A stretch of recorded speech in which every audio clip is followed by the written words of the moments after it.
Good morning, everybody. Today we are going to hopefully finish Pillars of Eternity 2. We finished the last DLC last night. Killed the whale's titan body. And now we will go and wrap up a few little side quests and get on with the main storyline. So hopefully we can do it in this last final sitting. So, without further ado, let's get to this.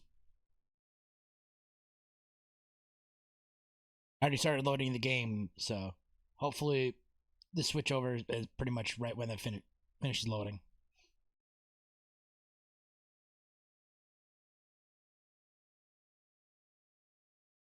Maybe not.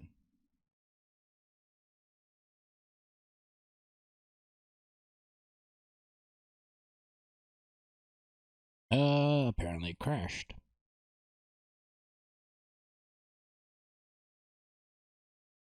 Let us try this again.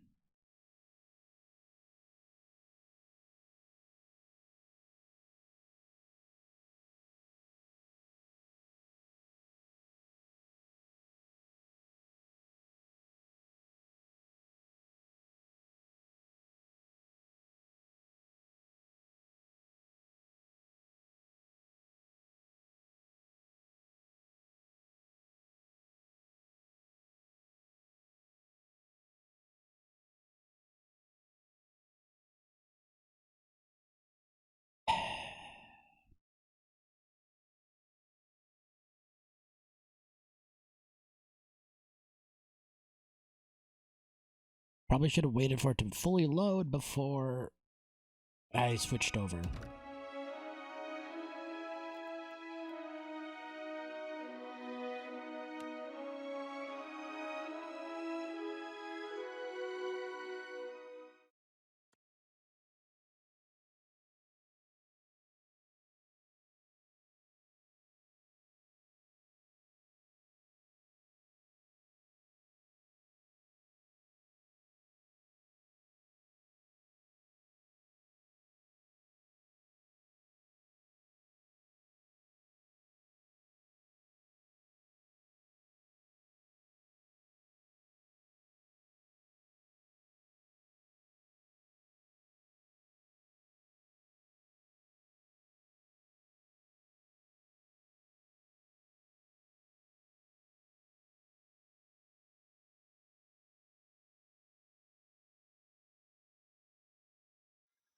Alright, here we go.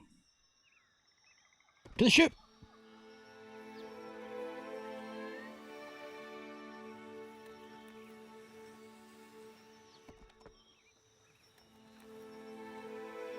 Let's figure out where we gotta go to first.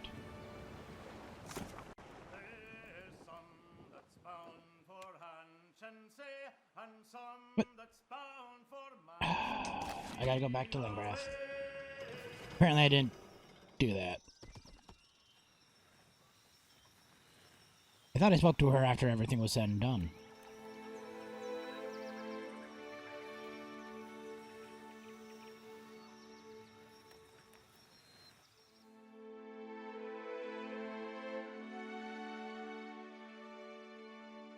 I would have done this last night if I would have known.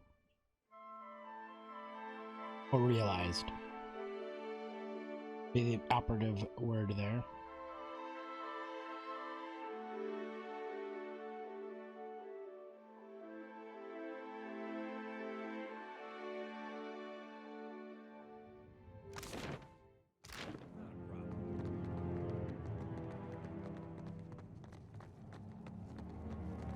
I'm led to understand you've sent those poor souls in the collections on to their next lives.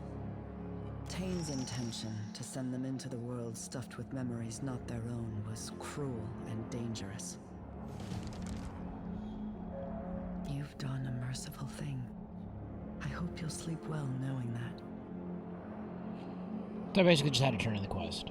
Very well.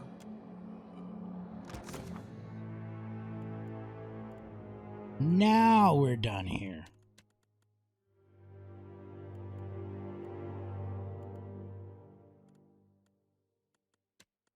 Alright, let's Need Ori Kali, Port Maji, and due east of Tikawara.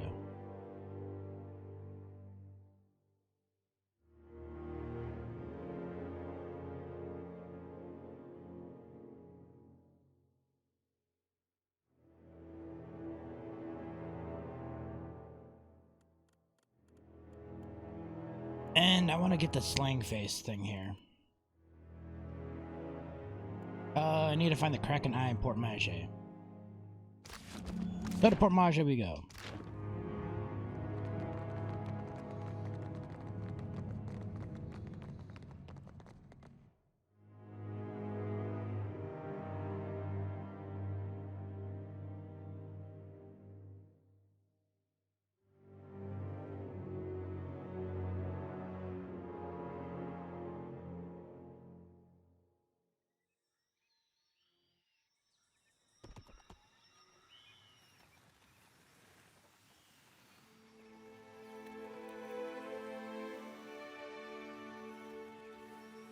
Oh, that's just a big compass on the map.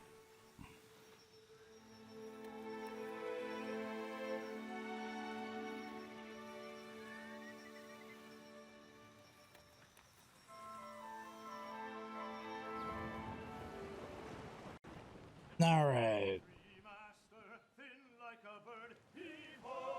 Let's take a roundabout way to Port Maje so we can clear some of this fog of war.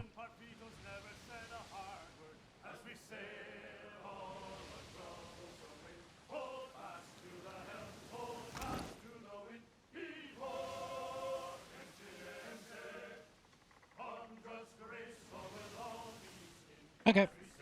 Well, I gotta go back up there anyway. Good morning, by the way.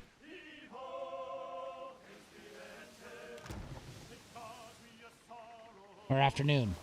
Evening for you.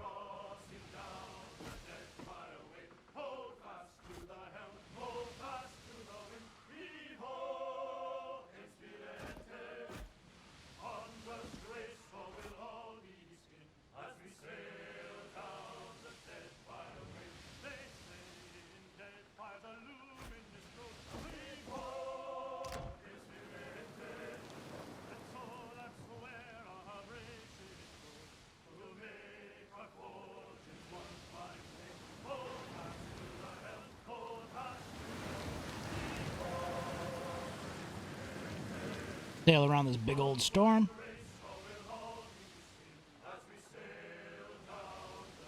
Yes.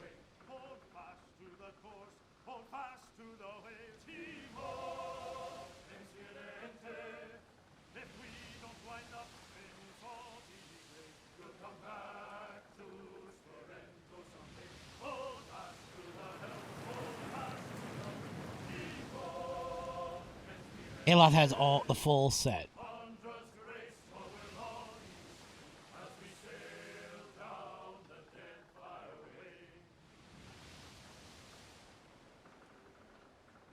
And we'll do a plague ship interaction. Plague ship. Use spyglass.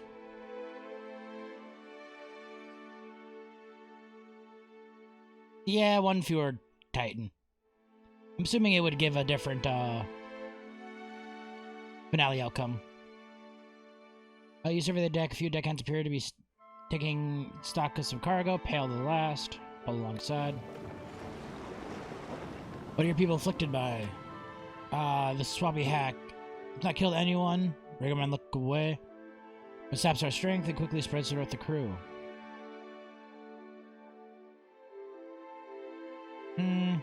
Maybe we can give it the minute we don't have the supplies for treatment.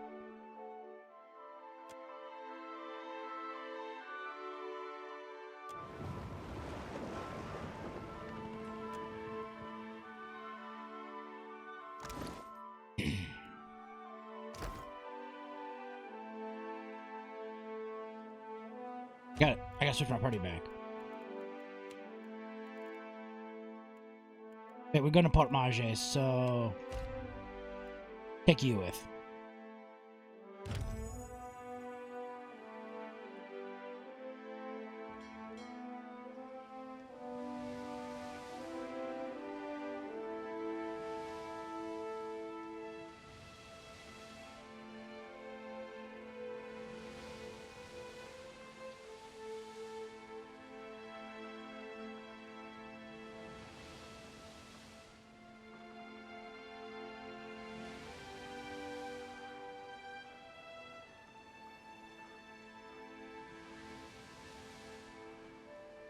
Gotta clear out all this fog of war. Because I hate it. 2 of your crew members playing a game on in the hold. Oh yeah, this game. Examine the cargo hold where the sound of the whisper, muted laughter draws you deeper into the darkness. Carefully, you round a stack of crates. Ham and Eld Ingram engaged in a round of Orland's head. Hello, Captain. We're putting down copper on Orland's head. You care for joining around? Sure.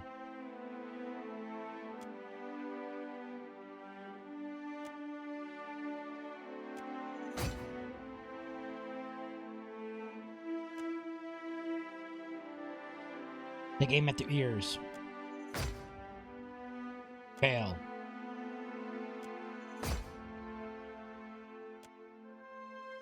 Nose.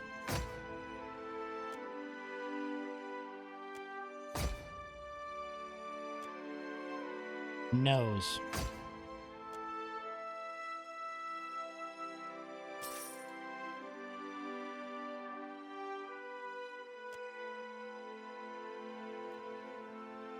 Alright, well, they got some morale.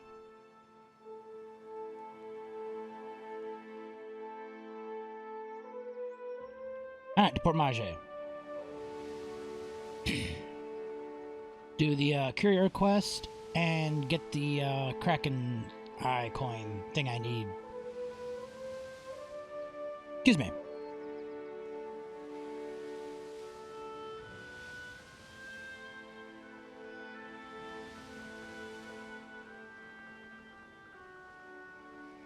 God, the ship is so fast compared to everything else. I love it. To the Kraken's Eye. Save me a load screen.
Ingrali information suggests I see coin and can be found in the Kraken's Eye.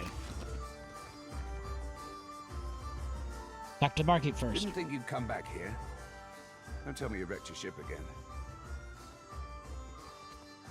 Why is it called the Kraken's Eye? What else? It was the glory of my fighting years. The beast pulled nearly 7 full crews into its belly before it was brought down. I was at the helm that day. For that, my captain gifted me one of the beast's eyes. My proudest moment and my dearest treasure. I would not part with it for all the world. Since I got wounds, give me a room. Next time, I will secure a body that lasts. Was it worth it? All of that for the... The man sitting here nurses a mug of grog. From a slightly glassy look in his eyes, not the first serving. He seems absorbed into a coin he juggles along the ribs of his knuckles.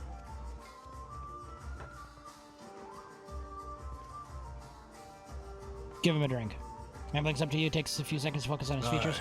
I'll have a drink, if you're having one yourself. He gestures to the seat opposite. When you raise your hand to the barkeep, he finishes the mug. They're working on in one long swallow. Something I can do for you, Watcher? You're creating that coin like it has a story to tell. I were on a ship out of Telenair. We traded in luxuries. Spirits, mostly. Brought mead, worth an egg for the Dawn Stars, and Enifer out. Returned with rum and Iraq, but also merkberries and copper leaves. Ship came up on us out of the fog, flying the thrice-fucked flag of the Principe Sin Patrina. A dhow by the name of Misery's Delight. If you know it. We certainly knew it, and of Malnage's reputation, yet the captain set to fight her off. Damned fool that he was. Would it make you feel better to know that Malage was dead? A bit. Aye. Gonna get around to this coin at some point? Or go on? I only survived on account of this coin. Cannons firing, folks shouting and screaming, and I see this at my feet, shiny as you please. Decide for wow knows what reason to pick it up. And a cannonball tears through the deck right above me, right where my head had just been. That sets the coin to rolling, though, and I chase after it. Deck behind me explodes to splinters, all shot to shit. And me not there only on account of this coin. It rolls through the rail posts. And I, not willing to let this damned thing be, leap after it.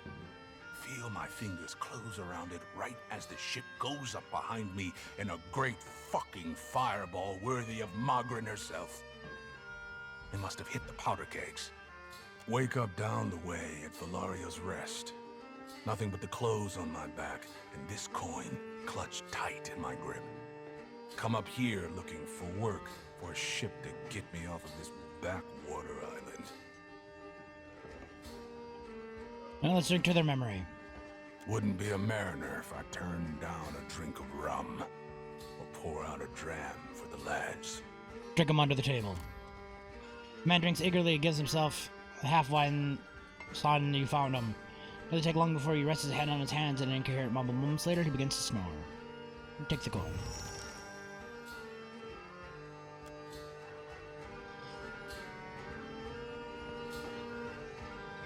Have you ever seen anyone cast like that?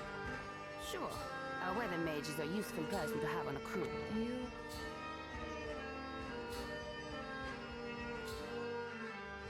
I should have talked to her before I came in here.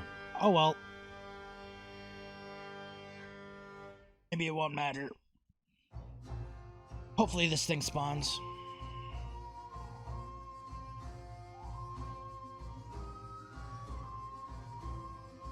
I never got myself water.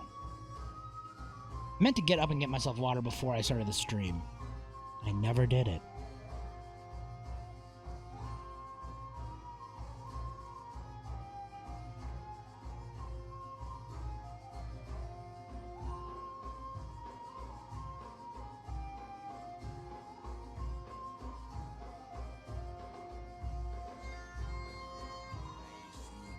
Potential in you, Shoti.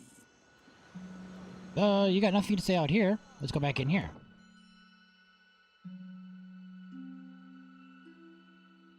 Why is your ignorant farmer winking at me?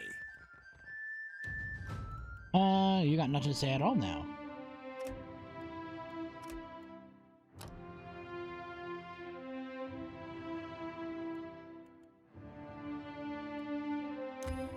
I suppose I should actually level you up.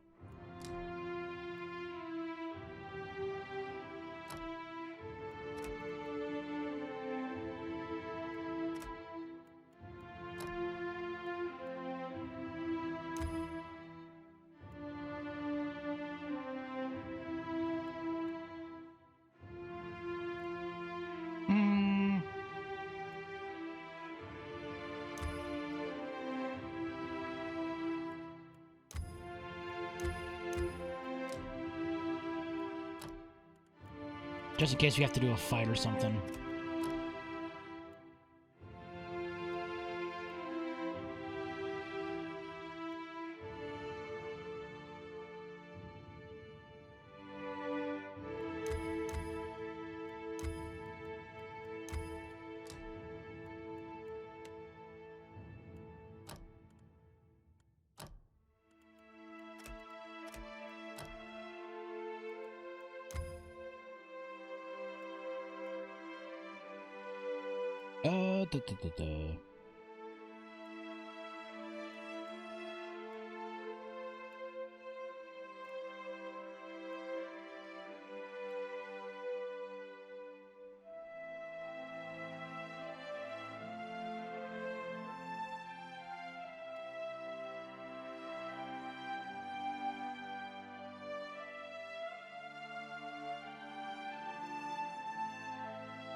We'll upgrade that.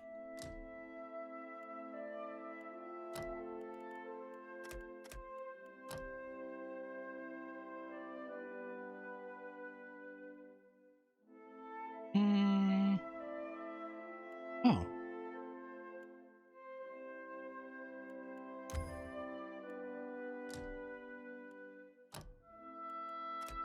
Never miss wounding shot. Twin arrows.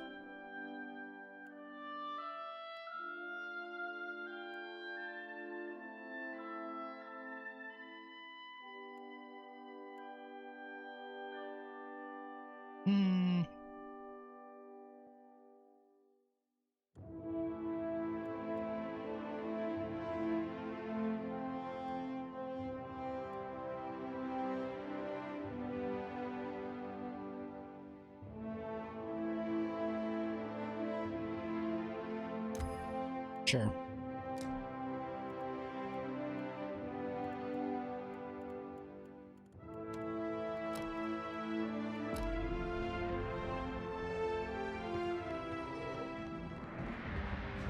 And you got nothing to say in here. You had something to say. Why don't you need to say it anymore?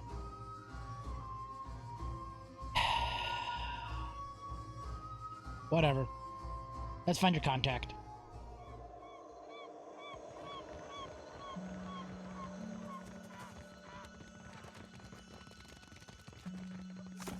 Who is your contact in here, by the way?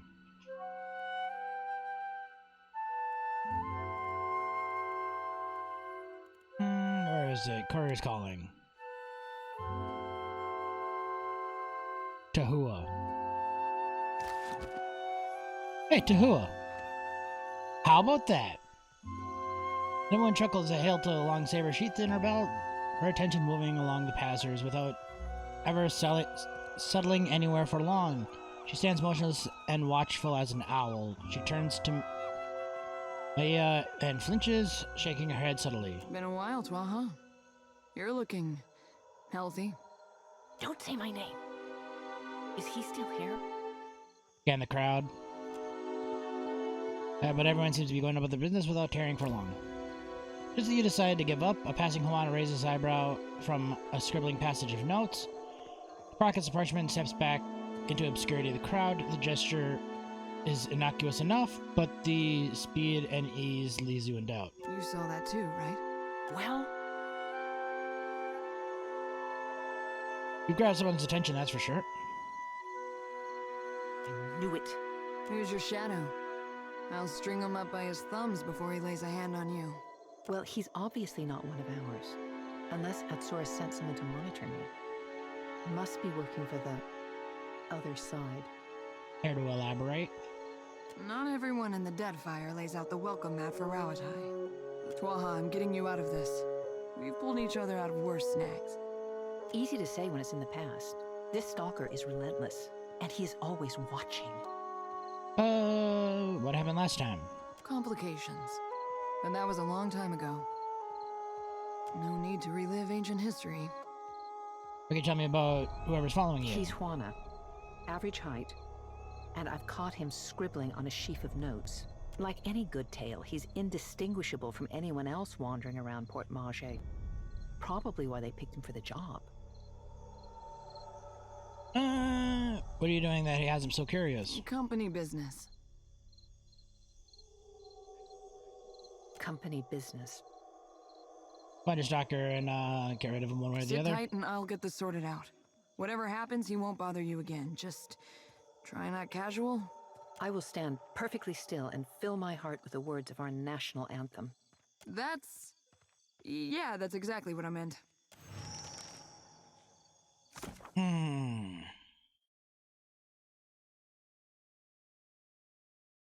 Average looking Hawaiian male.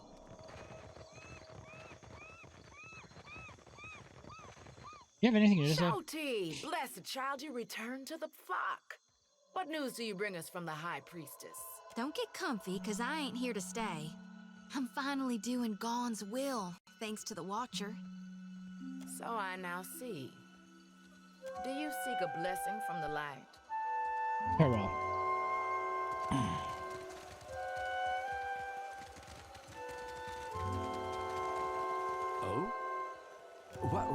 Say, you need something? Sibling Maya gives you a subtle nod. I find him immediately. That goes for you or your fetching friend. Study him carefully. He poses warm tones of an island Omoa, calm eyes, a minute scar on his upper lip. Under close scrutiny, unnerves him, which he takes a cautious step back. That's close enough. You almost missed it, but you spot a smudge of ink on his right thumb and index finger. As he brings his hand down, he unconsciously pats a bulge in his pocket. Nodding here makes it clear that she noticed it too. Couldn't help to notice that ink on your fingers. Ah, this. I have been working late practicing my calligraphy. Sure you have. And I keep a Shiza around for the fun of it. He regards me as a presence with a mixture of annoyance and curiosity, pressing his lips together. I don't have time for these games. Be well. Looks like me, you're being followed. Glances left and right with alarm. No one told me to expect you. There are proper channels to discuss this. I was one who agreed to argue to spare your life. Don't make me change your mind. Or go ahead and give us an excuse. He raises trembling hands to his mouth and shakes his head. I withdraw myself from the mission. Our cause is too important to chance on my incompetence.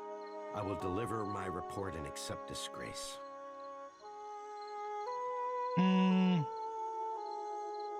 Give me a report on Twitter. I'll pass it on with glowing recommendation. You would do that? If Twaha is a trading company agent, she has not been activated yet. I found no evidence in her quarters, so I wish to shadow her until her contact revealed themselves. Stepping back, coughing into her fist, Mia pointingly avoids eye contact. That's all I know. Whatever Rawatai has planned, she might only be a part of it. Good. Now leave the island and never return. As you say.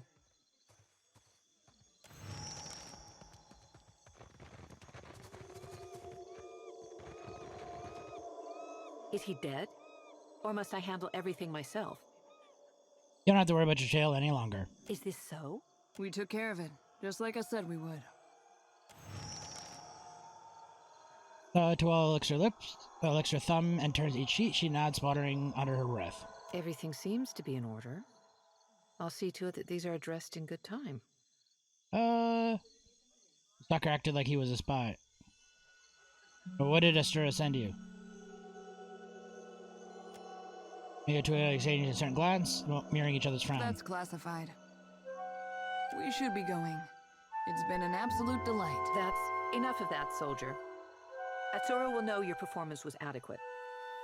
And you, Watcher, Rawatai thanks you for your service. We're discussing what happened here later. Yeah, I thought we would. I need to check in with Atsura. Mind if we take a detour to the Brass Citadel? We gotta go to Nekataka anyway, so sure. Reporting in on your mission, I take it? Something like that. Atsura probably wants to make sure I'm not wasting too many resources on his little errand. Nothing to worry about. Alright. Fresh fish! Race you to the coral. No contest. Many of the traders here seem...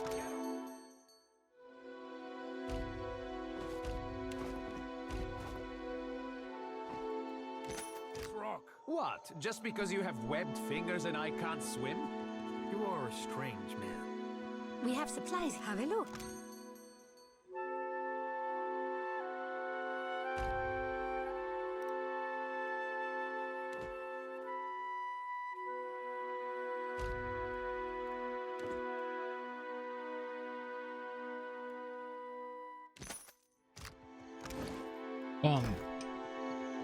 That'll be enough food to, food and ale to last forever.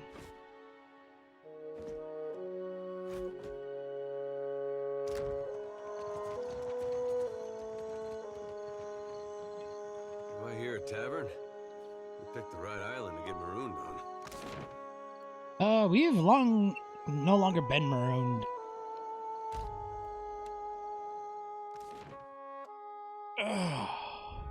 North to Nekataka.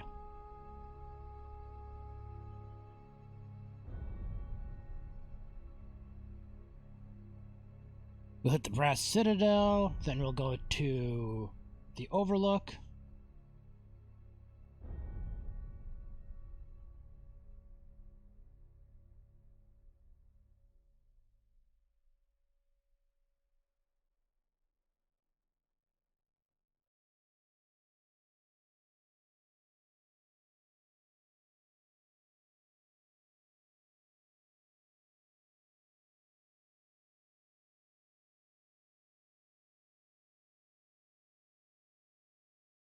Once this thing loads.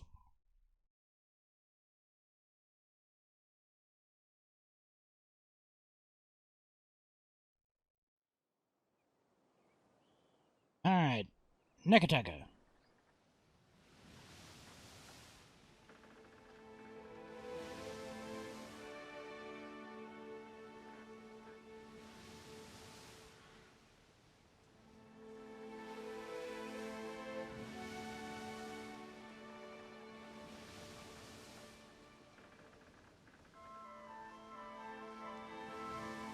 Man, this thing really cruised in the deep water.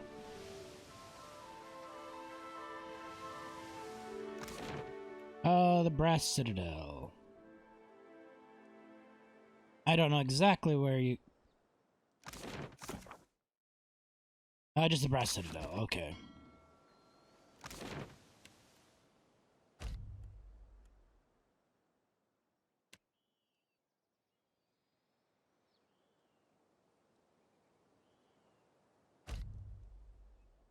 And we get a little interactive. Nekateka Poor District hosts more dark than light. The streets and alleys not only housing many Huana, you also pass one of these alleys, a voice calls out, you turn to see a hand fold out from the darkness. A pale, balanced figurine, more silhouette than statue in the dim light. When you try to get clearer, the fingers fold back up. Magic, the voice says. It summons a beast to harry your enemies. It will save you in a pinch. In a city dangerous as this, surely your life is worth a few silver. The torchlight glints from the man's teeth. You want, you follow. You only caught a glimpse of what there is. You know that the figurine is no mere trinket. There is untapped power within its form. Enter the tunnel. With the alley, the torches ignite, revealing a tunnel entrance. You pass through the archway. On the other side, a group Principe hold torches and blades. Bodies stuffed in corners, eyes dry flickering flames. Some with hands bound, others face down in grime. Strange facility, isn't it? Pirate draws his weapon. Said a little cheese, and these foreign rats come tick tick tick chattering in.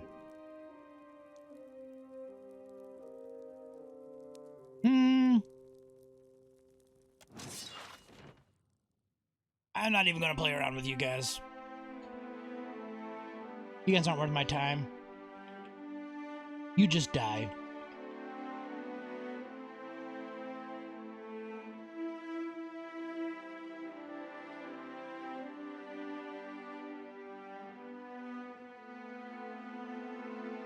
Apparently your trap tried to snare a prey that is too large for your trap.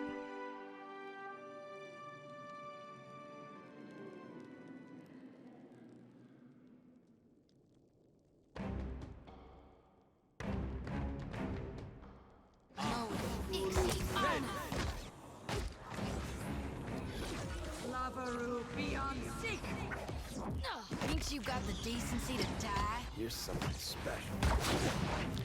Yeah, one attack. Or two.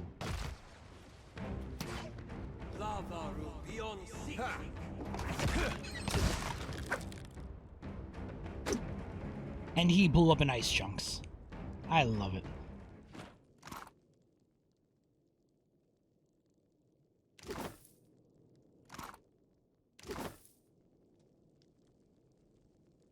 Did I get a new figurine? Battered dog figurine. Someone's Gravehound. Okay.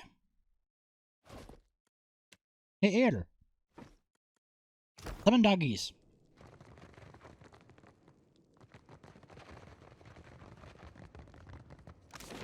Back to the Red Citadel.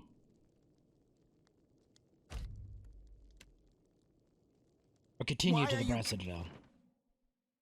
Oh, I'm out of that place. I can get rid of Cusselhunt now. I want my new passive item. I found a new pet in there. Has a chance to charm. Everybody has a 3% chance to charm an enemy. Oh, yeah. I love making them fight for me.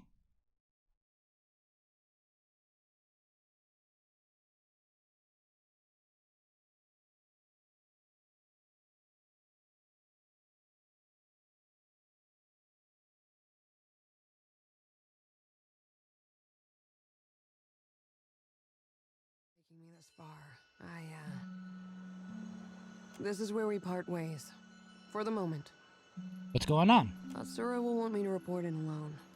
Sorry, it's company business. I might not be back for a few days on account of this. She produces a sealed missive? I'm supposed to handle this one alone. I won't ask you to come along or get involved.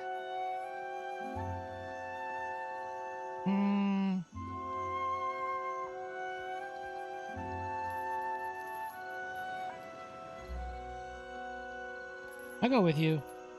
Where are we bound? When I said I won't ask, what I mean is you weren't invited. This is a one-woman, one-bird kind of job. You've got Shodi to keep you company. You two play nice. You stay safe, you hear, Ma? Come back in one piece. Go have fun. Chase a god, save an island. Do what you do best, Captain. Safe travels. You as well. Just don't have too much fun without us. Hold your grades for an extra moment. She clicks her tongue into summon Ishida.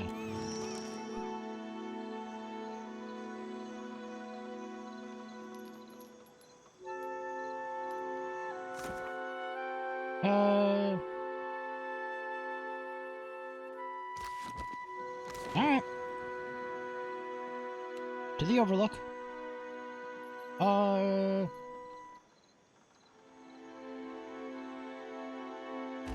You said there was something in the blacksmith after I finished all the DLCs. So let's go figure this out.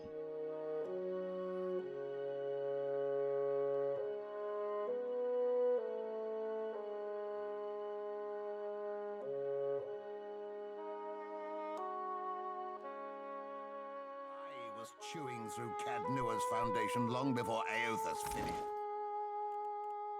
Alright, where's my pets? Oh, what does this do again? Blinky. Gift wrapper. Oh yeah! It was an actual pet.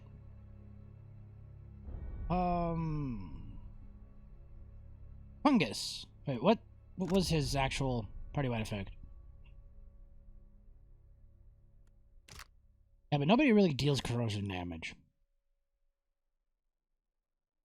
However, with this pet,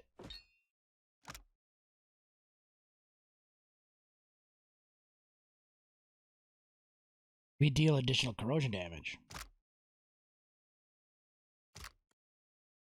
So this, we actually deal extra corrosion damage.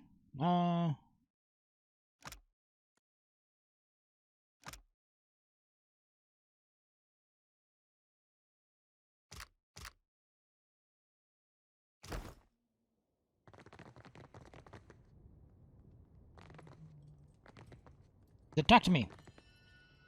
If you need iron or steel, maybe even something lighter, I've got plenty of...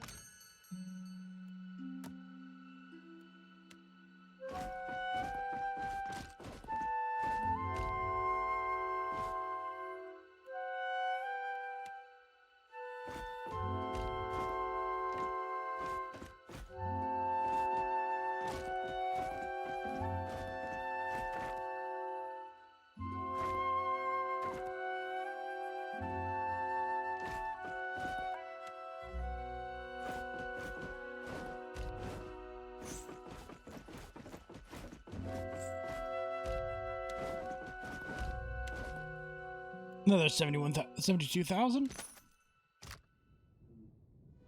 I guess she doesn't have anything to say.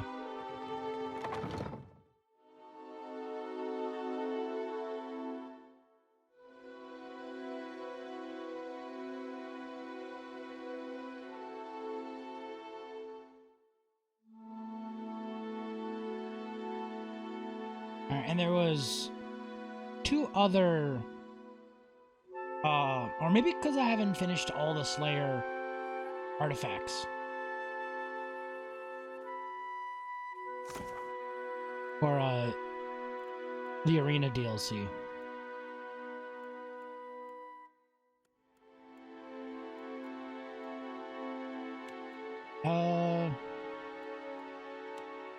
The Outer Pearl is in the city below.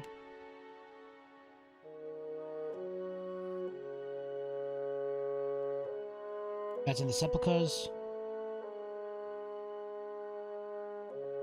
Oh. I have no idea where that would be. I must admit, Adair, I was initially surprised that you'd come all this way. You never struck me as much of a traveler, but you seem to be flourishing out here. Then again, I suppose I've gotten to notice a lot more of late. With Isilmir quiet, I mean. How is Isilmir? I haven't heard from her in a while. You know, normally when she's angry, there isn't a moment of peace. This is a welcome change.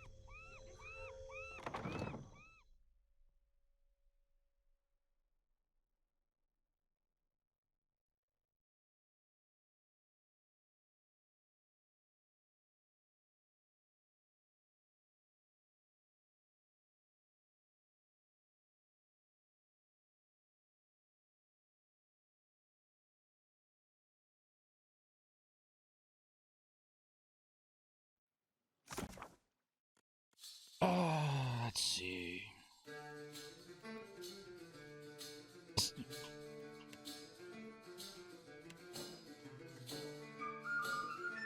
Told me to contact Brizzy, a villain company spy working undercover in the Loomis bathhouse.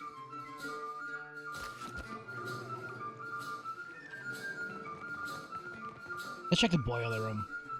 This says dirty laundry.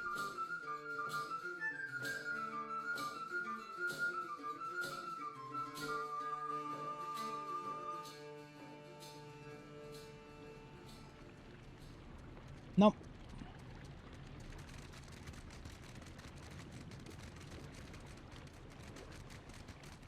I think she's upstairs now that I think about it. I did run into her.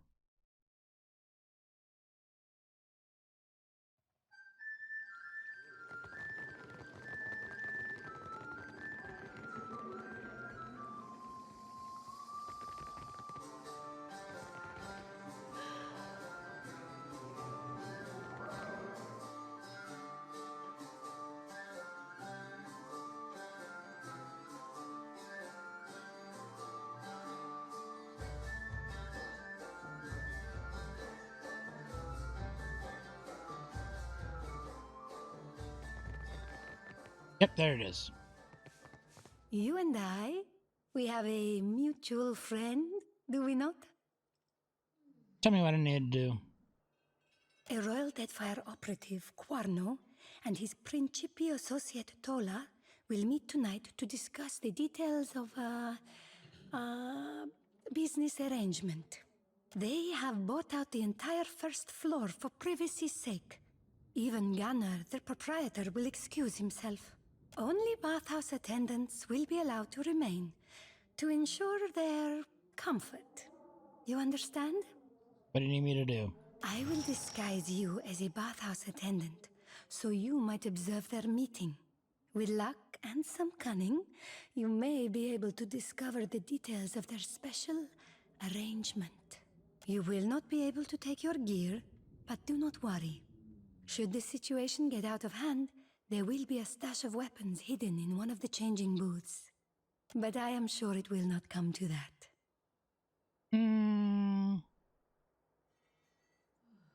Gelarde. Sure. Then you will take your disguise, and I shall take your equipment, Ak. Take this rice wine as well. Perhaps you will find use of it, eh?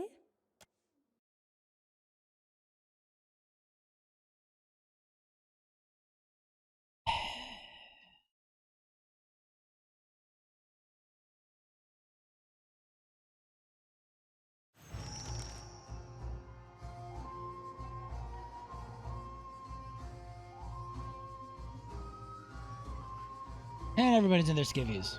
I like how I'm still, like, I look like I'm still armored.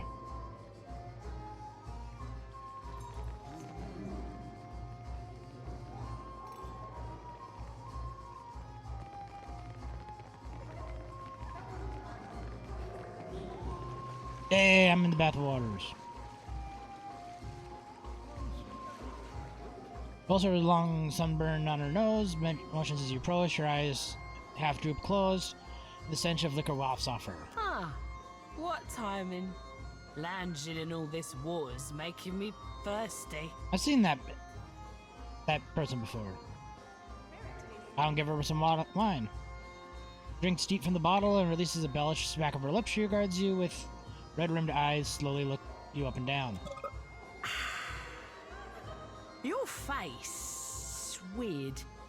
Have we met? I kind of stick out of a... Yeah, I'm pretty unique. It's probably the wine. What brings you to the bathhouse tonight? My large friend and I are celebrating a business transaction. But Give another bottle of wine. Has anyone ever told you you're great? 'Cause you are really great. You should ditch this stupid bathhouse.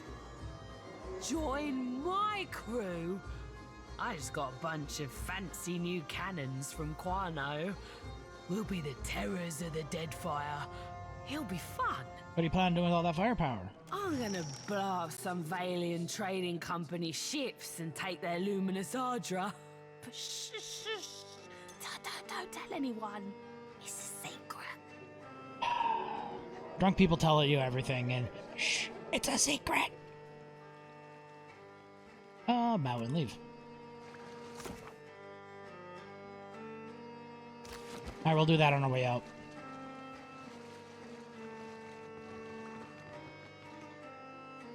Give me my stuff back.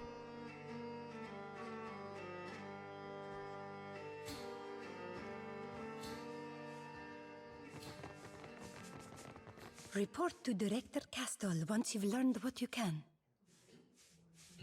Where's my... I need my gear.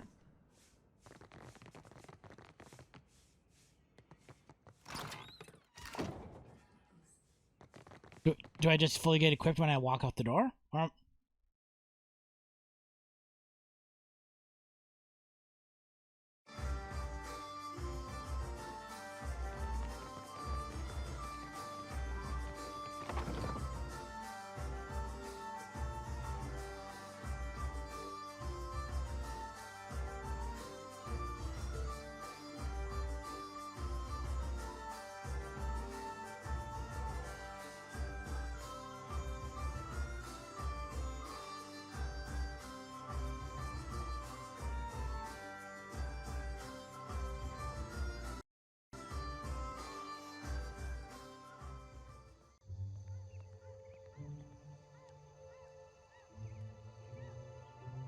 You see, my guys were naked. Okay, there we go. Oh.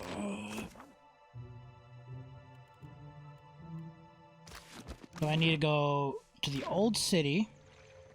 Postenago. You have truly And put the, your foot in it this time. The Sepulchre.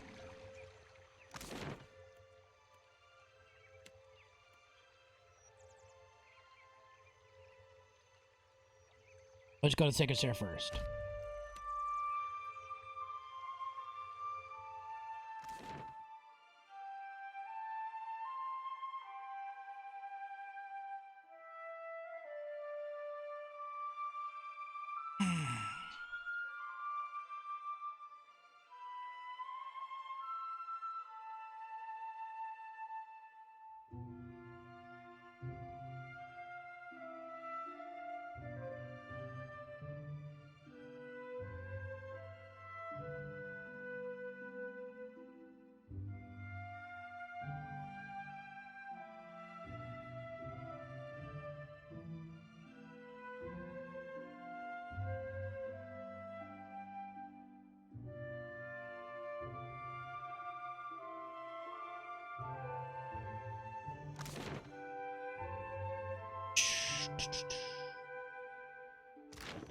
Hanging sepulchre. And what do I gotta find in here?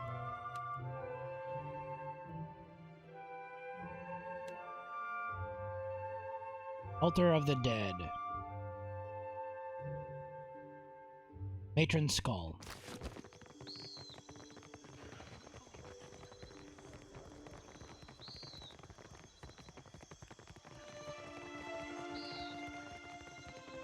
Thankfully, it's already cleared out, so I just have to run through here. Just do a quick little jog.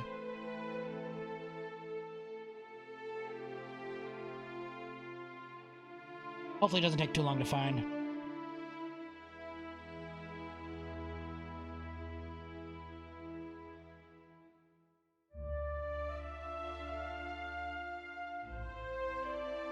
Like I said, I would hopefully like to beat this game today.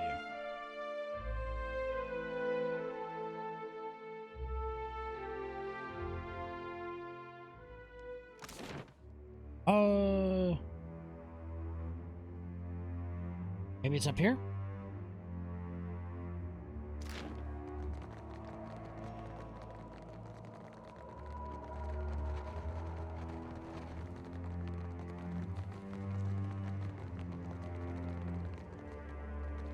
I wish these things could have been grabbed when the first time I came through here.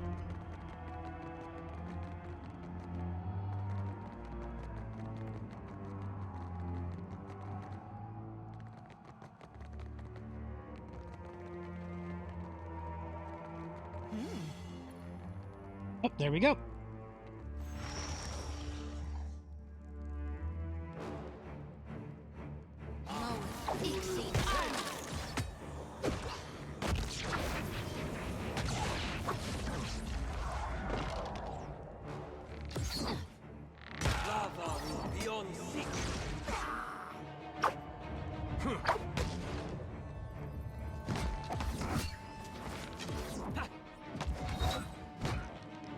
Why did you go after that guy and then... Make up your damn mind.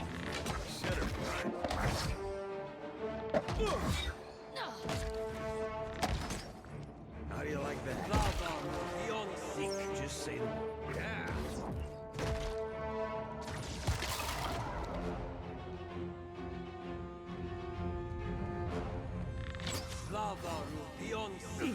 This fight is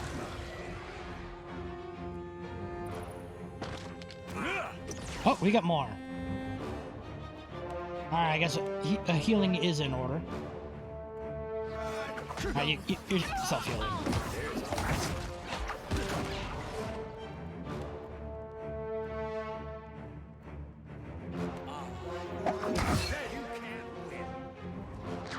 Let's see how well this is. taxed to my limit. You're mine.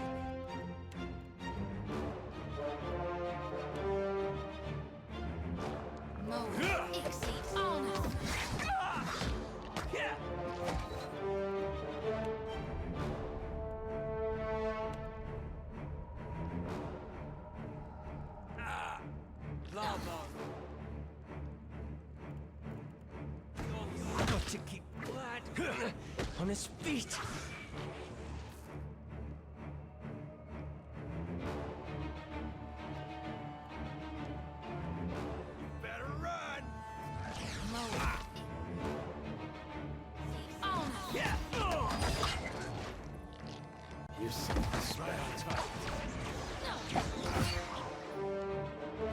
Got to keep the lad.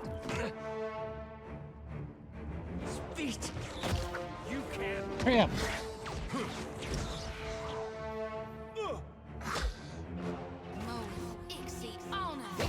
Count me out yet. We have another wave? Nope. That was it. I played that a little close. I could have played that a little more cautiously, but also having 5 people also would have helped.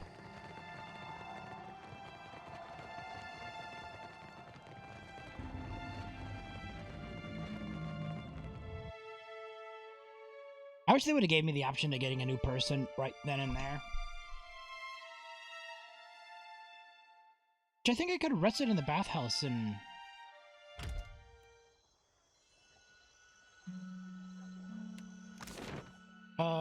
let's... to the road.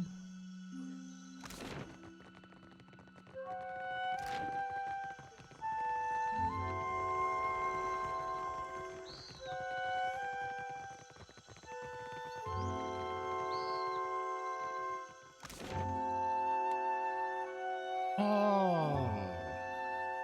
You know what? We'll save us a loading screen, or we'll add a loading screen or two, but we'll get Sverin back on our team.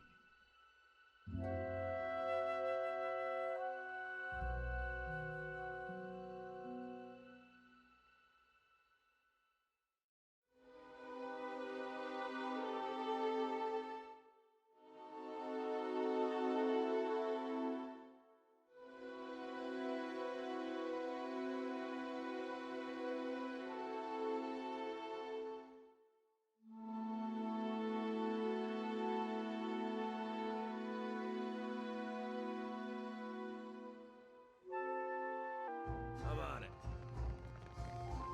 Need something? Think about What you need? Enter I've room. got just the thing for you, Fresh Fate. And get you back. Last ready to ship off. Oh, you gotta level up.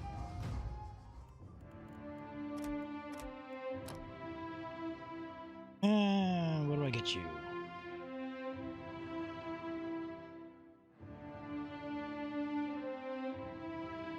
Gain conviction when activated.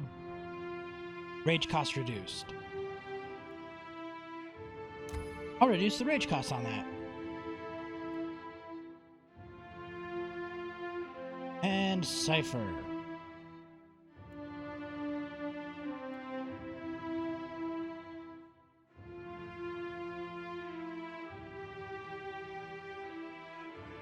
That's cool. However, he doesn't have any issue gaining focus.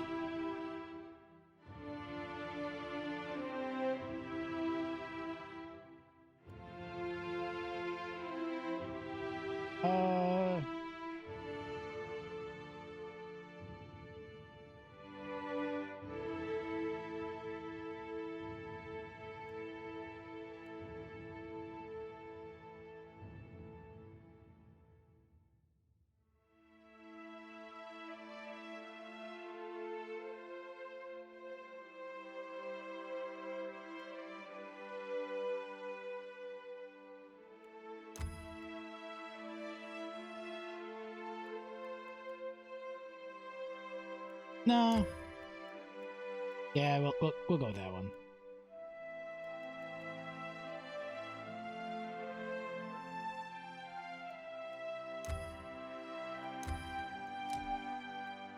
Echoing horror. Allow him to spam those lower level ones more. He pretty much swings Cypher spell. Swing, Cypher. Swing, Cypher.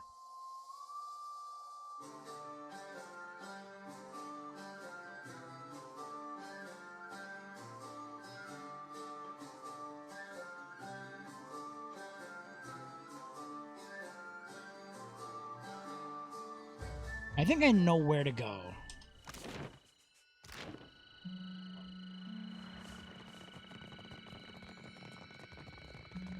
Should be in the upper area.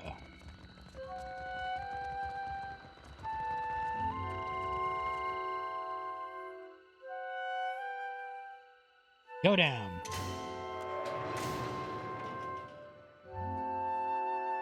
There isn't really anything you guys need to worry about down here. I've already killed everything. And before I run around this, I really need to get some more water. I'll be back in 2 seconds.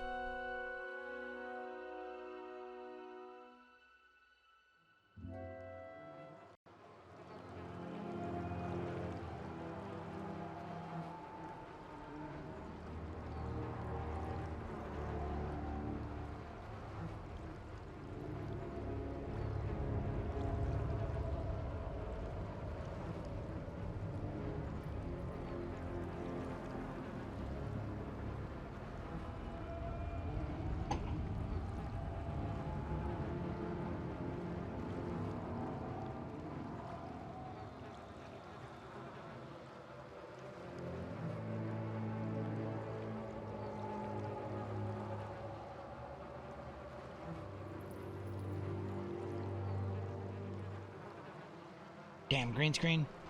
Alright. I believe the sinkhole would be in this area up here.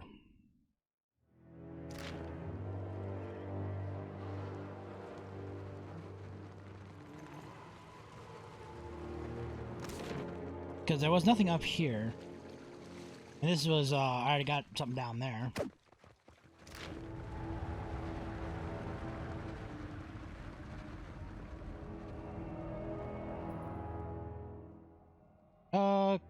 Inspect the path. Come down the steps. Shimmy across the ledge.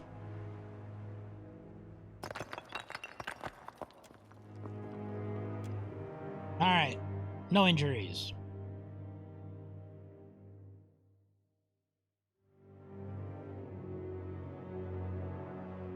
I've never actually used that stairwell before, so...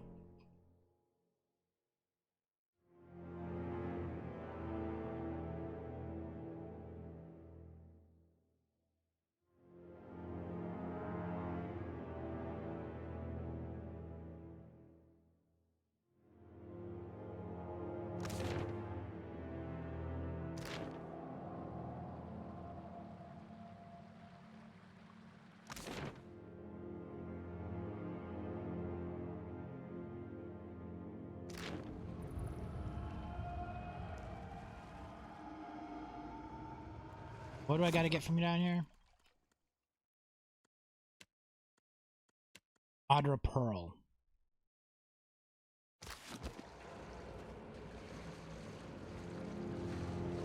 Not a problem. No, I never got that. Do you see that?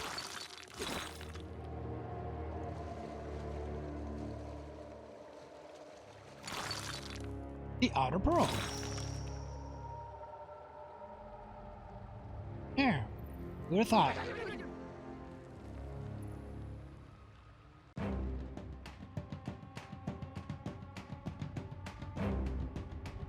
Nagas and Lagfith. Wonderful.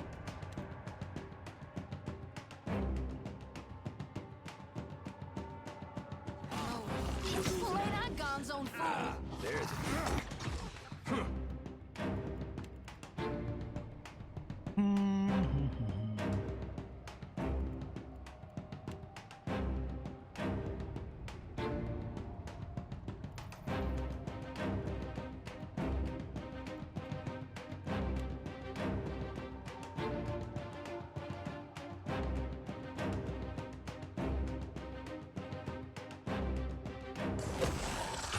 How do you like it? Poison. This weapon's no good to me.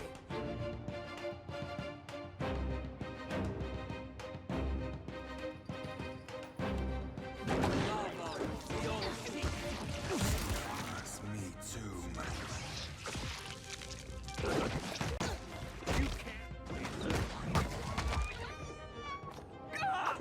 To our enemies.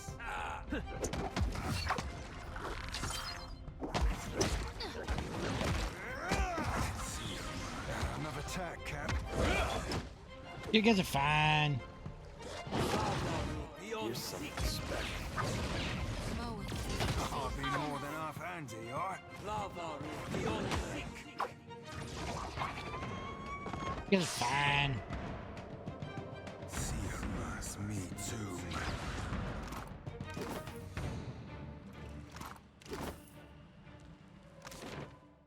Alright, let's get out of here.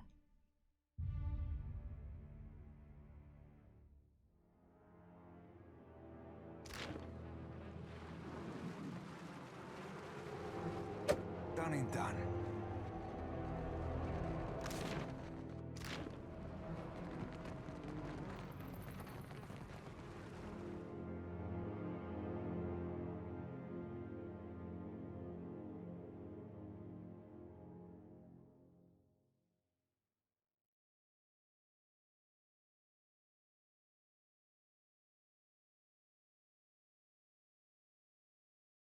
Now the question is, where is this wasteland?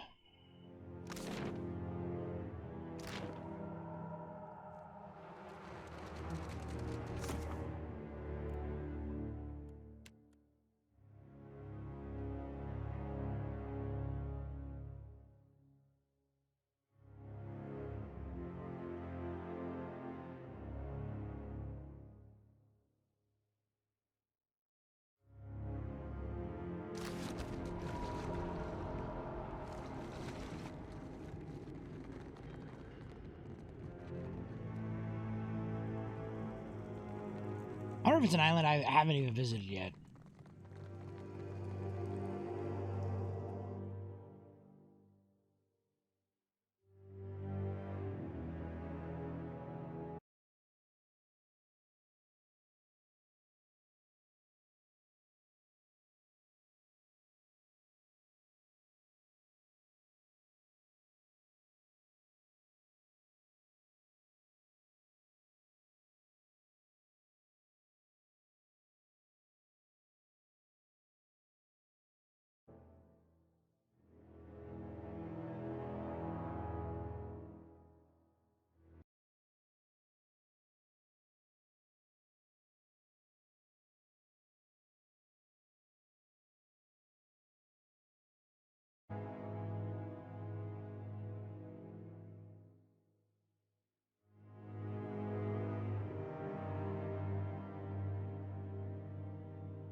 Alright, now we go to Queen's Birth.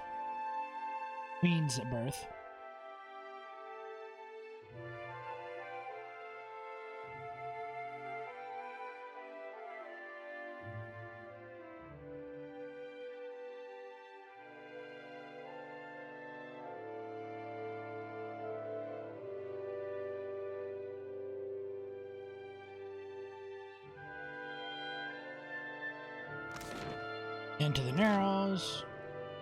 I hate leaving this place.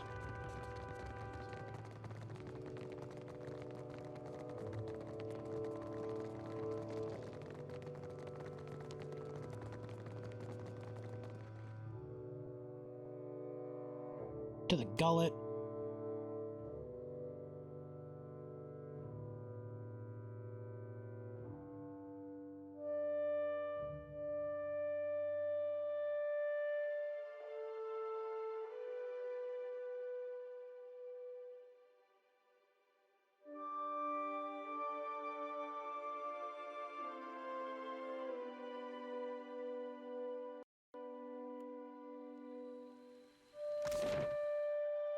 And Nekataka.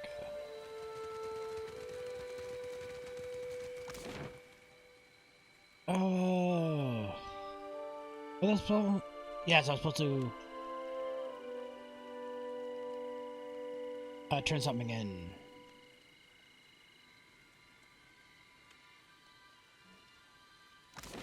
But it's the middle of the night, so it's not going to be open.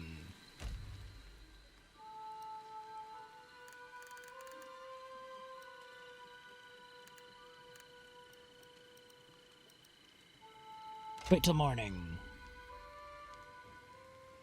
Now I should be able to fast travel directly to it.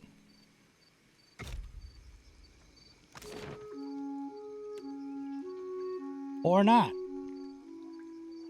mean, I guess I'd have to wait anyway.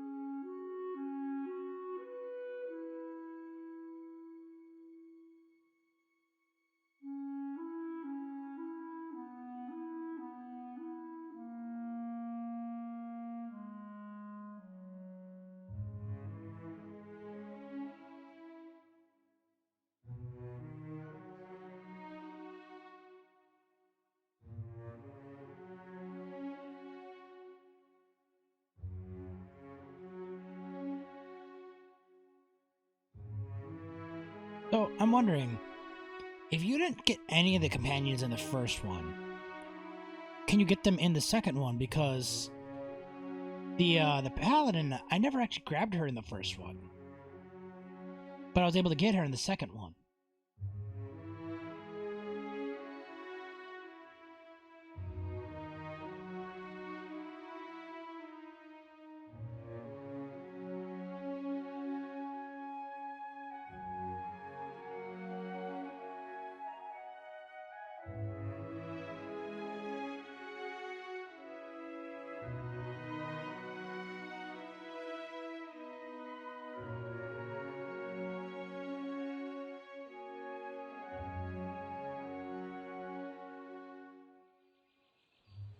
I see a corpse when I look at you. It's wriggling out of your skin. But I know it ain't real, 'cause you don't smell a death yet. Nope, I'm just a dead godlike.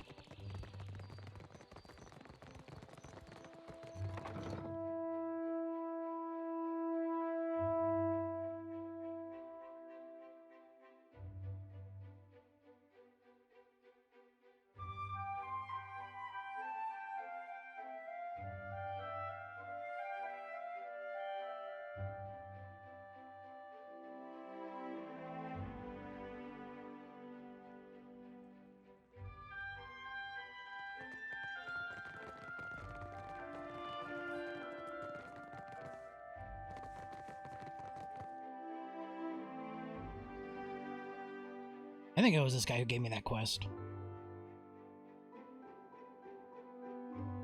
No, I think it may have been the guy in the house.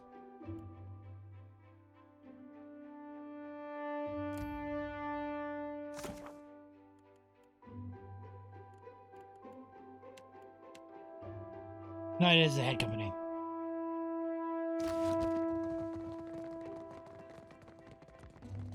Yep. Watcher, what excellent timing. She assures me that she made all the necessary corrections. I confess, I am very excited. I have a good feeling about this one. Take care of the thing in the bathhouse. What did you discover? Barrow selling gunpowder and weapons to the Principe. Deverus? That is worse than I suspected. Barrow's planning to use the Royal Deadfire Company weapon against the Spare me Valiant no Trading Company. details. Medico. Our convoy routes are meant to be a well-guarded secret.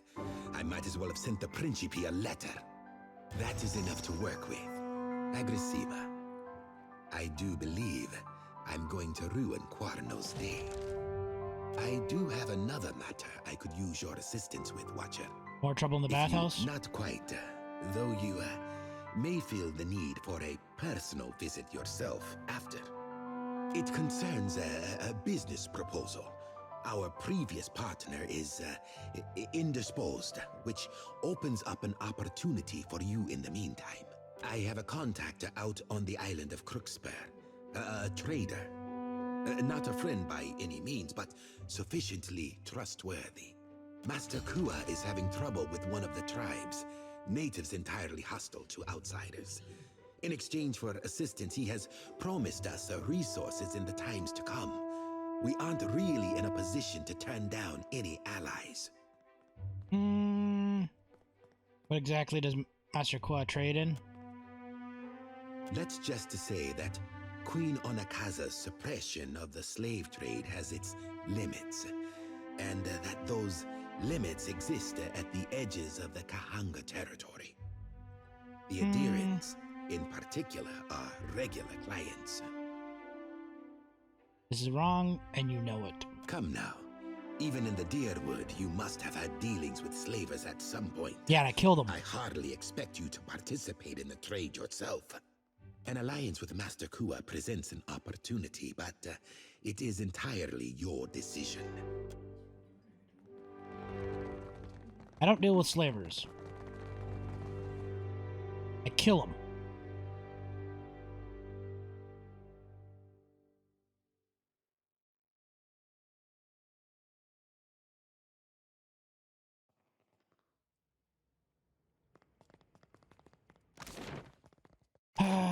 Queen's Birth.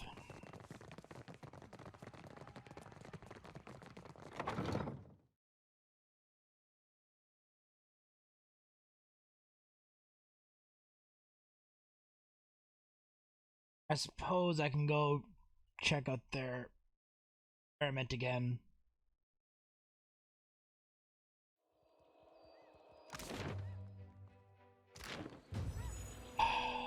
Ooh, level ups. Level 20!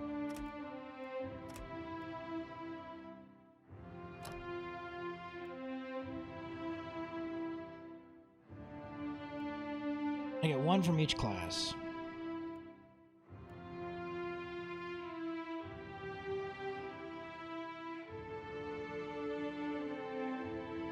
But there's not really anything here I want. Oh, well, you can get a low-level passive.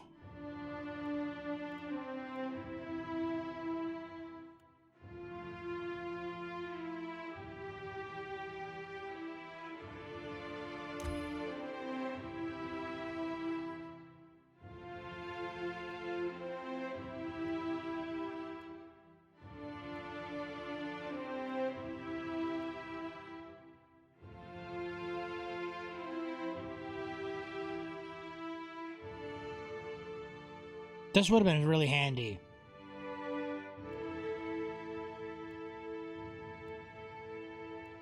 But at the same time, he tends to one-shot my own party members.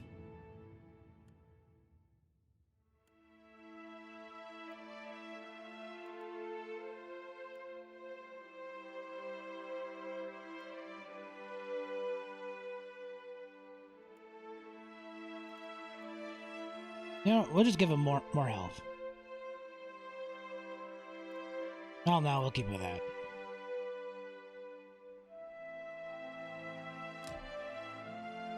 The issue isn't dropping quickly.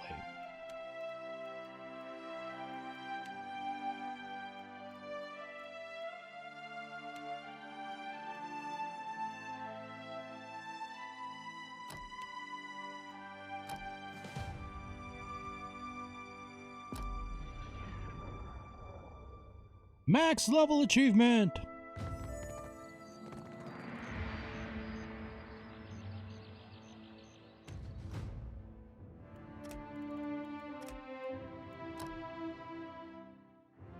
You get another one. Just straight up increase your power level.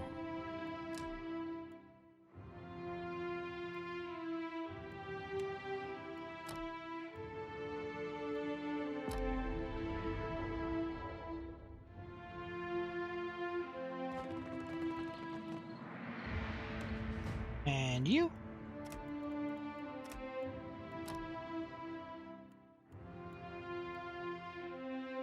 Increase power level.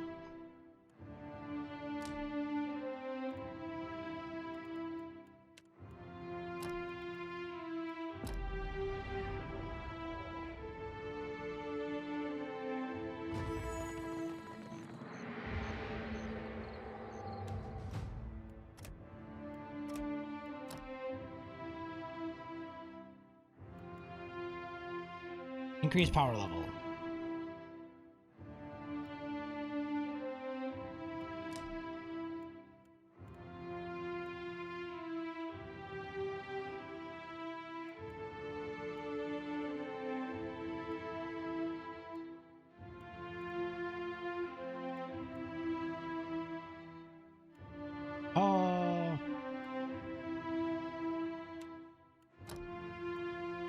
I don't know.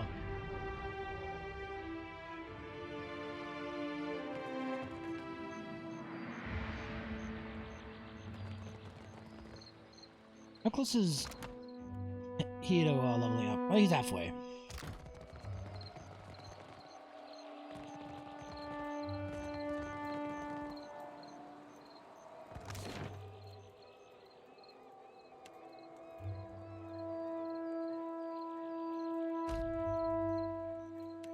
I think this is the place.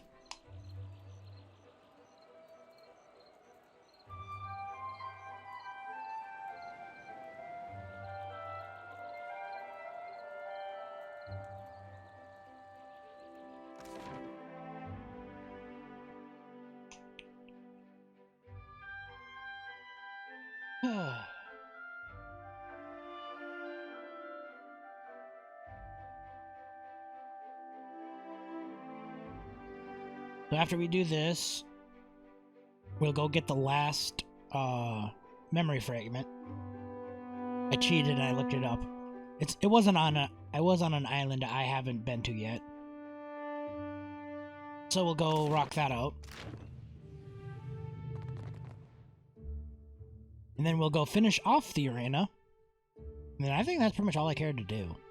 Oh, I still have to do Aloth's side quest stuff.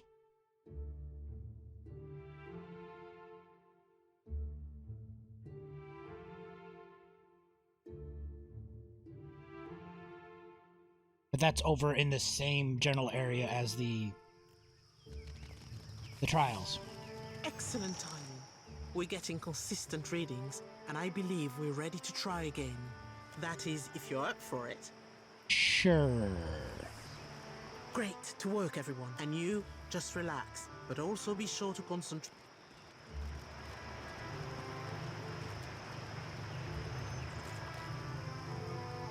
Look for the next Adrap healer.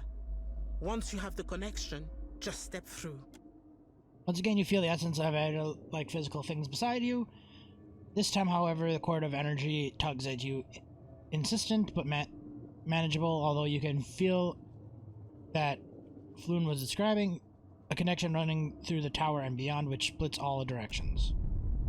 Leashes from the world around you. As you drift into the between, you feel the connection draw taut like a pulled rope and then pull.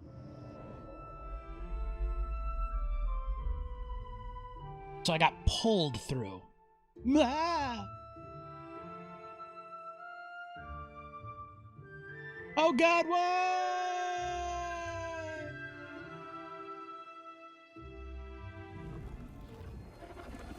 Tell me this is the last time we trust these animancers. Oh. This place. Oh, go on ahead. Oh, I think I can't see you, you sneaky bastard. I was wondering how you got back in here. Dead. Forget it. Futile. You can't win. There's a tree. Lava beyond seek. Me too. Ah, the word of that. That ain't on my thing, Savvy. Glory be to God!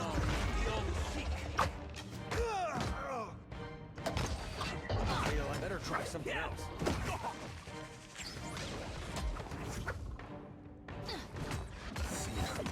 Me too.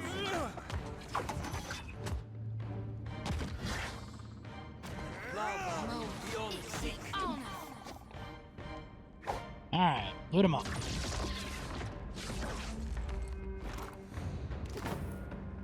Already on it. Lord's foot and an heavy bullet, our cap.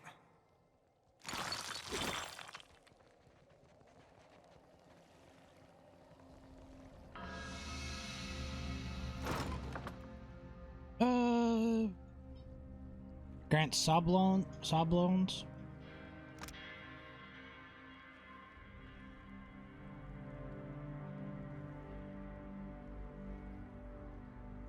Oh. That's cool.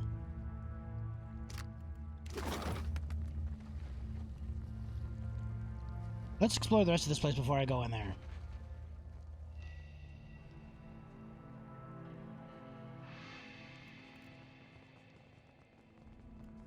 Velvet Drainage Canal, though I've seen better days.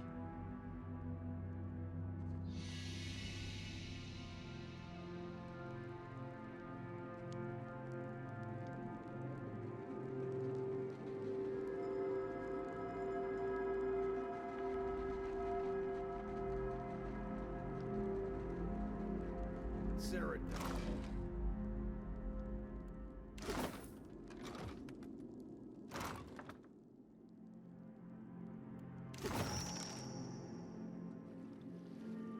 Oh.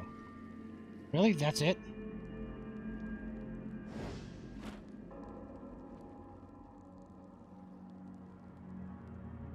Well, let's get out of here.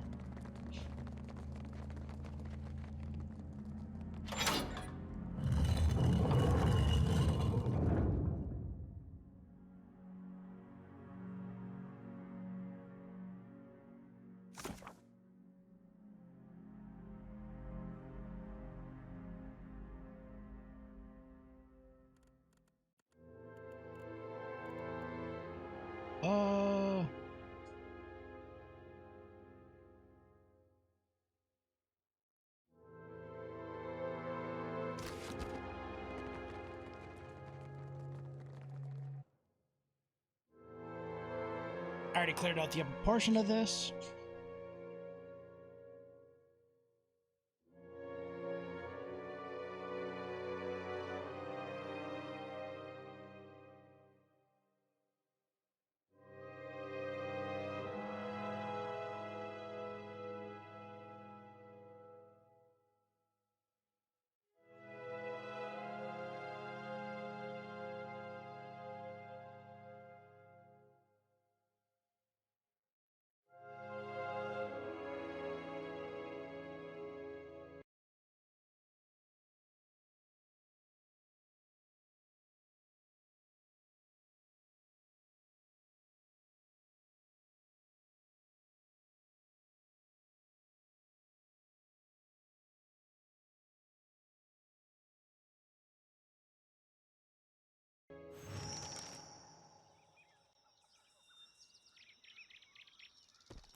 Alright, let's head back to Nekataka.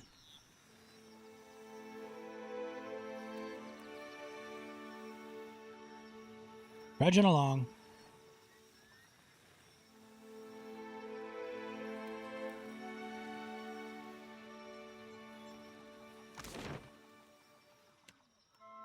Back to the Spire of the Soul Seer.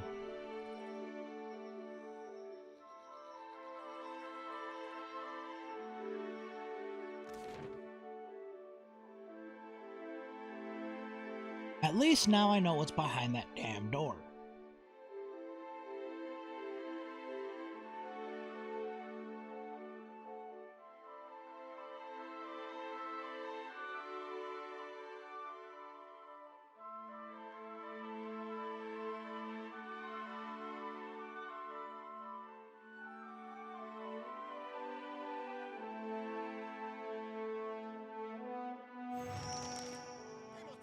Reinforcements. Don't let them escape. Okay. Some people want to die.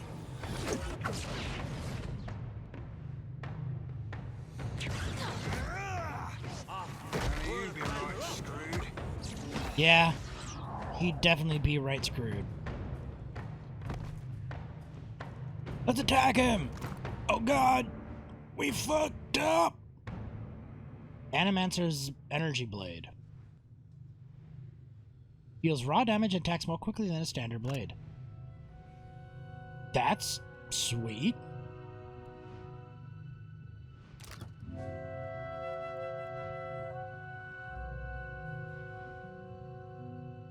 There's no cool enchantments on it though.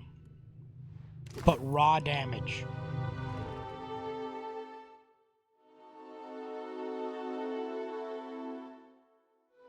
You don't really need too much cool effects when you deal raw frickin' damage.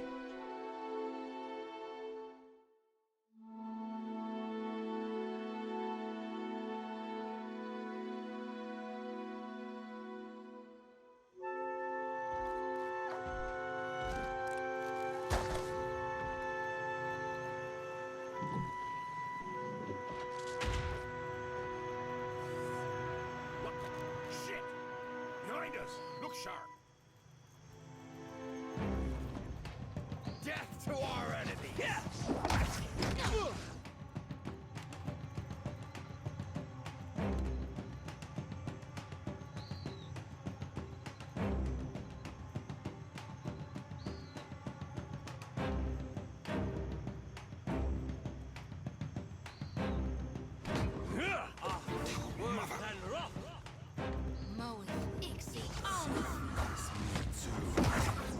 There's a treat. Right on target.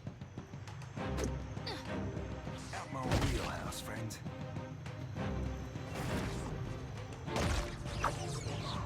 Quick, toss me something else. Beyond secret. Dude's gold. You can't win. Oh, there it goes.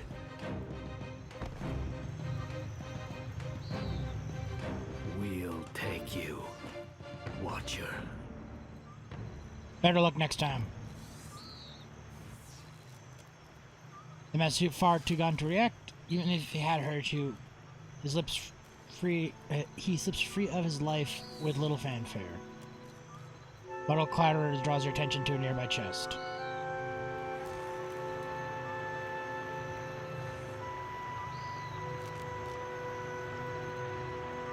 Madiko, I thought I was done for. These monstrous brutes. Look at what they have done. They've destroyed all we have worked toward for a little coin. Someone's covering their tracks? Yes. Someone. This is a bold move, even for the Royal Deadfire Company. They are losing patience. And look at our machines. We'll clean up here. See to the wounded. You'd best get over to the offices. Let them know what happened. Anything special? No. Didn't think so.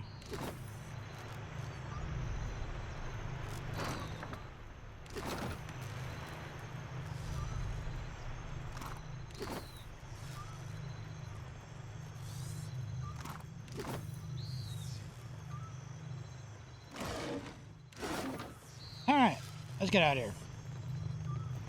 Go turn this stuff in.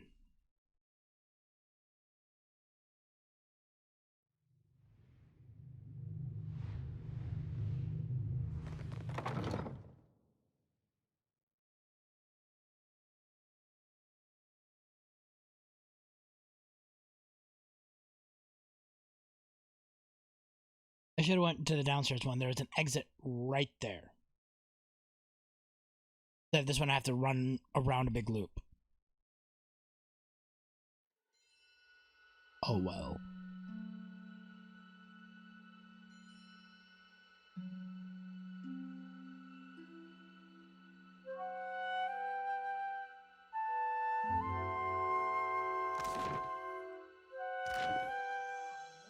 Supplies, get your supplies here. Did I kill anything for you? Hunter, do you come to serve your coin bond? You must gather your party before venturing. Yeah, shut up. Just Queen's Birth.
And of course it's nighttime, so I gotta wait.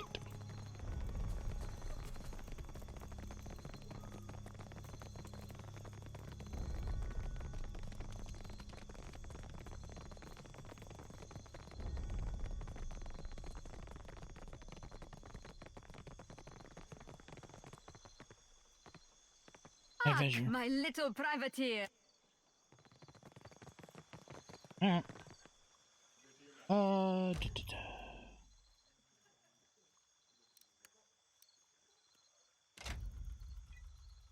Wait until morning.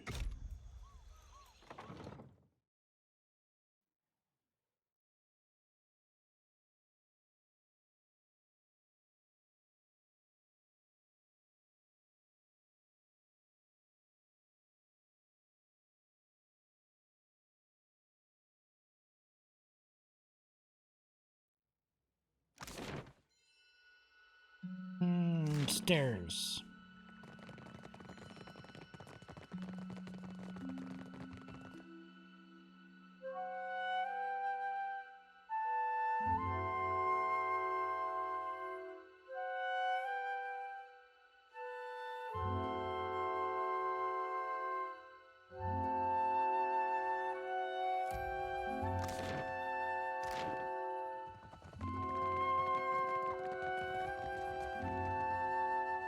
Watcher, at last, someone who can answer my questions. They're saying there was an attack at the Spire. I fear I'd sent you to your death. None of the Huana guards will tell us a thing, and Flaune's message is illegible. What happened? Deadfire sent some mercenaries. Well, the good news is I end up somewhere in the physical world this time. The bad news is some mercenaries try to kill us all. Mercenaries? Madiko. I did not think these experiments would draw so much interest. I'm glad you're in one piece, Watcher. I'll have the details out to Flaune, I think. You've more than earned your reward. And my trust. Oh, and perhaps you'd consider stopping by Alvari's office. I believe she'll want some assurances as to the state of the Spire. Alvari's office?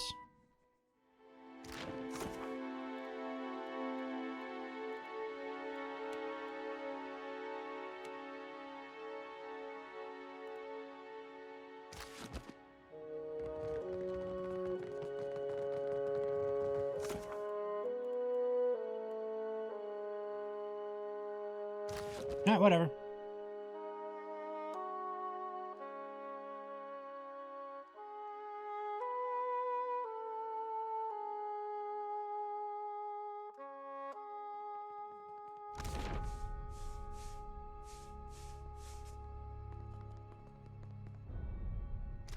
All right, let's just get out of here.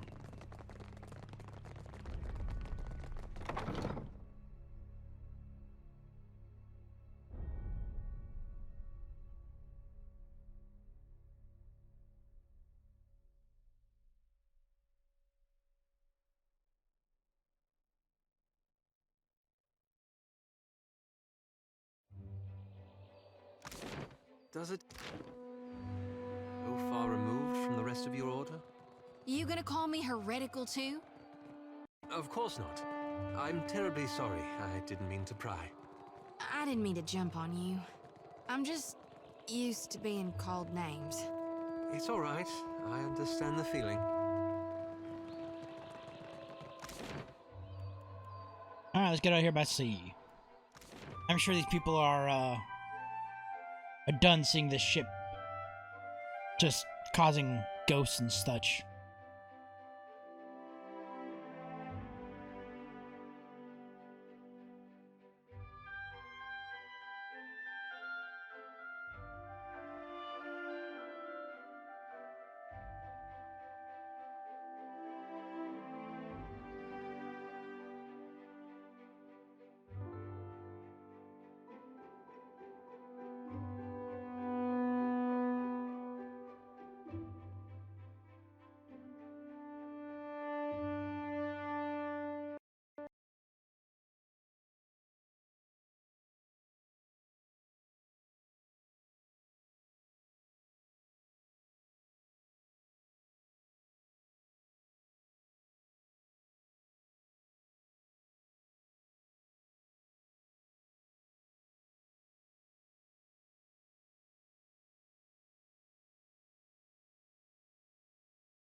We'll sail straight across this way, clear off a little fog of war.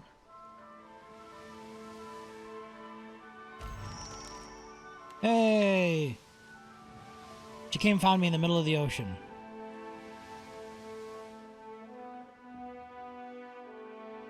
How nice of her.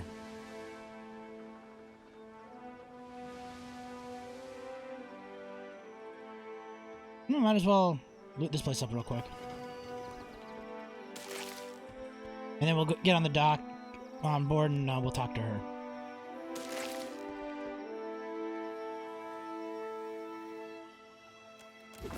Coral snuff. That's it.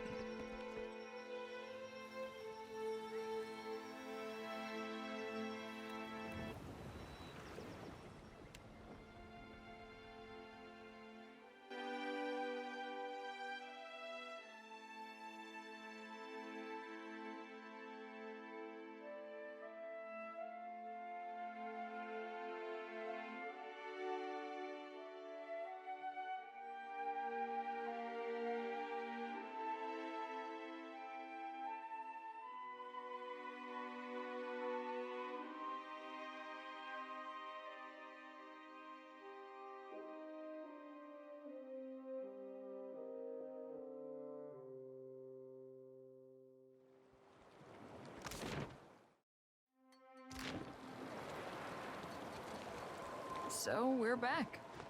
Did you miss us? Of course we missed you. Well, thanks. It was just me and the bird for a couple of days, and we're sick to death of each other. Something happened out there, and it's got me all turned around. Pique your mind? I didn't exactly deliver a missive. That parchment was meant for me, and I delayed opening it as long as I could. Atsura gave me a name and a location. That was all. When you're a sharpshooter by trade and your boss doesn't offer clarification, you learn to arrive at your own conclusions. Go on. The rub of it is, my target wasn't some ship's captain or an ogre swinging a fence post. He was the Ranga of a Huana tribe.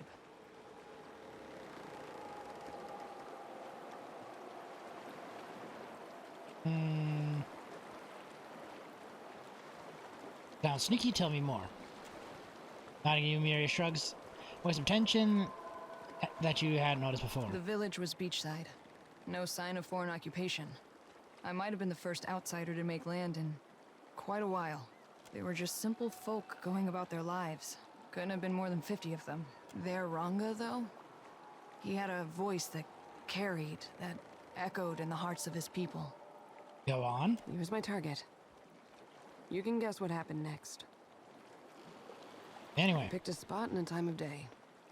Morning, west-facing, plenty of tree cover. The light was in my favor. The winds were low.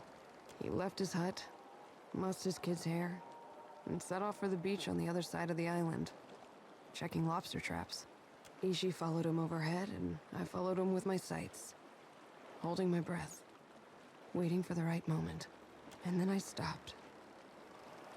I pictured all those captains I'd riddled with holes and wondered, is this how we treat civilians? Is this how wars are won? Go on. I shot him in the back of the head. He was a corpse before he hit the ground.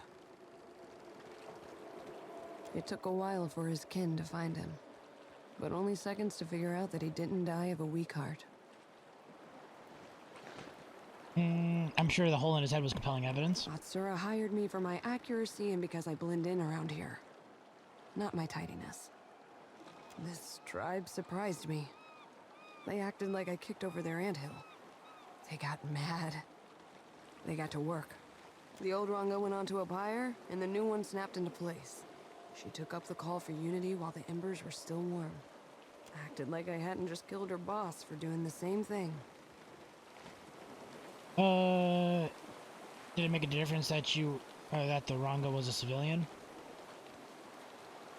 We've been delivering assassination missions the whole time. So the chieftain didn't rattle the tribe. Ratua can learn from this. Be more selective next time.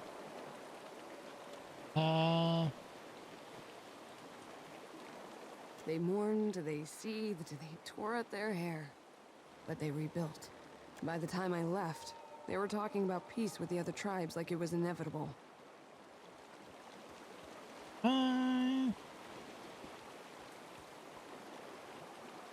They make a difference to you that they're ongoing civilian? Of course. I shoot to disrupt soldiers and end conflicts, not to stifle ideas or crush spirits. That's Valian work. You been delivering assassination missions this whole time? Fair question. Short answer? I don't know. Atsura uses different codes for each of us. I could teach myself to write Angwithan before I cracked another agent's instructions. Alright, you could learn from this and be more selective next time. I guess that depends on how much faith you have in Atsura's plan. If you don't mind, I need to let this brew in my head for a while and see what bubbles up. Thanks for letting me unload in the meantime. We should talk to Atsura. You'll want to know that I've done as he asked. Yeah.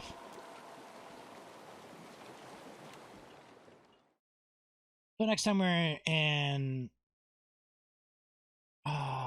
Nekataka, well, maybe we'll make a slight detour on our way back from this island, on our way back to the Crucible.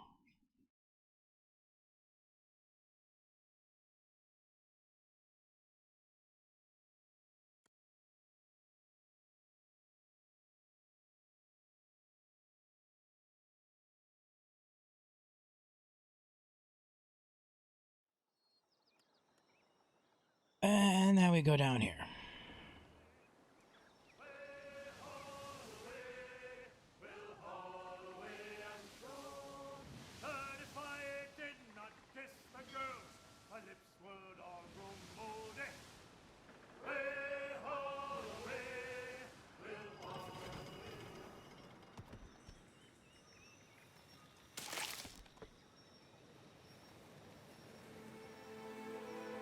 Visit the shrine first.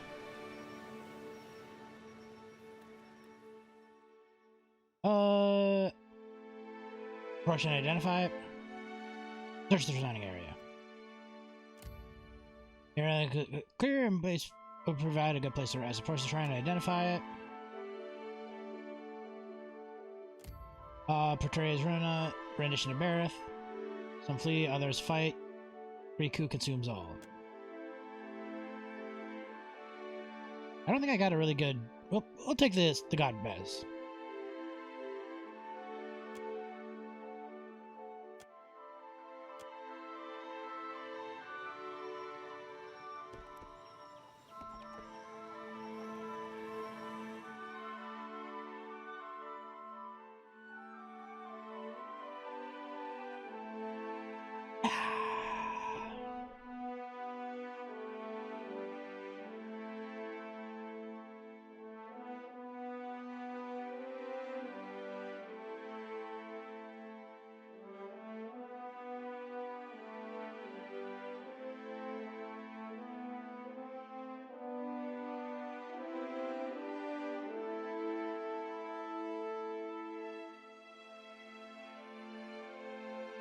Alright. Hopefully this place won't take us too long to clear out.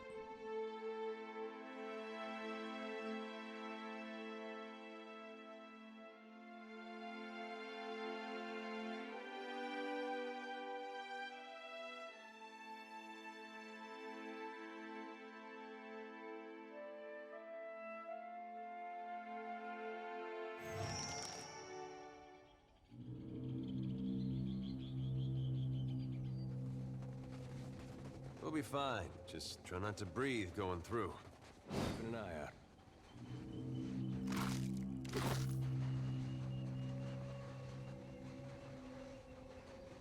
Foes ahead. Take this!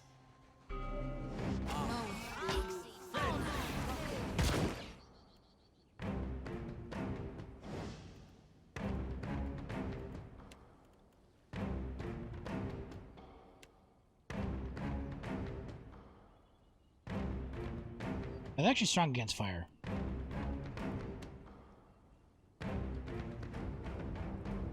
We'll do that instead.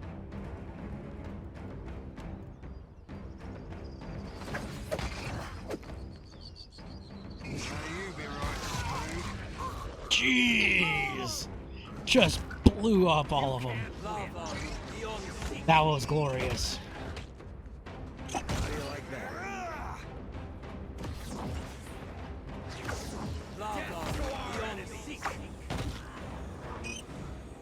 I reap what I sow.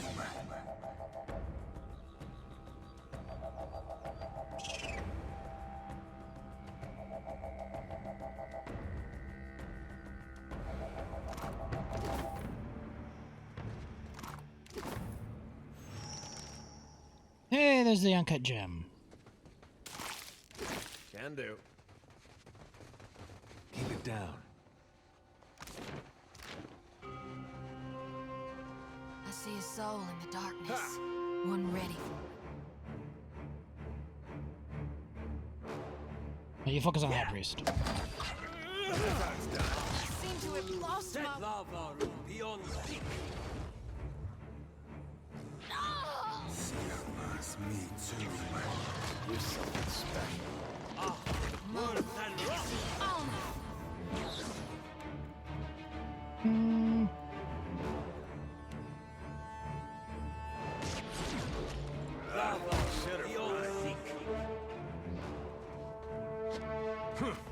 Cannot whack him any harder.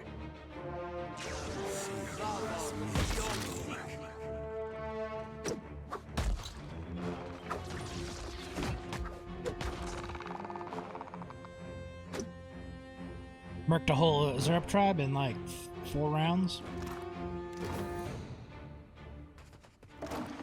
The perks of being max level. All right. Or nearly max level. I still got one person who needs to level up.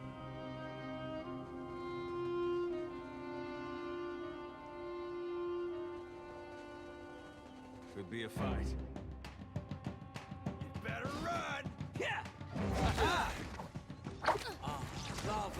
beyond Me too. No, Ixie. Oh, How do you like that? beyond Me too. beyond seek.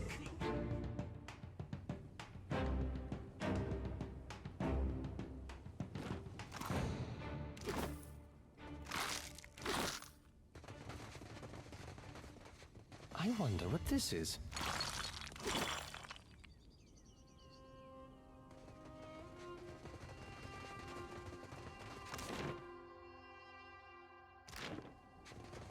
Well, I'm assuming there's a building up there that I go into.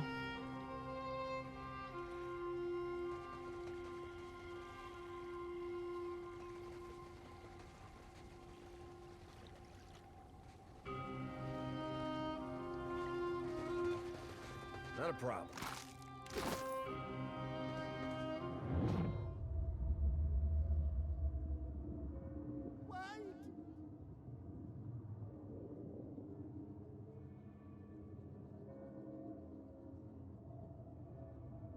Up!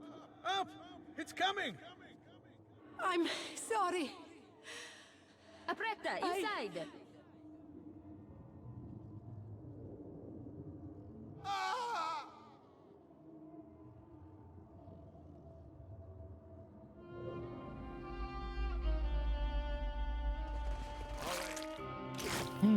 Something wonderful happened to him.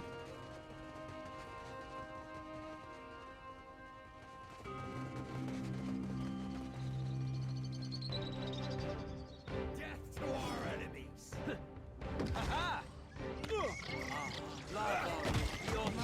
Ixie. Oh, You can't win beyond me too.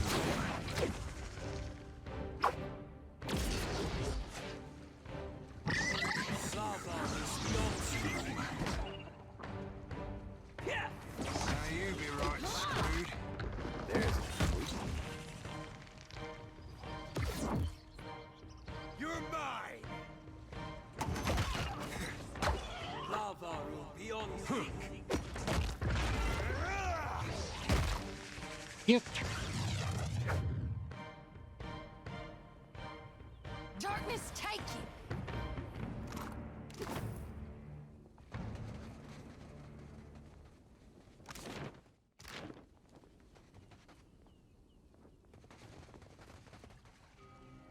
Alright, anything else up here?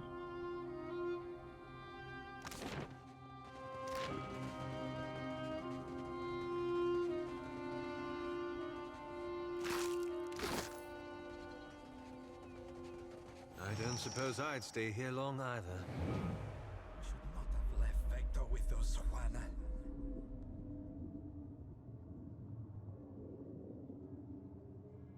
Then swim back to Tikawara. We will take your share.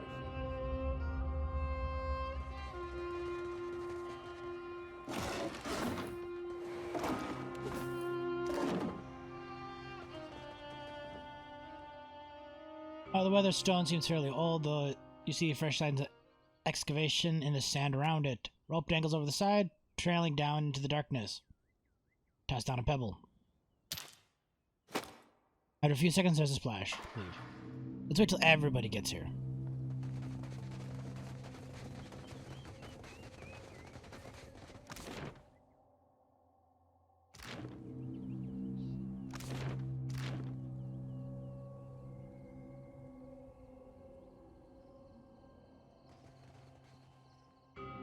There we go. Pull the rope. Hoisting the rope seems surprisingly easy for some reason.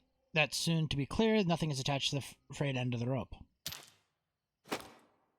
Send someone down the rope. Take a firm grip on the rope and make your way down. It's not long before the dark surface, the water becomes visible below. At the end of the rope dangles just above the water.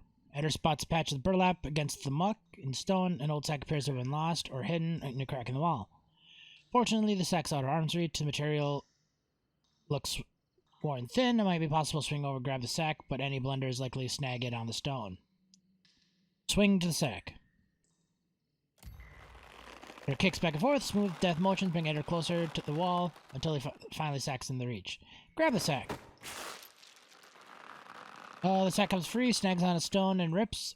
Glittering gems spill it from the tear as the rope swings a smooth, steady arc. A quick grab could save the falling gems, but the sack still feels heavy with treasure. Gotta save the falling gems. Nope.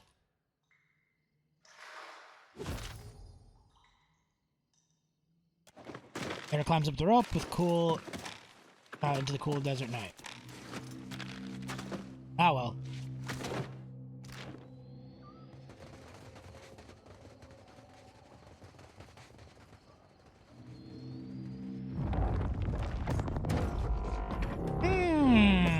That's wonderful.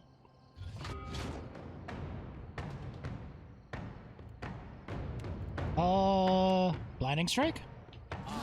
This weapon's no good to me.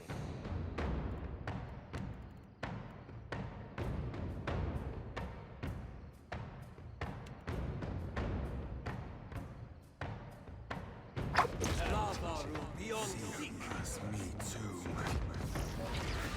You can't win. Wait, ask me something else.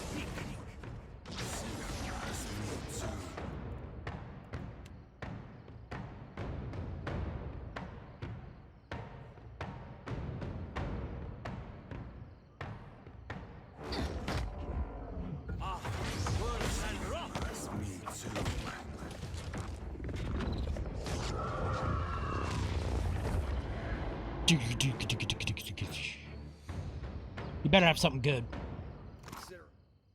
Ooh, Otterbahn. I just need those paradots. Very well. Examine door closely. Oh, into the copper Mozilla shell key. Turn the door right, and it opens up. The opening discharges a breeze of stale air coming from inside. The feeling which emanates from a yawning darkness makes your very hair stand on end. I'm afraid of this. Shouldn't there be other stuff I should be more afraid of?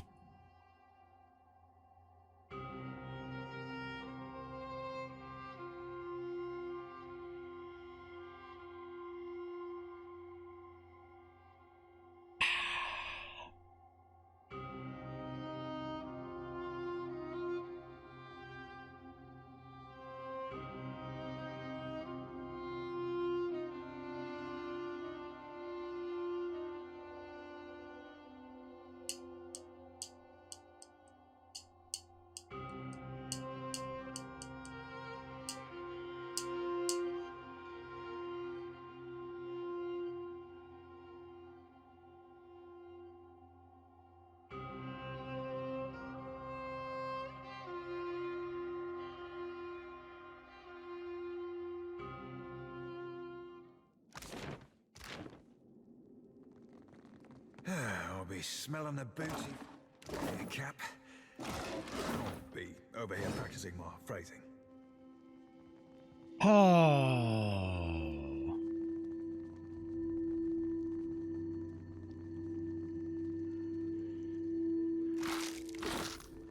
We're not alone.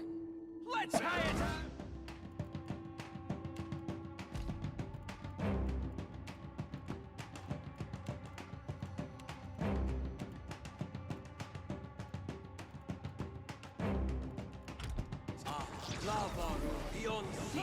I reap what I sow.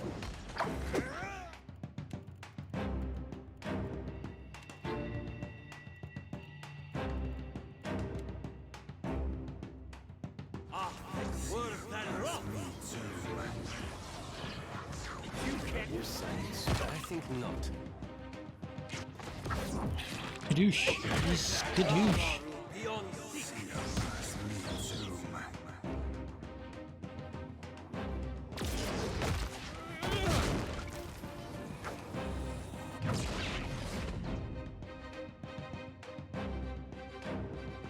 Come on. Oh, that's why. Dude hiding. All right.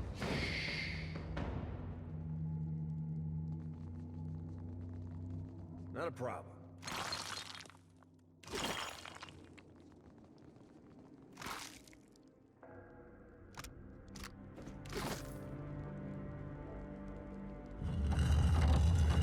Oh, here's a pillar of luminous aura.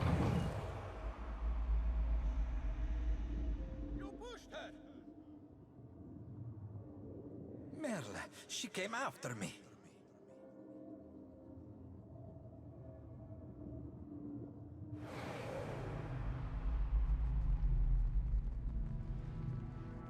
Ooh, have yourself. Oh god. Like a warning.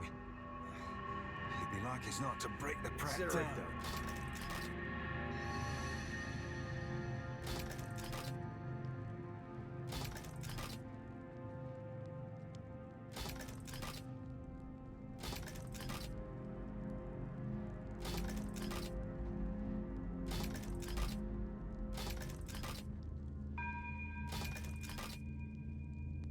Not a problem.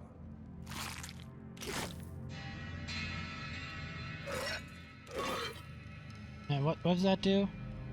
25% stride. No big deal. Ooh, have yourself a little.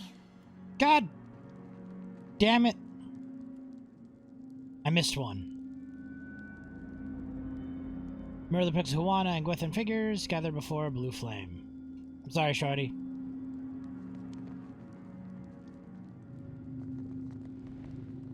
You'll be fine.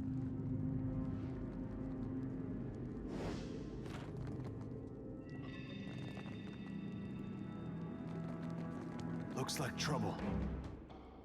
Death to our enemies! Keep your weather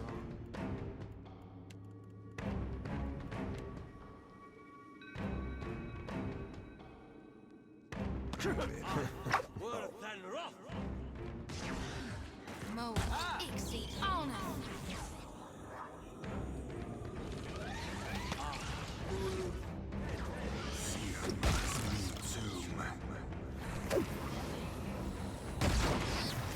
God, that wind spell, like, pretty much one-shots everything.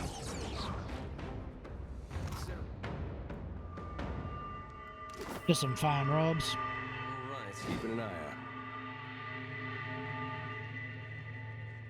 Ooh, there's a pillar.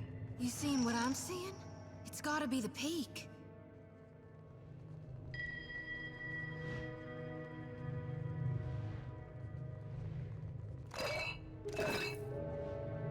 Already on. Light shape stirred just beneath the surface of the outer, rippling past irregular motions. Down we go.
let's see.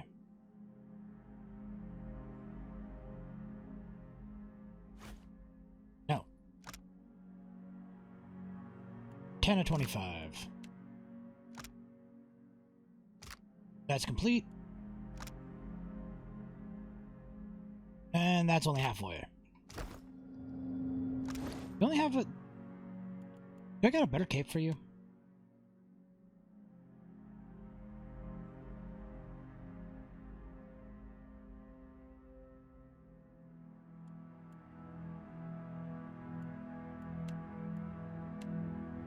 I don't have any boots.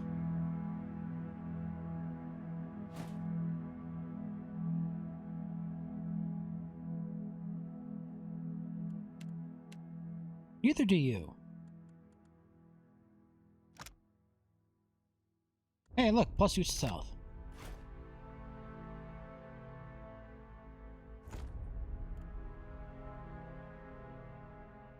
Oh, I'll give her a bad rap. Cool. Rock be a pound or two of gold, Cap. If you can get it into our hold.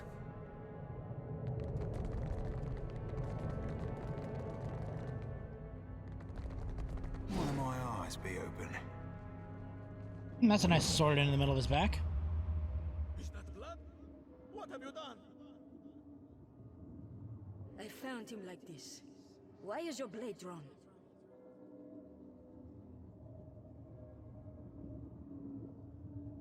You're crazy. Stay back.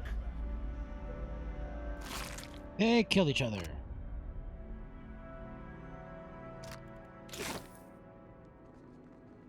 Let's see what's in here. Let's see. I already unlocked it. Not a problem. I see a soul in the darkness. One ready for reaping. Something I can do? Pariathus! You better run!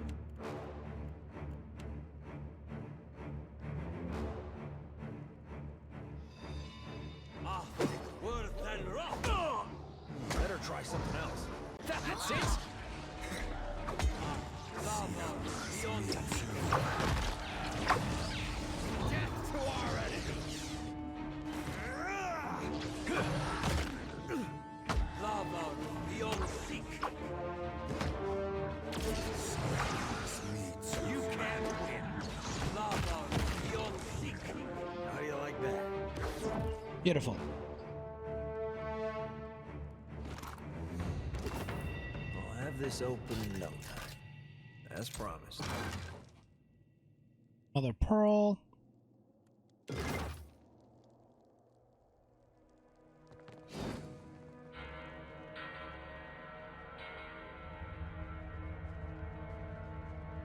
Oh, think I can't see you, you sneaky bastard.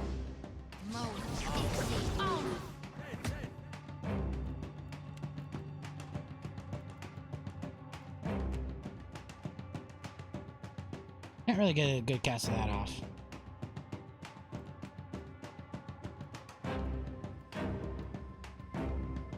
Can get a good cast of this off. You're something special. That's it! Lava beyond seek! Yeah. Destroy them damn sigils. Lava beyond seek!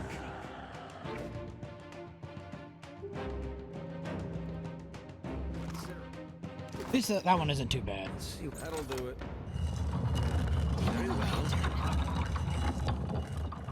Alright, that takes us deeper into this place. We still got a whole floor to explore.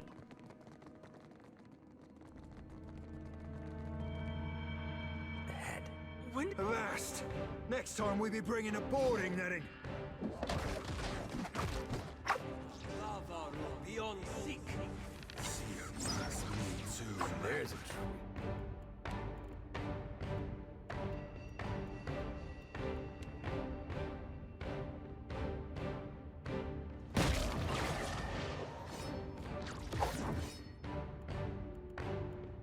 To cast this.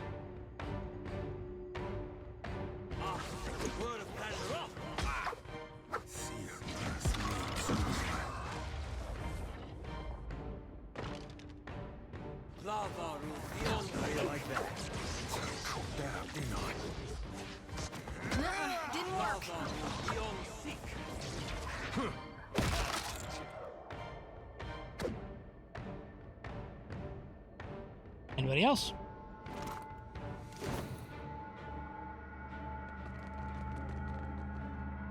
Now let's actually do this.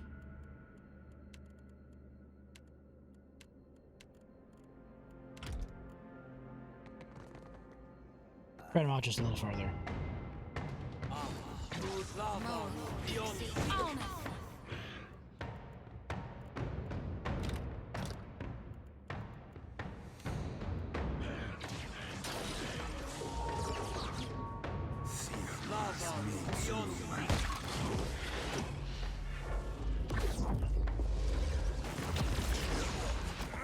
You be right screwed.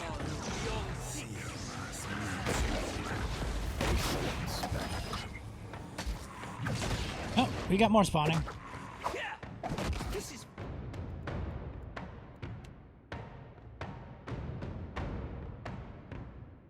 futile. That's how it's done. So help, time to separate the chaff. Like frog in a figurehead. Futile. Must me too. Mo, son of a cur!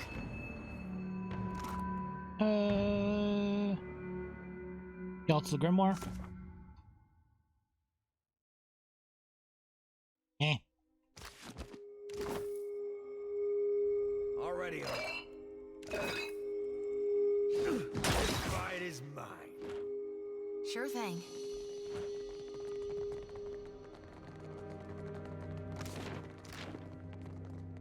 It is a pretty ominous glow down there.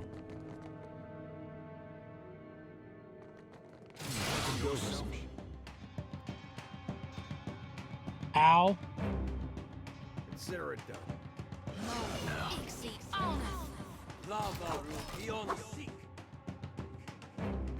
You can't win. I don't think so.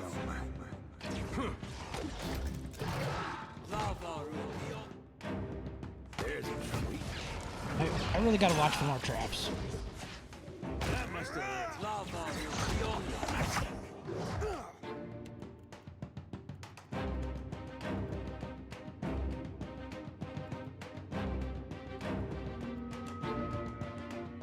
Never guess that. There's something I think special. that's beyond me. You're mine. You can't win. Beyond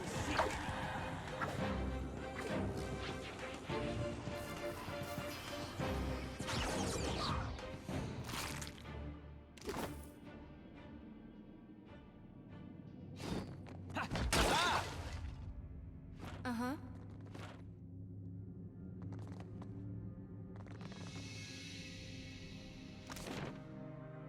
Alright, well let us take a quick rest before we proceed. So Shoddy doesn't die.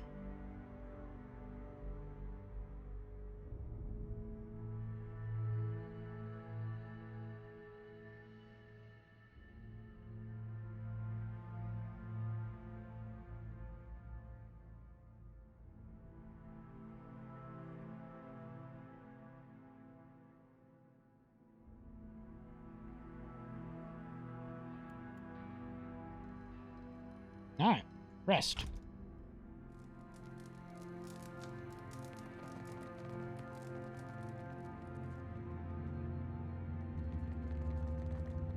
Keeping an eye out. I'm just gonna go slow now. Whoa, whoa. Time to separate the chaff.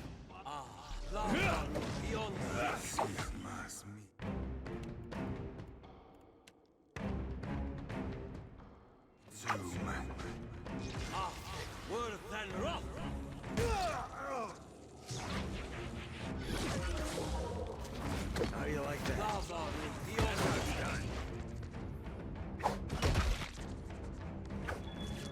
Let's try again. Did the spider just pull him up?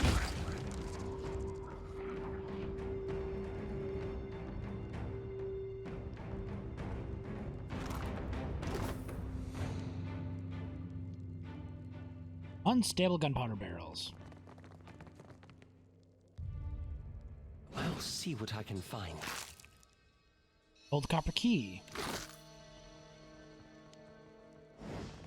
Assuming that's the key to get into the other area. Back here. And that's this floor. Yep, what's in here?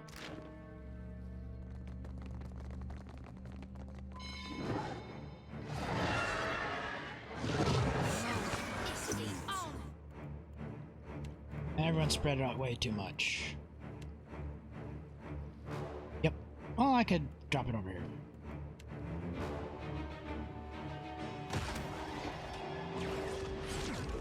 There's that's it.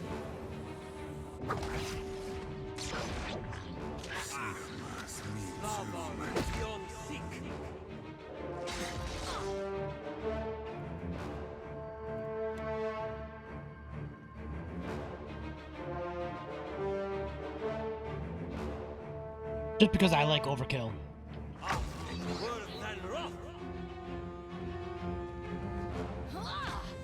You're something special. Me too. Curses. Alrighty. Done and done. Anything else? Alright.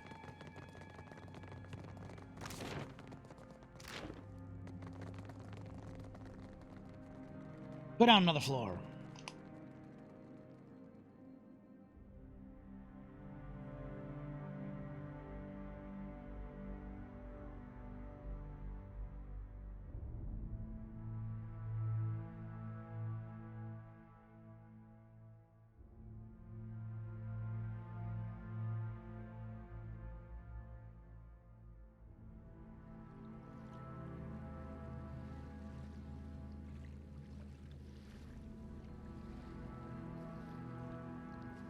Not a problem.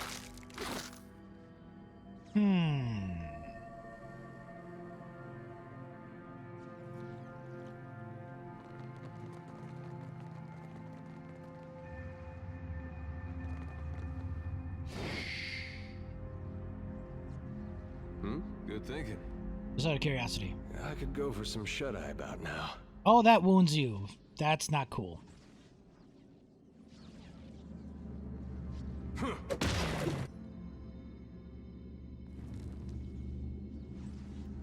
Happy to oblige.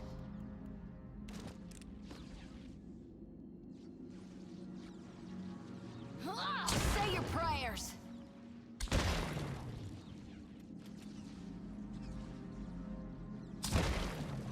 Uh-huh.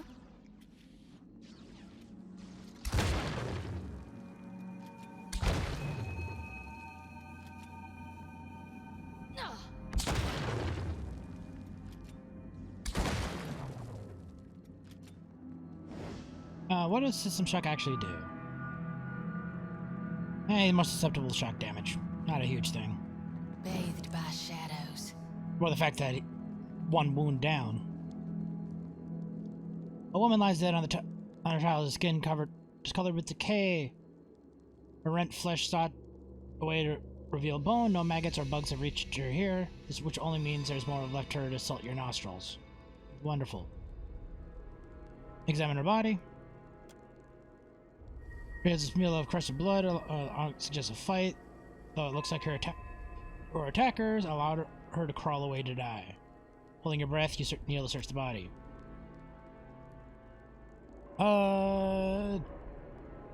Take a weapon.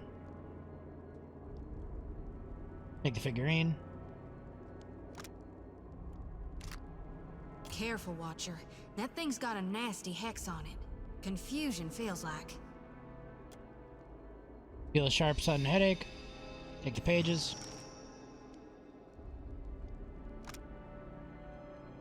I am not gonna read all that. Read your soul. You're an explorer of the Valiant Trading Company. You're a searcher in the ruins for your comrades. At least now, used to be your comrades. You're not sure. Things have been going wrong ever since you got to the island. First Gain, then Orla. Well, you might have started earlier on Tikawara, maybe when Victor fell sick. You hear a scream in the distance. You don't know where the others are. You don't know why there's blood on your hands. You don't know why it's so hard to think. But you remember that you're supposed to be quiet to avoid notice of whatever's down here. Something moves in the darkness. Brief images, see scattered and confused.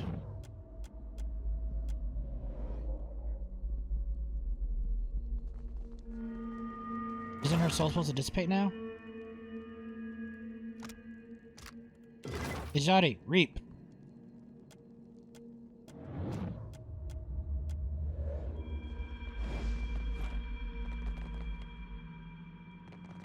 One of my eyes be open.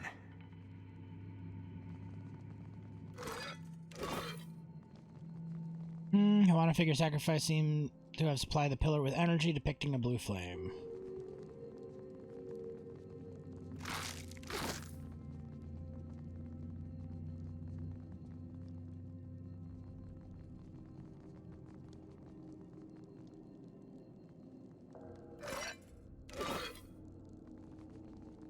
Stone glass contraption vibrates with some internal energy, setting the copper rings to buzzing.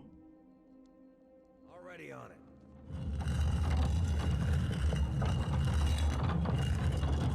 Looking at that thing's enough to make me queasy. For the love of God, don't touch it.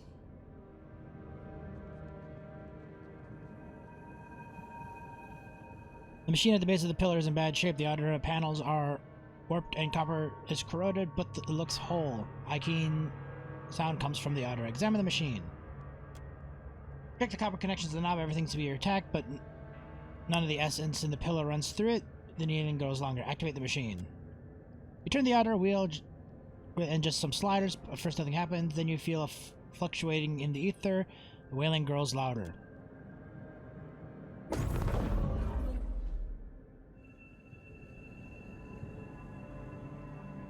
The essence moves to the outer, opening a dimension as raw and distorted as a flesh wound. Something in the place pulls at your soul, and distant voices cry out again.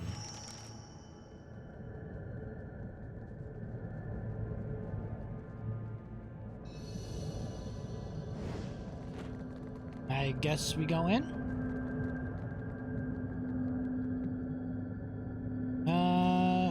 Project your party through the pillar.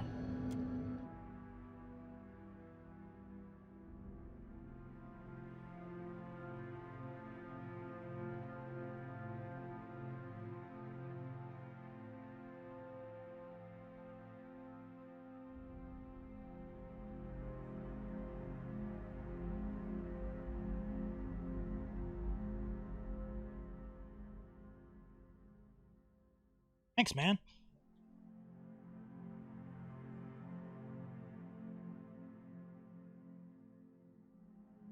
Move that light.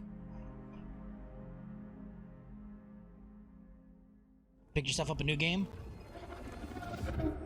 Oh, Link Between Worlds. Yeah, that's a fun game.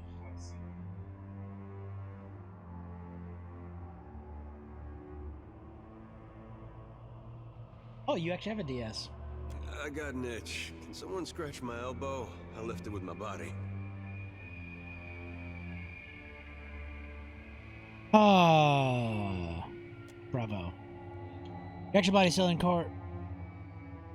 Poko Kohora. You feel cold tiles beneath it and smell dusty air around it, but you cannot turn to it. Something holds you here. Once you heard outside the pillar scream, wail someone close by.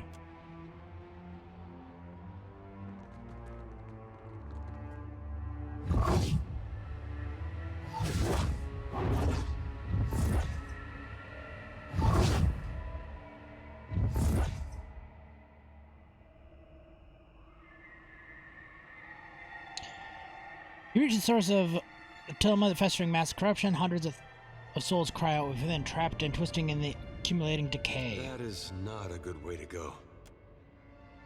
A handful of souls, mostly whole, surface confront you. One of the separates from the others stare out, down with a grin, hateful intensity. You do not belong here. Who are you? We are the dead. We're talking to a lost soul? Hold on, before you say any more, Look into the light of my lantern. Beneath his teeth, he squints and the trickle of essence leaves his body. When he looks away, the trickle stops. Maybe you're dead. I do not see Tangaloa's mouth or Sirono's doors anywhere. My storm wreathes Pococahara. Ngati's fist drags Valiant ships to the deep. If you come to stop this, you have already failed. The Fonferris made it to Pococahara without much fuss. Ikira, and your ancient soul will help the gust flourish into a gale. Ngati holds our souls in this swamp, cut off from the sea. The flow of essence stops here. And rots, apparently. What do you mean, rots? Souls are going bad, cut off from the cycle? My lantern looks fine and healthy, though. I don't claim to understand it, girl. I am a miner, not a mystic. The cistern overflows into the world of the living, stirring the sea and skies with the fury of the goddess. Bringing storms. There's nothing divine about the broken machinery around the outer pillar. The gods laugh at machines, I say. Nothing built of kith hands can wrest away their will. No souls travel through here. The Adra screams. Ngati grins, showing her fangs. This is where Valiant's scheming ends. Ngati's servant holds the dam closed to flood the living world with her vengeance. Are you sure they'll do anything to protect an investment?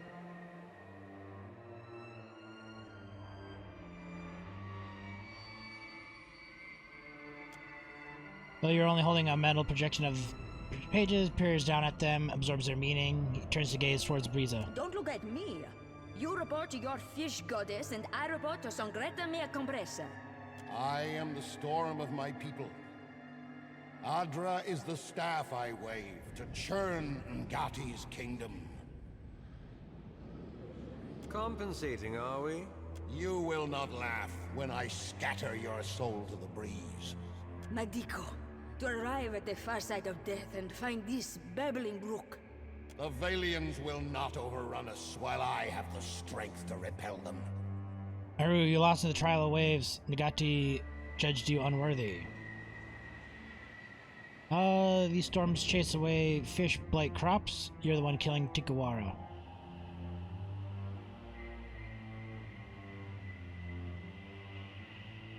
Fool! Ngati will stop churning the seas when the outsiders leave. Then I will be reborn as a Ranga. Pirates and slavers drove my tribe from our old roots and havens. Now, the Valians do the same with paper. They come to pull Adra from the earth and mill it like grain. Talk on, Plankenet. You have your story and I have mine. There is nothing more to say. Here at the end, outsider lies are a dull edge.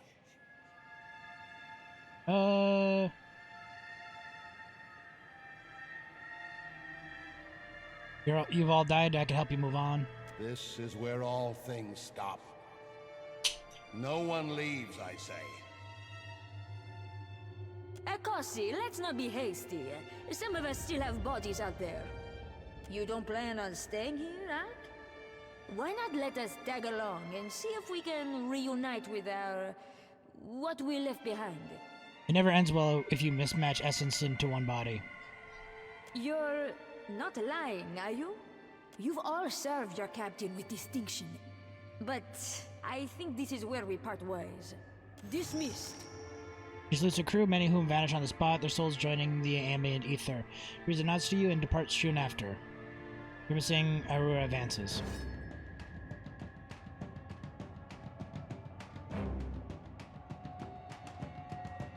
Alright, well, I guess we slaughter you. How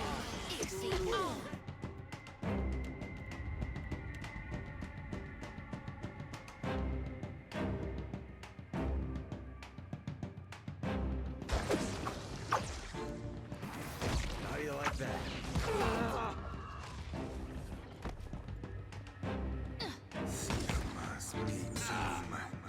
You can't better cry. That doesn't do all that much damage. You subdue the furious souls, ripping them into motes of their constituent essence. Beyond this cloud of essence, you feel the pull of the cycle. The force steadily increases. The pillar remains steadfast, blocked from the natural flow. Return the natural flow.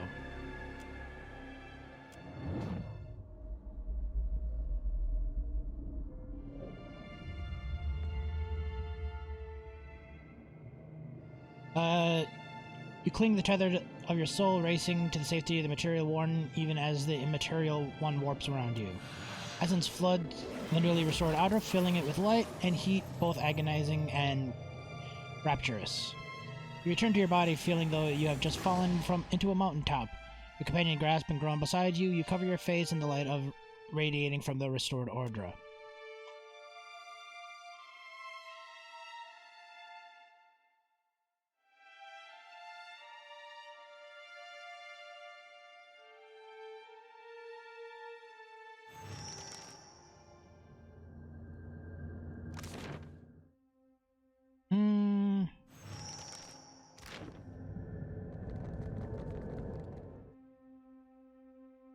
I got a bunch to report back now.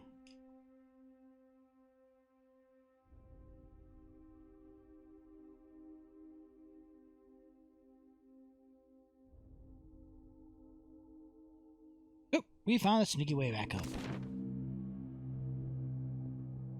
And then let's just get out of here.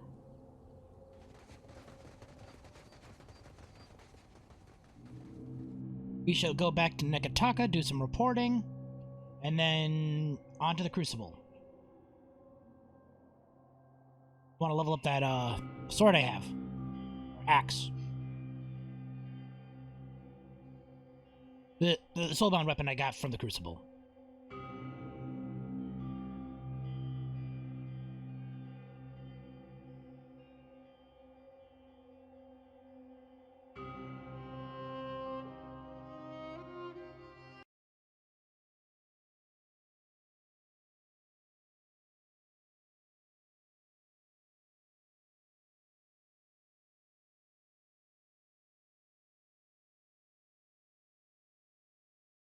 I wonder if I'm going to actually go back to Tikawaka and talk to the priestess about her dad. And then I'm going to go to Nekataka. Since it's right here.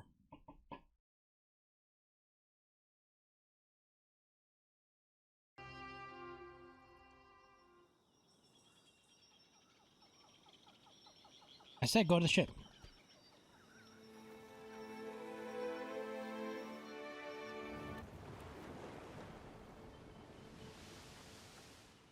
Shift to the wreckage. Continue searching the ship. Flint and tinder. Water. Logger. Flint and tinder. I found my spine on the dead fire lines. Tell me where, hey, hoorah, from a deerwood babe to a sailor fine. Hoorah for the dead fire lines. Now dead fire roots, they make good time. Tell me where, hey, hoorah.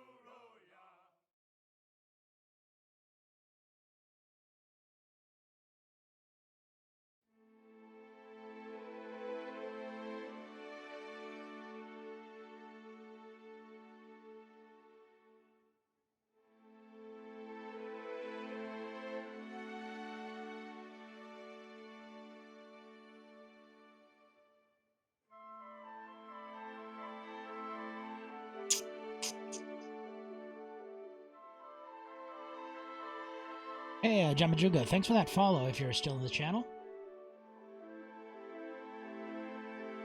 I completely missed it.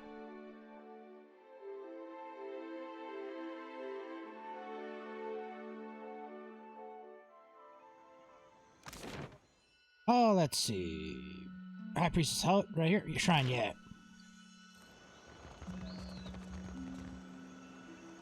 The doctor wants to roll over the din of the waves as if the entire village is aground. Many of you don't seem happy. I hope that's not for us. They argue with one another, pointing off to the distance, but as you approach, they turn to stare at you, their eyes wide with apprehension and anticipation.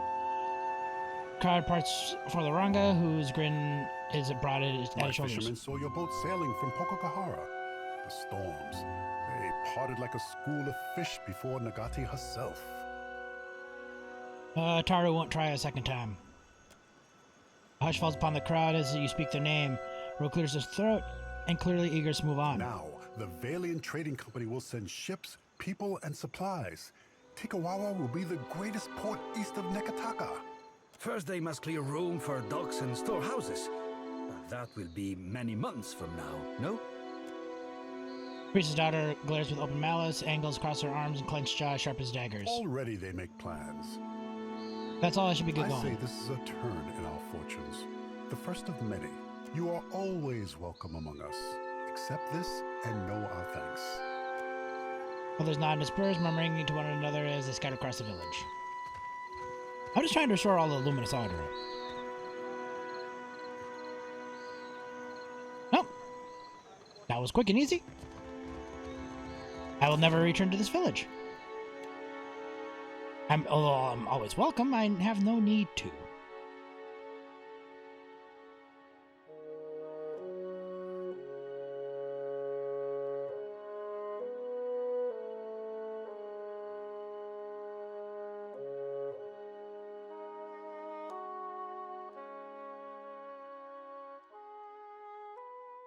Alright, to Nekataka, and while I'm sailing, I will be right back.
Alright.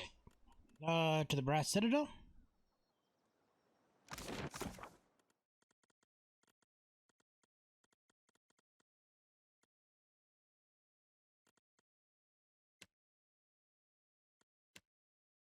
There's a bunch in the Brass Citadel. Here, command lower.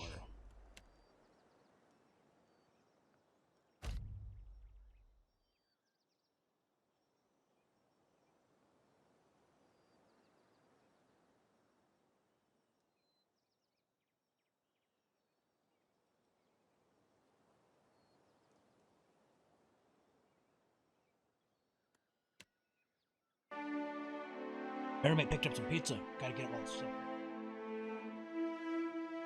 Our journey through the streets of Nekataka is interrupted by a group of kith detached from shadows before you. Cloaked and armored men and women say nothing as they draw blades around you. Identify the ambushers? The approaching kith wear little masks identifying the marks. The mask possible ties to the leaden key. Heavy armored kith. Maybe members of the Steel Garrote, servants of Vortica. What do you want? They move silently towards you, like glinting on the edges of their weapons. Fine, let's get this over with.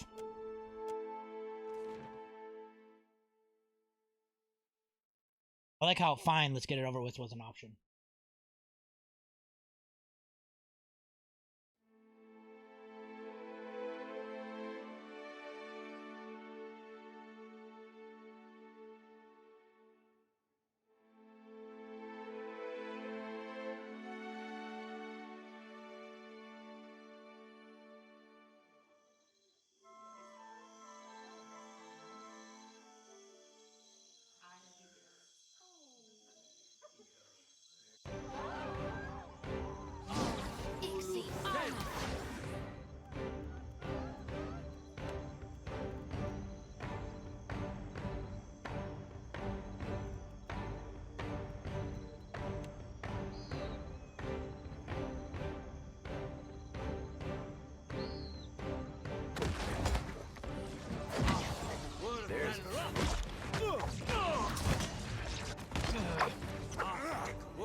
they lived after that first one.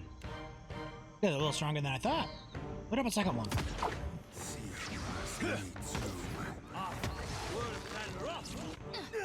That dog won't hunt. Ow! Something I said? That must have hurt. How do you like that?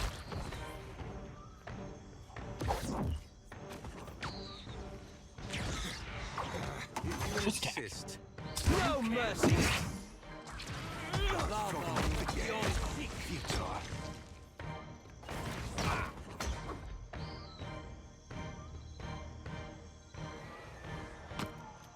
Mo, Ixie, Alna, son of a cur! Easy peasy.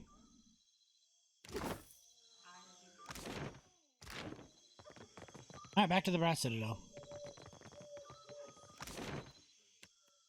Imperial Lower Command.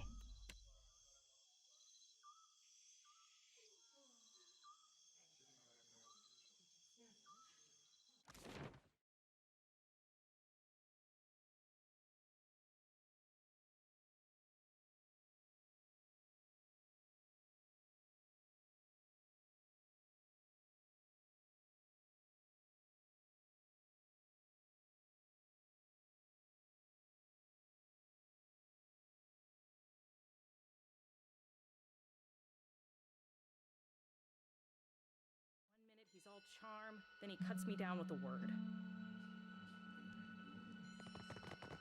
I get along fine with him. He's straightforward, too. Clear skies. I saw the Luminous Otter and Pocahora. That explains the rumors the Valians are scaling up in Queen's birth. I'd hoped you would stop them.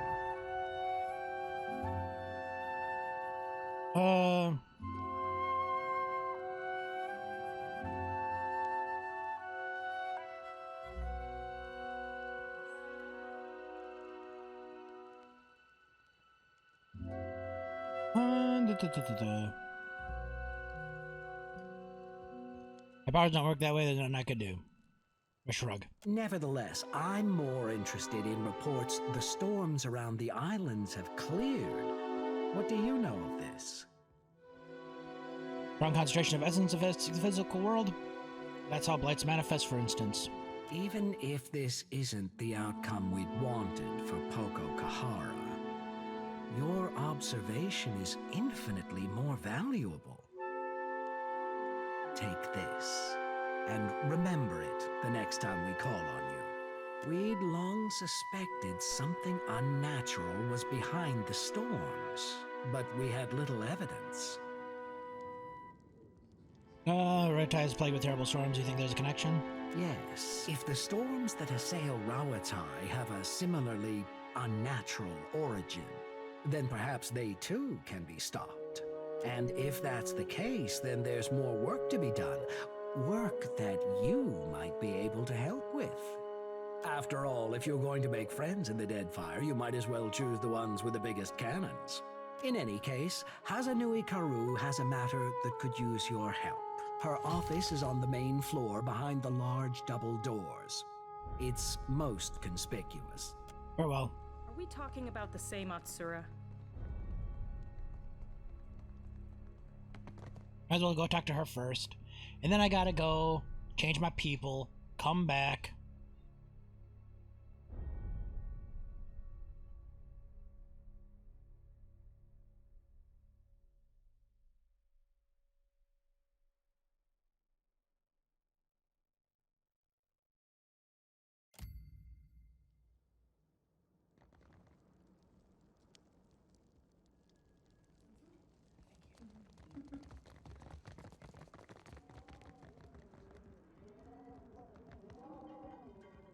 To me. Atsura tells me you tamed the storms of Poco Kahara.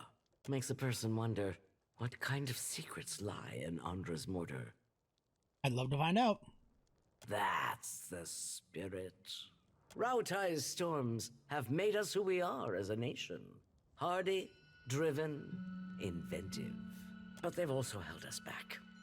Forced our people to seek resources and livelihoods far from our homes and families. Imagine how much more we could achieve if we could control those storms.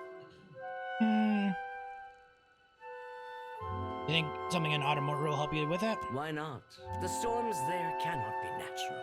Not when they are so ferocious, so constant. And your exploits at Poko Kahara suggest that something else may be behind them. But enough of that for now. Sure, I said you need my help. There's an understatement. The trouble in Hasango forced us to send additional ships back to Rawatai to make up for shortfalls. And storms at home have delayed another portion of our fleet. This leaves us short-handed here.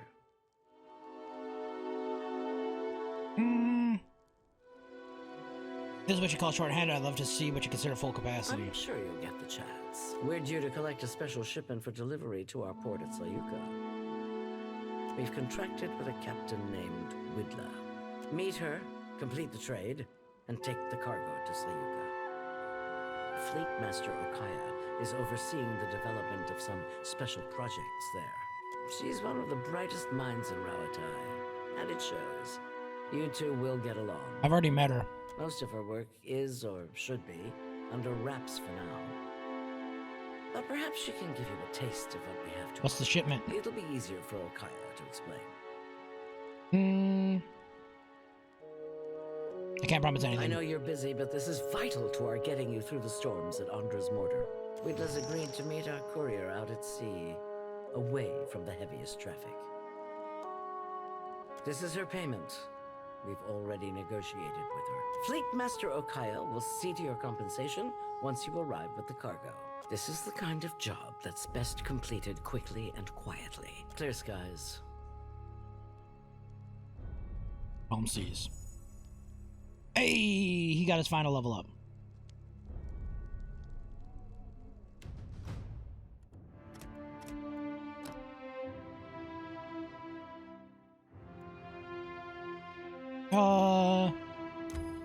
Might as well max that out.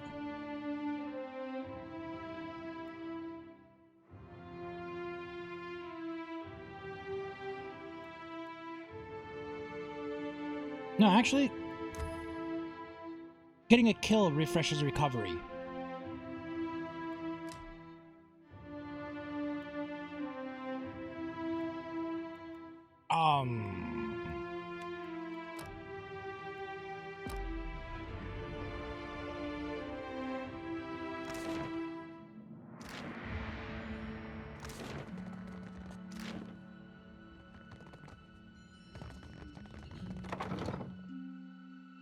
And since I forgot to get Maya, or however you say her name, gotta go back to the ship, get her, come back.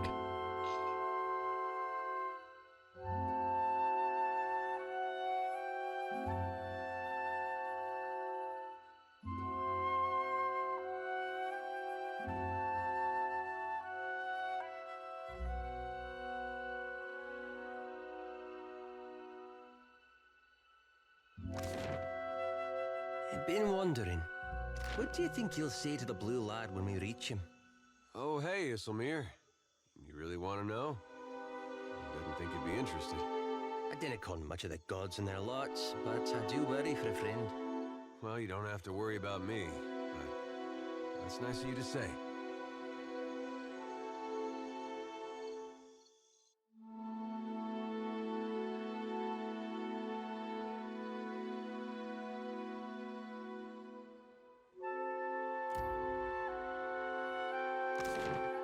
I know that's not really an exit.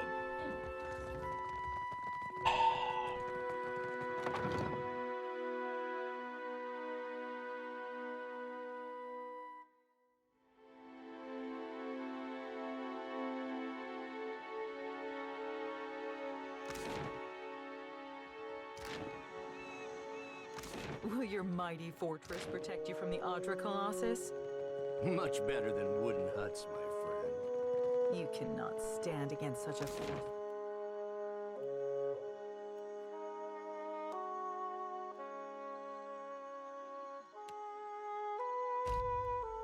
Forgot there's a place right here where I can switch people.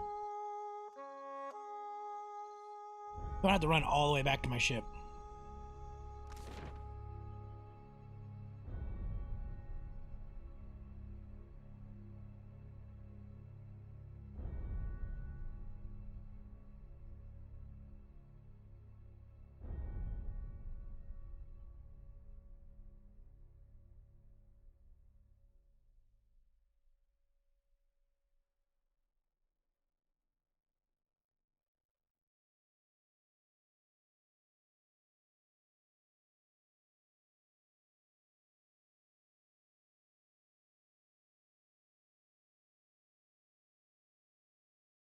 Pizza's so good.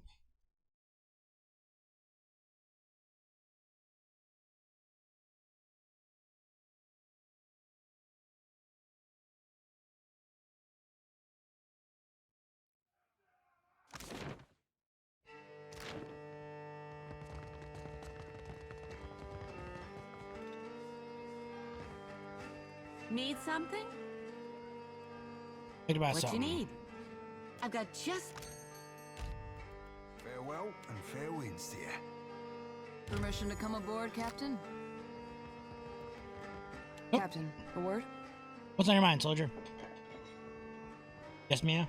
What, did Ishi defecate in your favorite helmet or something? You've spoken to Aethys, which means you know what we're up against. If the fleet sailed up to him and fired every cannon at once, I imagine we'd have a fighting chance at taking a chip off his kneecap. There's no stopping him, is there?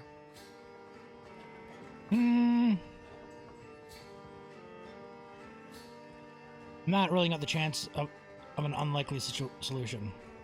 So that's a no? I suppose there's a certain appeal to recognizing the inevitable. We don't have to waste our breath trying to stop it. It's up to us to try to mitigate damage. It'd be nice if the gods summoned the courage to intercede. Said every sailor whose ship started taking on water. It reminds me of the first time I shot to kill. Oh, I'd love to hear this. There he stood, a pirate captain barking orders from the forecastle. Out of everyone's range but mine. The wind toyed with us. I took aim, never thinking I'd make the shot, but then I felt this awareness, like someone out there was aiming me. A cannon blast took me by surprise. I squeezed off a shot, expecting it to fly wide, but the bullet took my target between his eyes. I don't know if Bareth kicked open a door or the Sky Mother held my hand, but that man was meant to die. I've got that same feeling now. Better or worse, I know that Aethys is meant to succeed. I will tell if Aethys gets what he wants for good, the rest of us. Hope I didn't take the wind out of your sail. Whether or not we can change anything, at least we can say we were there. That's more than most people get. Yeah.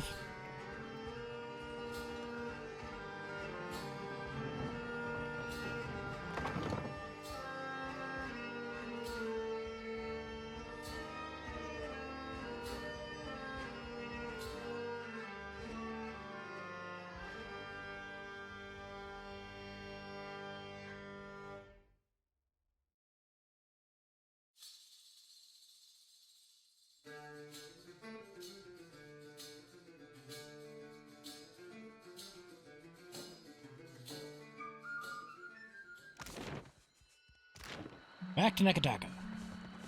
Back to the Brass Citadel.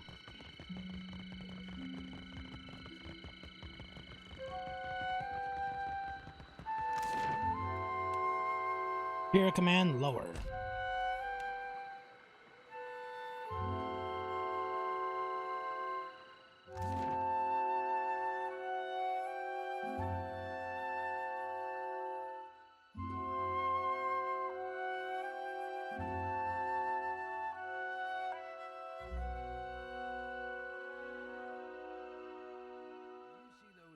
Verses by the kitchen.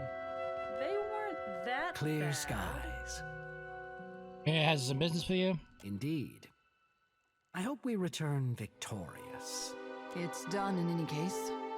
I'll leave you to decide what victory means. Can you explain what you've been up to? Maya has been assisting with plans to work toward peace in some of the more tumultuous parts of Deadfire. A noisy kind of peace, but it's all we're likely to get. Then we must take what we can. I'm certain Harama would agree. He's well, after all, thanks to your decisive action.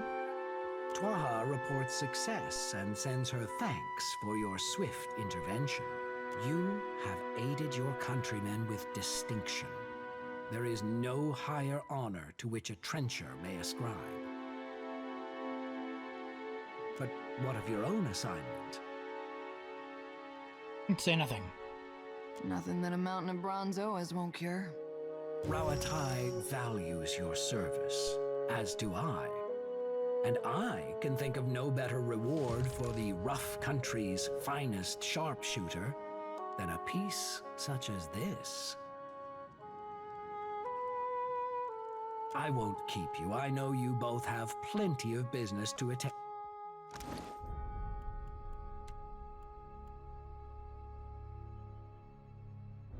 I might as well give you that, a nice gun.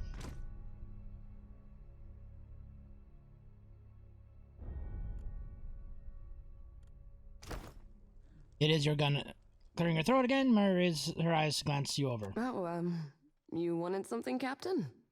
You're the one trying to get my attention. What, me? Been trying to say that it's a pity you're already accounted for, Captain. You're halfway towards being a decent catch. Forget I said anything. It's not important. Let's be off. Rhyming Hazanui with kablooey? I can't think of anything else that goes with Hazanui. Me neither. That's why I leave Epic. And I missed one of the romantic options. Oh well. I'm assuming there's an achievement for getting all of them.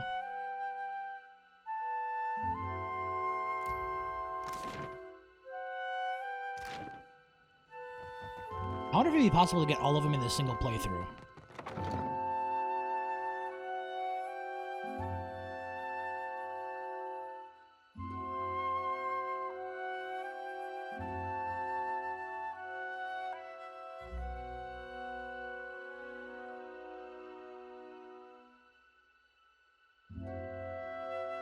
Do I have anything else to do in the city? Nope, but we shall go to the Crucible and then we shall go do this painted masks.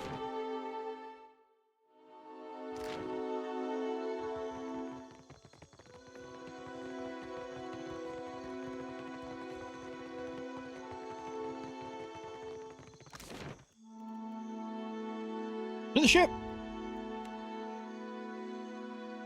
Assuming nothing happens.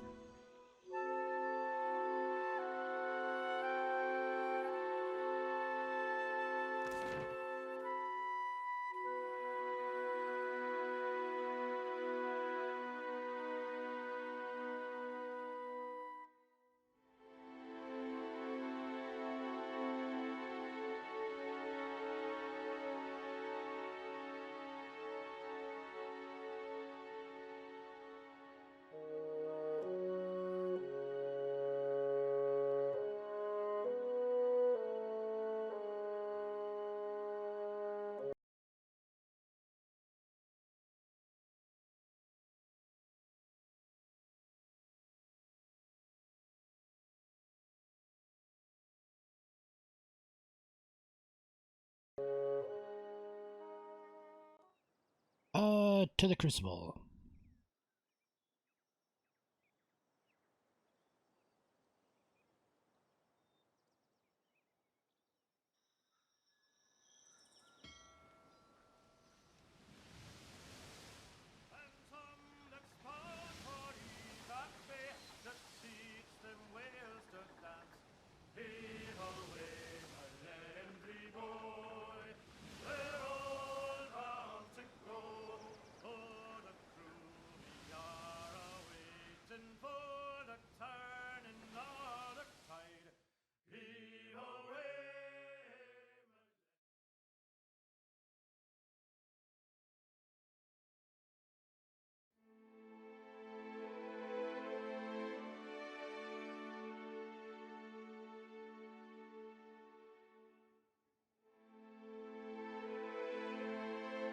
Look away for 1 second.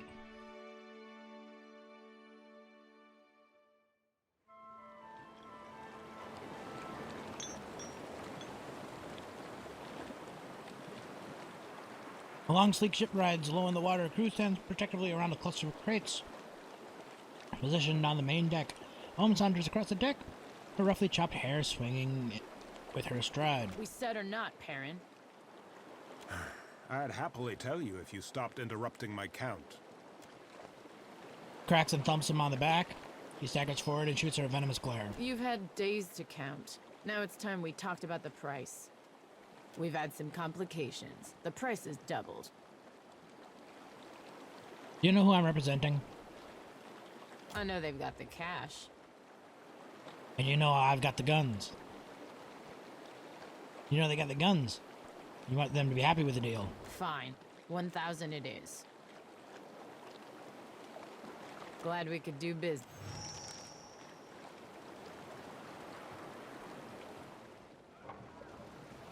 Buckets loads crates under your ship. The new cargo gets secured. You retract the anchor and let out your sails.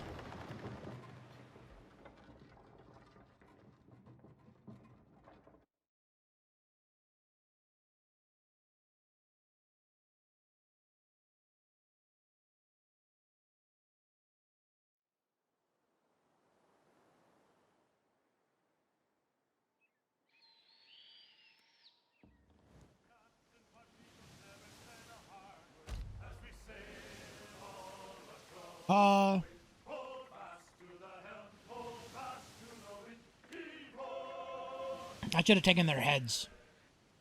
Cam, come quick. Something just popped out of one of those crates we picked up. Before you can object, Vicinity leads you above deck.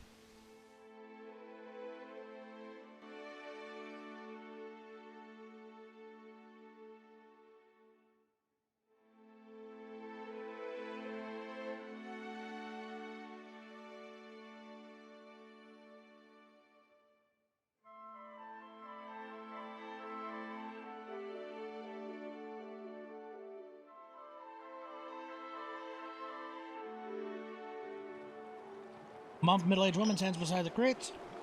Clothing is rumpled and her hair matted between twinkle and triumph. Gelarde, 23 days. This is a new record.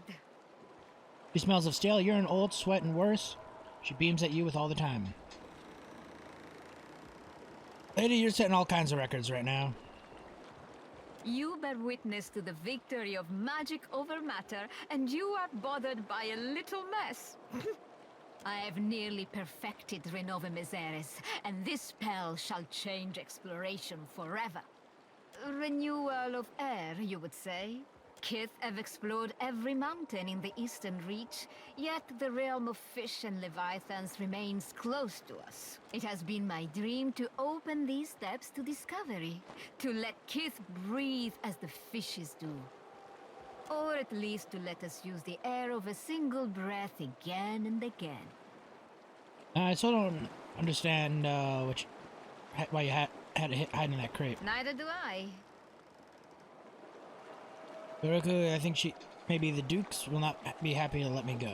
At least he gave me plenty of time to test my work. If I go to Sayuka, why leave the Villian Republic? Back home, they care only for profit, and there is little profit to be had in sticking your head in the glass bucket to watch the fish. But the Rawatayans, they have vision. They chase greater things than gold. So I go to work with them. What exactly are you working on in Sayuka? Sientere, but I had promised not to say. I suppose. Yes, I have much to do. Many more tests to run before we reach Sayuka. Okay.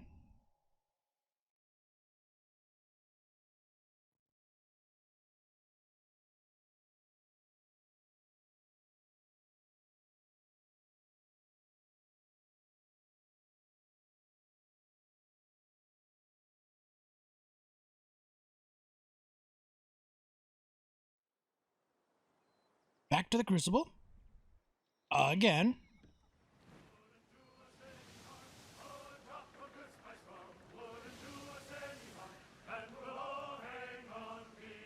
Man, this ship is fast. I love it.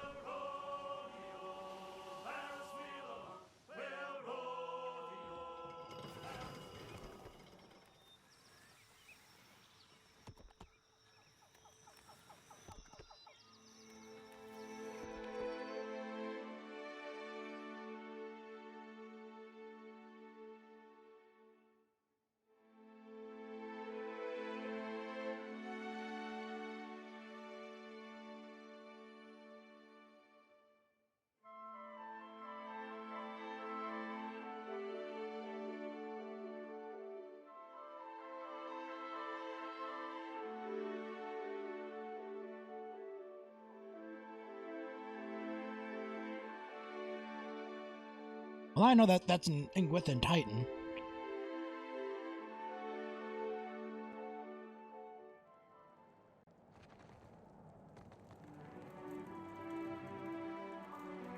Dang it.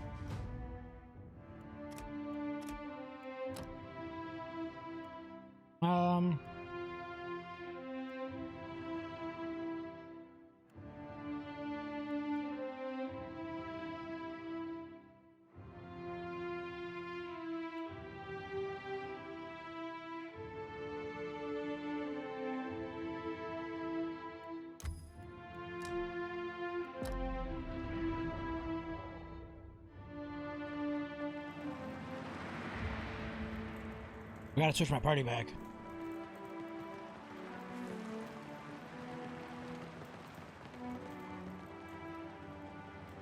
My patrons will sleep, of course. Fine. I'll just wait on the boat. Don't sound so sad about it.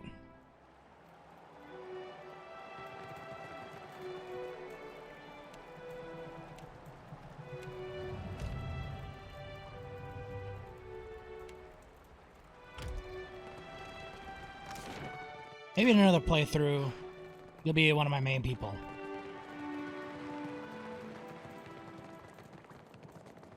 Ah, Watcher. I hear tale of another artifact, right? Welcome back. I hope I can be of service, friend. Greetings, champion. You again honor the Crucible with your presence. Alright, let's check these things in here.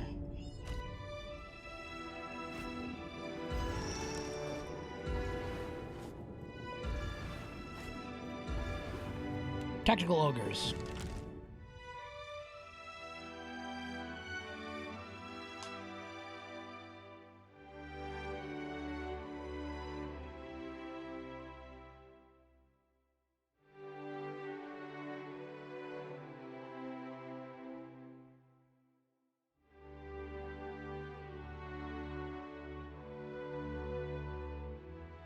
My question is, why did I get 3 for the Seeker, but only 1 for the Slayer? Is it going to be 3 for everything, and this won't complete the trial? I just want to upgrade my weapon.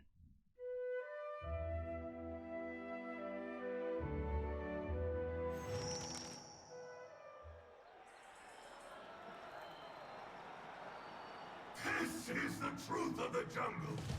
As strong as you are, there is always someone stronger. How one deals with this matters the Slayer. Luck is for the weak. May the most savage win.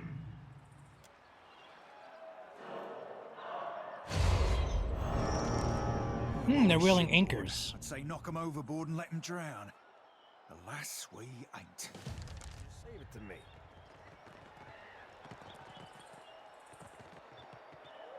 Hey, watch out. Yeah, we can flank them. Better run. Oh,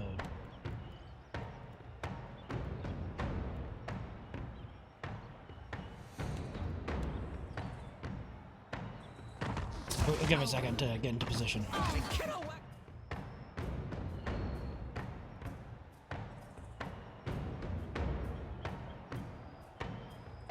Harder. This fight is mine. Worse than rock. Me There's a truth. Thick wood. Can I get that guy too? Yeah, right there.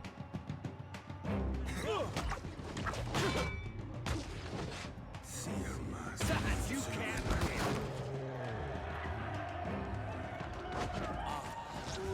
Dead. like flogging a figurehead. Guitar. Yeah. Bravo, beyond seek.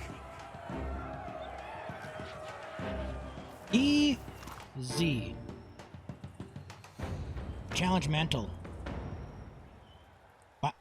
Binds with Barbarian Cypher Druid.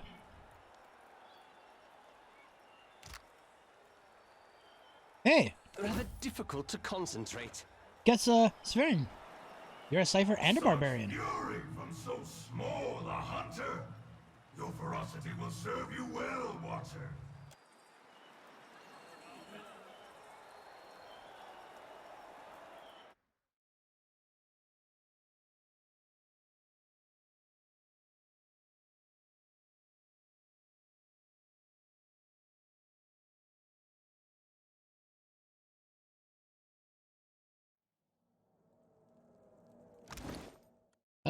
Hey, where is that armor?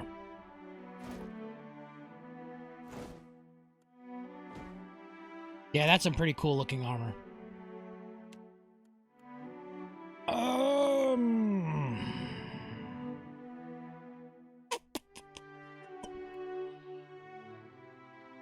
Let's go barbarian.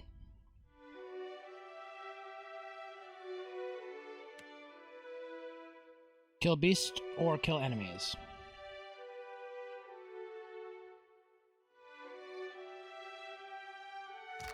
Not a bad bit of tackle, Captain. Indeed.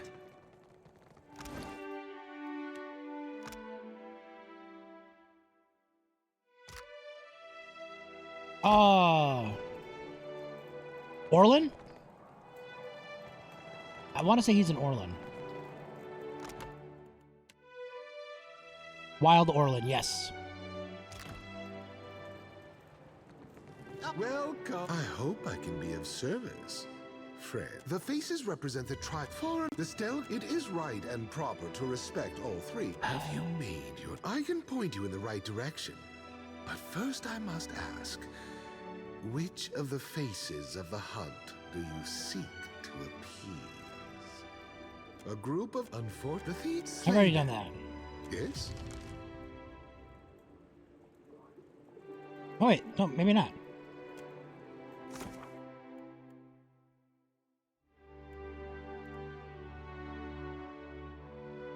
Yeah, I got it.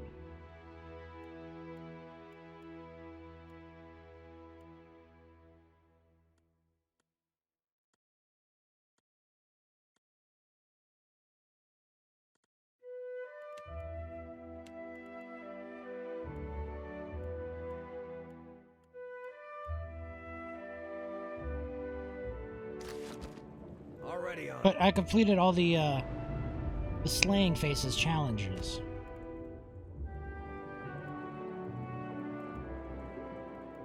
Or is it all the...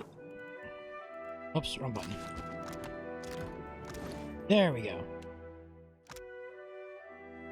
Complete each of the Beast of Slayer fights. Alright. Not a problem.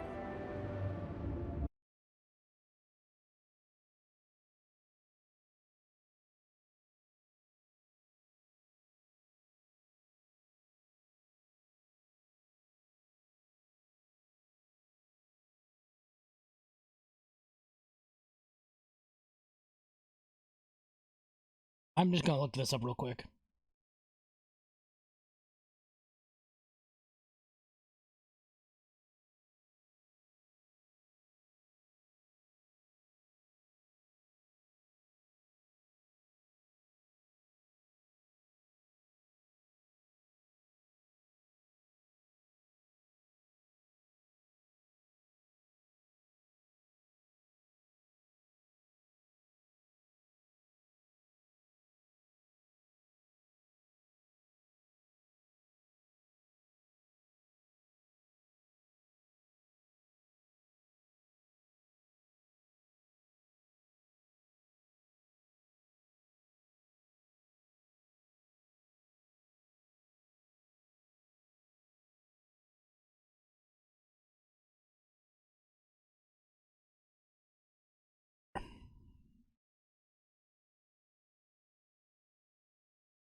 The Seeker's Path.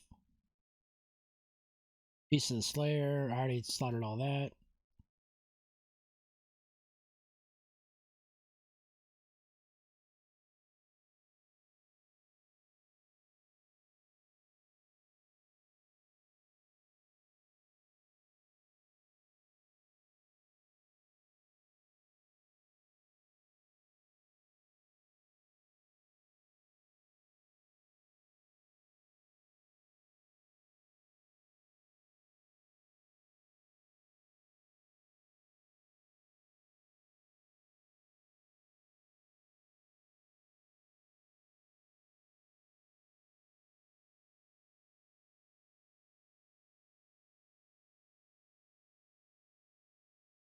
Oh, let's see.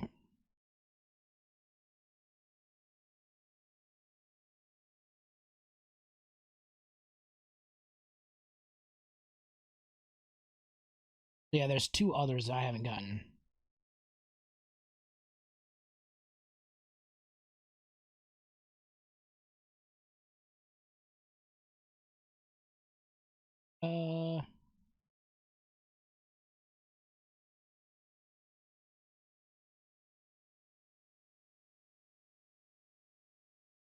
So do I have to explore the areas before he will give me the quest?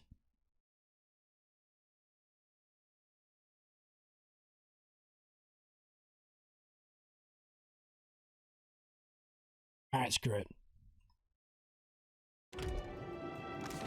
I don't care that much.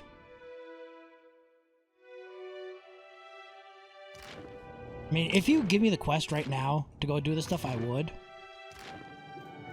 Welcome. I hope I can be of service, friend. Most a few, however. But I'm not gonna go clear a place. Come back here. Get the quest. Go back to the place. Get the stuff. Come back. Fight the monsters.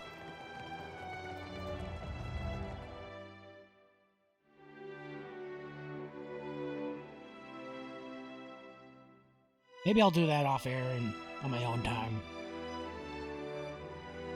It just seems too tedious.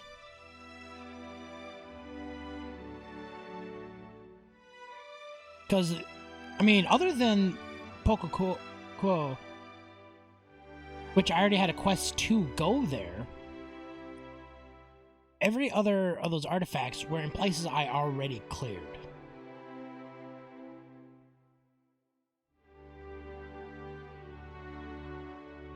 So that's just lame.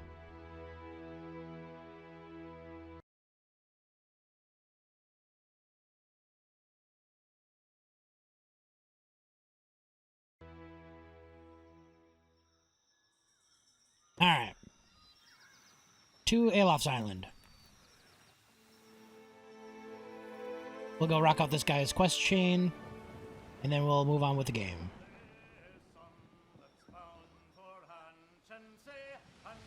What do I have to do in Crooksburg?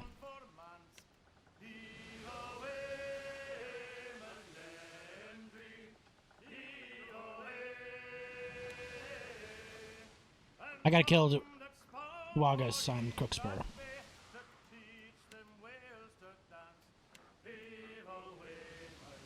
Oh, that's the Slaver Island too.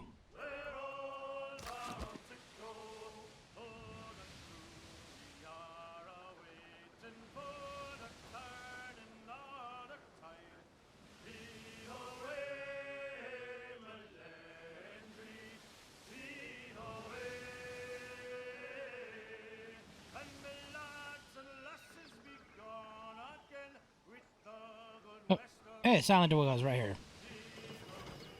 We'll go and murk this dude real quick.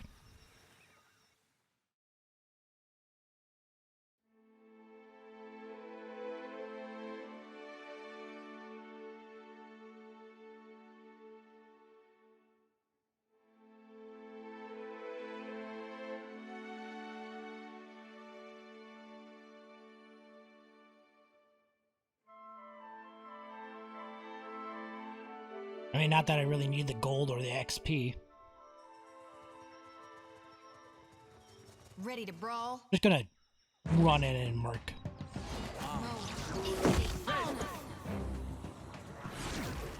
Here's something special. Oh? That's done.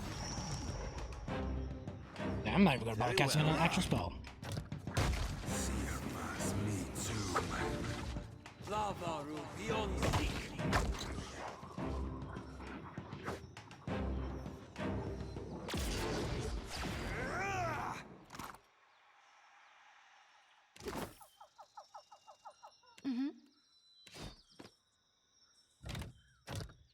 Alright, let's get out of here.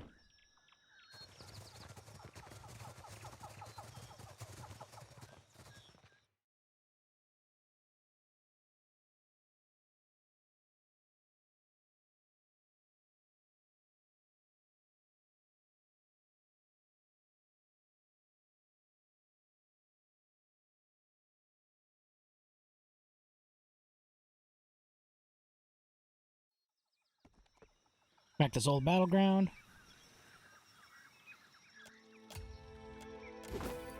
Bunch of money. Scroll.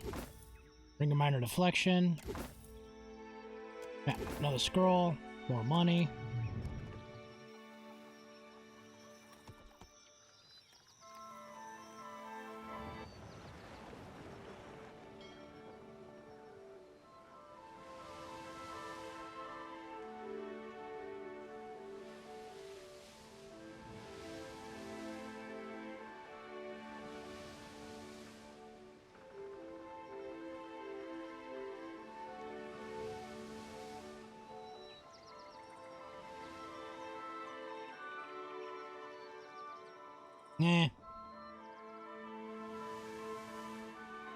Yeah, we'll blitz through it real quick. Who knows, maybe I'll find one of the relics that I need in here. It shouldn't take too long. I'll approach the cave. As you approach the cave, you hear something snaps beneath your boot. You look down, expecting a stick of fine splinters, remains of an ancient bone. You see the ground before the cave with new eyes. Something first been branches of bones and some half-buried dirt. Other piles drift. Many are bleached white with age. You linger at the cave entrance. A passage beyond reeks of pitch blackness. The passage beyond extends into pitch darkness. It reeks of death and decay. Enter the cave.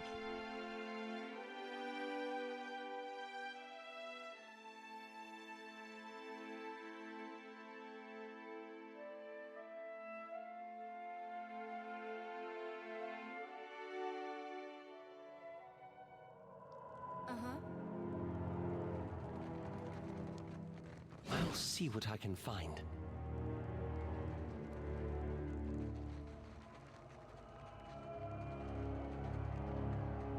Trouble up ahead.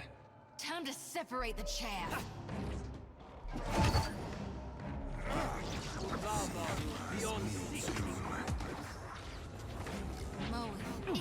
How do you like that? Happy to oblige.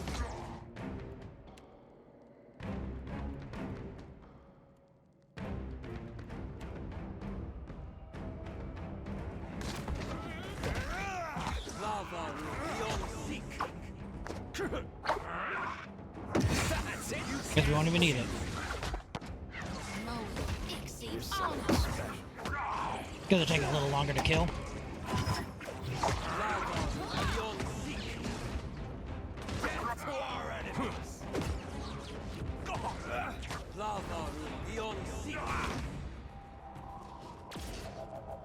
I don't like that scan mark. Say your prayers. There's Oh, I'll be a red. From feeding the fishes. Alright.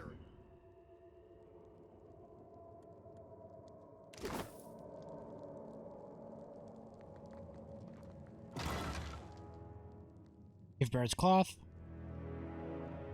Oh, that's pretty cool.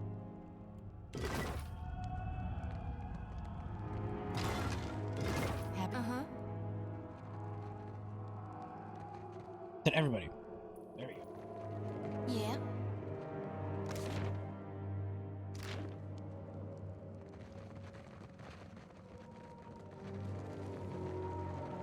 Yes, I have played Divinity. Wait. I have not played Divinity 2. I've played Divinity 1.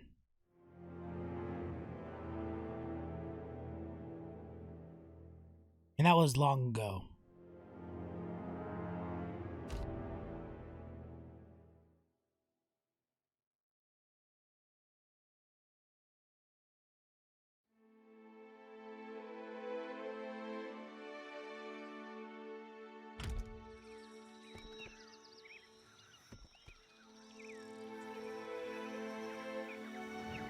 Probably should check out the forest. This should be quick and easy. And it was a pretty fun game. I loved the tactile combat of it, and the fact that your spells can interact with the environments, and the environment interacts with each other. The stone altar before you empty save for dried flaking blood, bits of crusting its surface. Yeah, Baldur's Gate is... That was a fun game I played way back when. Search the area of the altar. Her palms through the mud of the altar, revealing about her journal. Certainly seen better days, but some of its pages are still legible. Examine the altar. Space before the altar is smooth from centuries of shuffling feet and pressing countless bony knees. The water dripping from somewhat above has created a swampy morass of mud behind the altar. You chip away some of the old blood at the surface of the altar, you find covered with deep gashes, stone testimony that many grisly sacrifices may have occurred here. Alright, nothing else.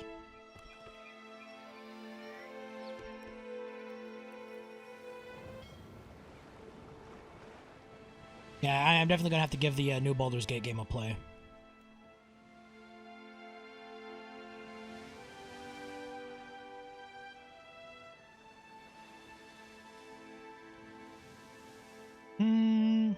Let's smack this shipwreck real quick. Some rice, silver lacus, and dock. Give me some fruit, some water, and let's do his side quest.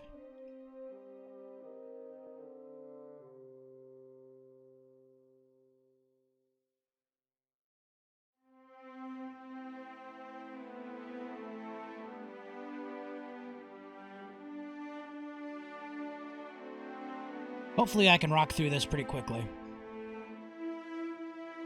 I mean, my party is max level after all.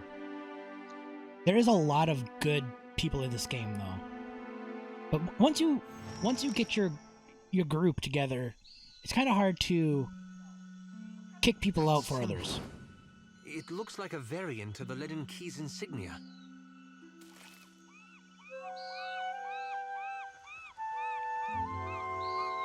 Don't mind me, just looting everything.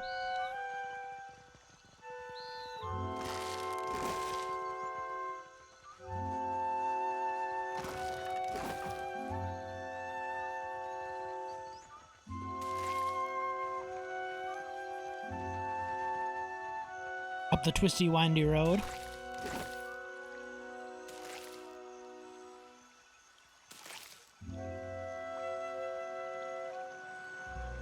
What do we have here? Rocky outcropping pepper the surface of the cliffside. You can make out a shape of some stone ruins situated high above. The terrain offers abundance of hand and footholds, though the length of the climb would be a heavy toll, effort, and strain. Scouting for secure passage might mitigate risks. Have someone study the cliff. Eder squints up the rock face, points out a few dangers which have eluded you until now. You note the crevice, which would otherwise have proven a useful foothold on the journey up, which is home to a bulbous and pulsating wasp nest. Higher still, a prominent ledge stand out as an intimidating obstacle. You sense no other dangers. Climb on up. You begin to climb, alternating your attention between the footing and less obvious dangers. You narrowly avoid the crevice supporting the wasp nest as you continue your ascent. You come to the ledge that commands the cliffside. The outcropping looks like it could support an adult's weight, though it would take a nimble outdoorsman to plot a safe course. Hey, look at that. Something Eder is made for. After scaling the cliff of the mountainside with goats' accuracy, Eder waves down at you, signaling the optimal path up. You make to the summit of the cliff, panting from the exertion, and grateful that you find yourself once more on stable ground. Yeah, a test that needed survival and athletics. He's got over 20 of each. Yep, just gotta flex a little bit. Hey, this way. As Alof's climbing, shut up. We know you're good at this.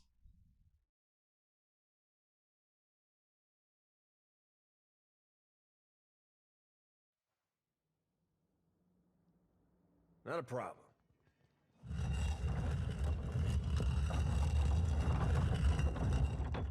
Ooh, some kind of bedroom.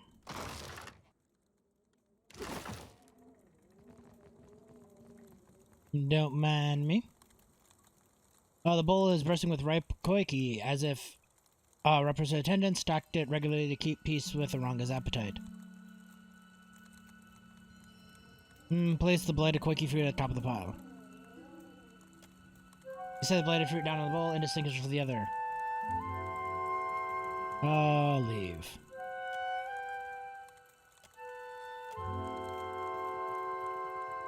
Trouble up ahead.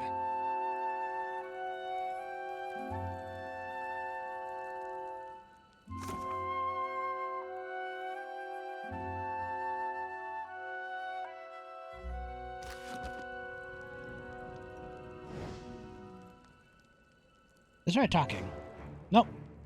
Instant fight.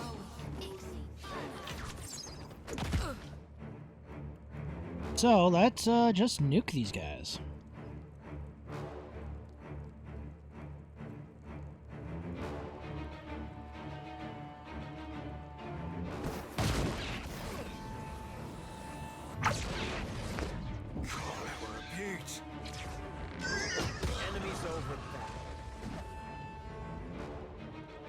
Just vaporized. Deadfire lines.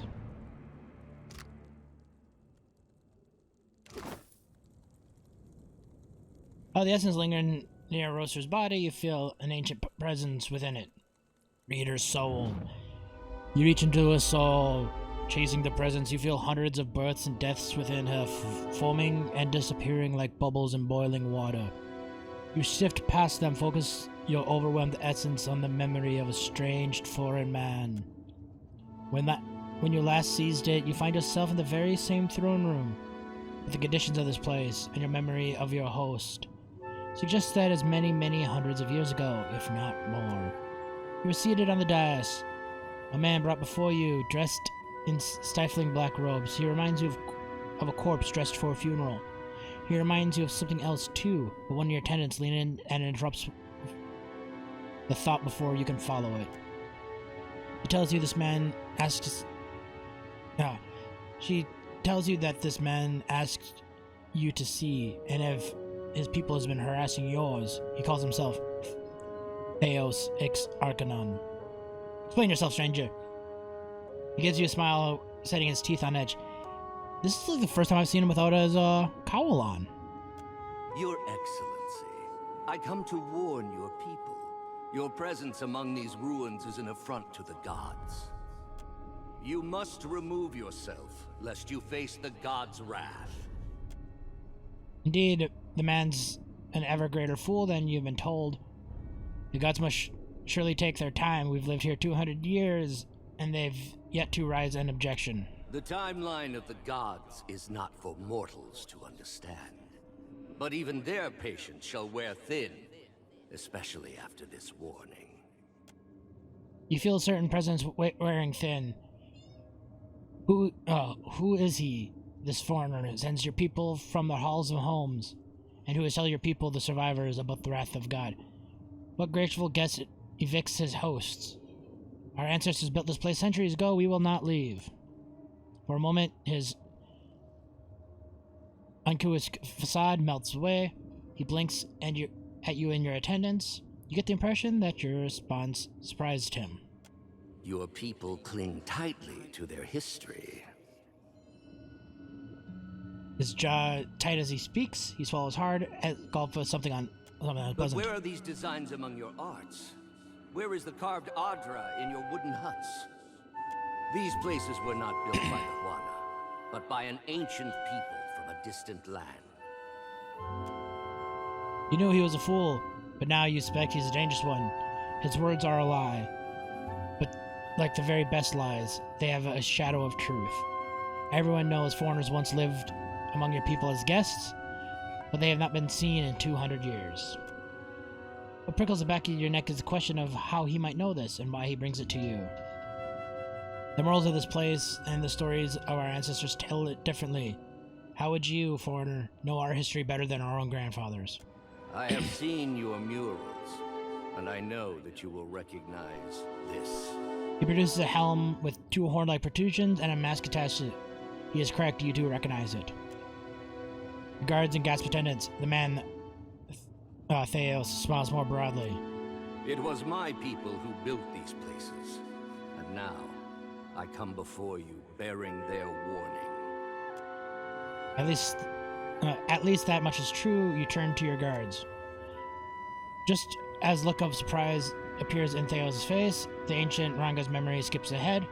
You're looking at Theos once more. This time, however, he and a score of robed men and women bound amidst a heap of peat and wood. This time he is staring at you, disbelieving fury. You have gathered your people and told them that the foreigners before are the same ones who came to the island centuries ago. Now you and your people are angry and frightened too, because every Wakai remembers the story of how these foreigners abused the hospitality of their Hawana hosts. And so their inequity that the gods destroy the great city Ukaizu and many others beside. I watch now as I wipe your stain from among us. Your people cheer, Theo struggles and yells, but his words are drowned out. Let us never forget this foreigner is a trickster and his people are a plague. Hundreds of Wakai stamp their feet, beat the ground with butts of their spears.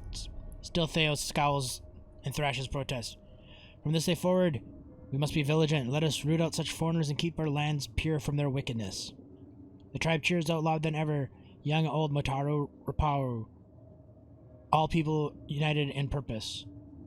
A change seems to come over Theos. A struggle leaves his body, and rage departs his face. Good. Let him accept his end. Your attendant offers you a torch. Throw it onto the pyre. You hurl the torch. Flames spread quickly. The foreigners scream as the fire advances, all except Theos, who looks at you with a strange smile of satisfaction. You pull back from the memory. The gruesome scene evaporates around you. You find yourself staring at Rosaru's body once more. Look as though you've seen something. Yep. Do you need that was some heavy something. I read an ancient memory in Rosa's soul, which found a link to the leaden key. You tell Alice about the past life you glimpsed in Rosa's soul, about her long ago meeting with Theos, warning about the ruins, her decision to execute him, and her mandate to Wakai to defend the territory from outsiders. That's like what he told the Glanfathans. I bet he didn't expect they'd kill him for it. Would have loved to see the look on his face. Then the Wahaki are the painted masks. They've been serving the Leaden Key's interests for 2,000 years without even knowing it. Ah! Though not, it seems, in the way Theos intended. Ah, half clever trick, though. I ever need a thing done for 2,000 years, I may have to look into it myself. Oh! Theos had schemes within schemes. He knew what he was doing. Few plans work out perfectly. Theos got the Wakai to help him guard the ruins. That's what matters. Is it? Belief is a curious thing. Once, the Wahaki believed they were guarding themselves against the Inguitans, Theos' people. Yet over time, they became hostile toward all outsiders. Logical extension from what they learned from Theos. Stories and messages changed. Theos only had clarity because Woodkane reincarnated him whole every time. But don't you wonder if bearing that message was part of what made Theos who he was? It's not just that the Wahaki misread Theos' original message. It fundamentally changed them. They went from being a large and well-connected tribe to a much smaller one defined by isolationism. And this got you thinking about consequences of your intervention? You see all the ninnying I suffer from this lad? Right sure 'tis rattling around in his noggin. You know me too well. His wary grin doesn't quite brush his air of melancholy. I've been hunting the Leaden Key, trying to shape them into a force for good. But what if I only make them worse? Private agony muffles his voice. His breath catches his throat as full weight of words hits him. Might I be to blame? Have I made a grievous mistake in getting involved? No, if you didn't try, you'd be responsible for the harm the Leaden Key continues doing.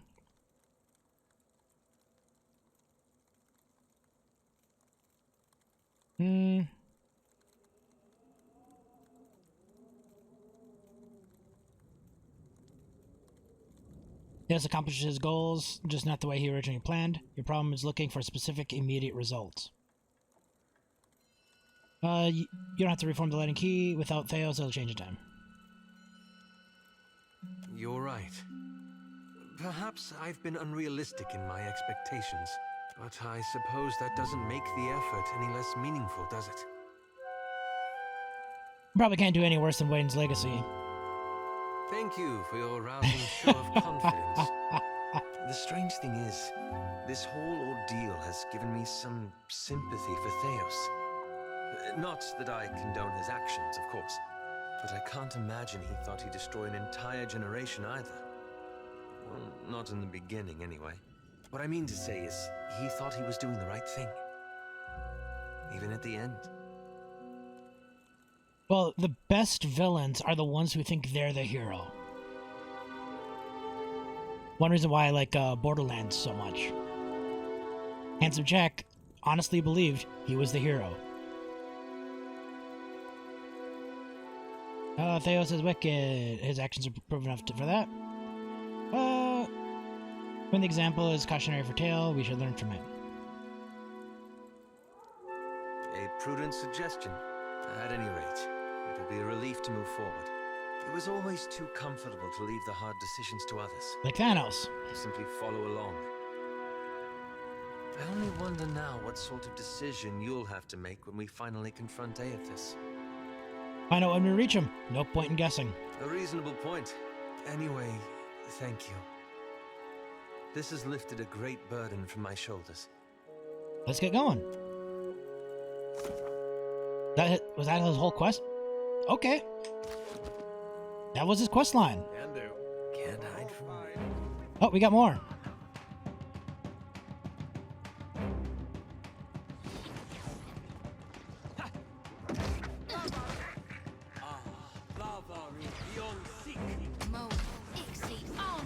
Here's something special.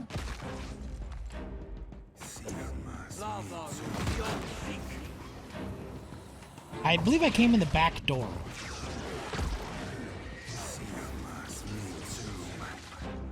That's right.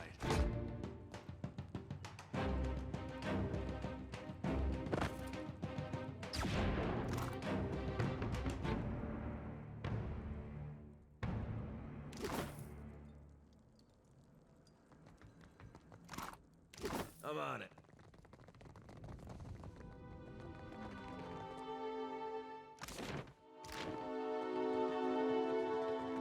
Could be a fight. You're mine! Oh, I say. Accursed bus bucket.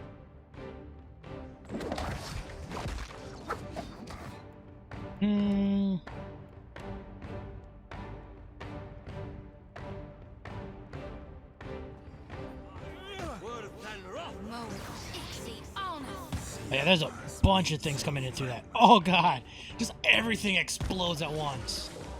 That was beautiful.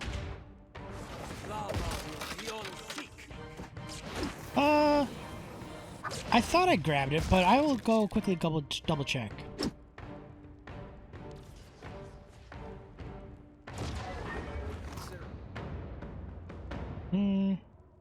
Nothing cool. What? If you insist. Yeah, I think it was probably just light, because I can see a little blue glint from right there. Yeah, I see what you saw.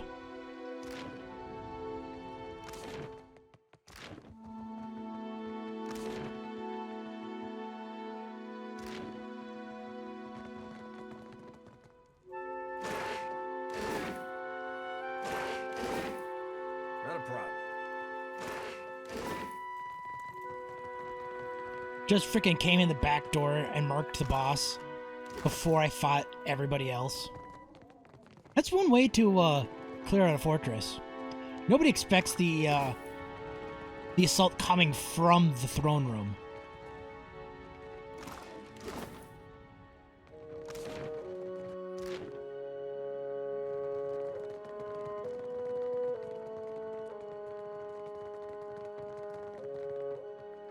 That mural. That's the same headdress Theos wore. Examine the brazier. Among the ashes you find charred fruit pits, scratched parchment, pottery shards, animal bones, matted bundles of single hair. Nothing else the brazier stands out of interest. Leave.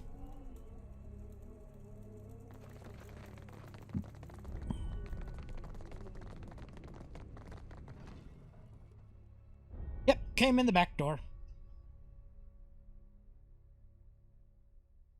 I think that result was better.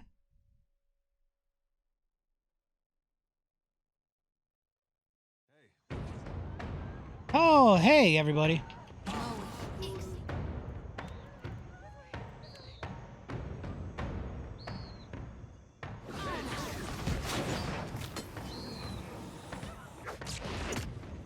That order's too tall.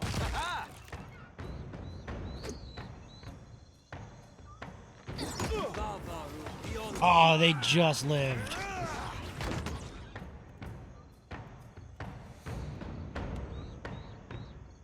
Oh yeah, I was just about to do that.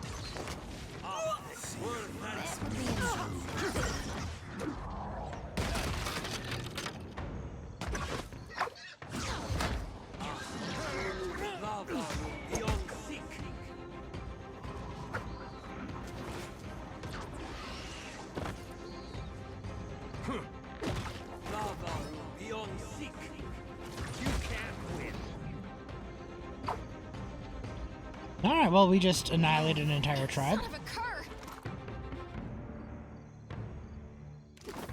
Of course.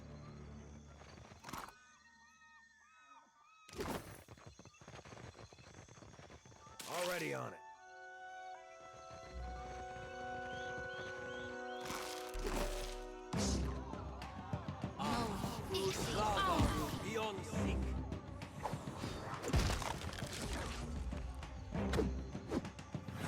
How do you like that?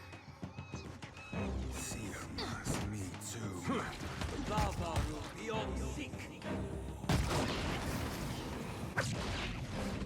I think I clicked that a little too quick fast. Of course. Be ready to be showing them the light, lass. Death to our enemies! There's a weapon! See, this is more what I thought I'd have to do. Just fight my way up or go through an entire village. Consider it.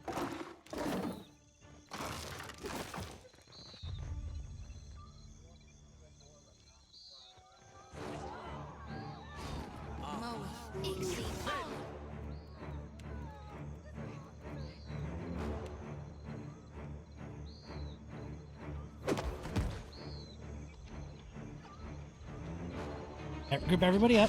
Nice and cool. I'll be more than half handy, alright? And skadoosh.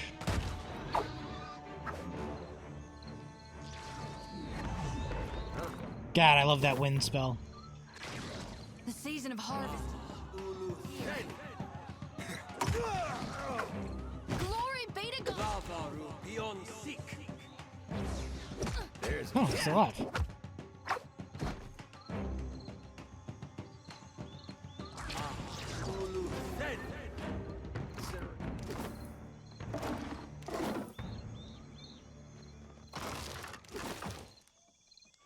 The season of harvest.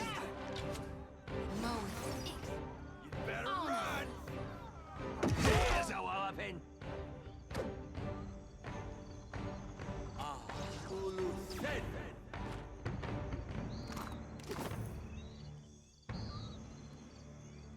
And this will just lower us down.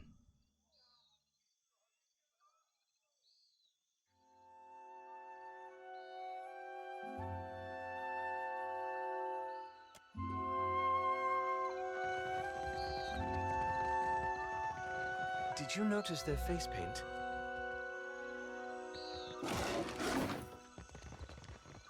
Oh, I missed something. Oh well. Hey, I'm coming up here anyway. Ready when you are. Already on it.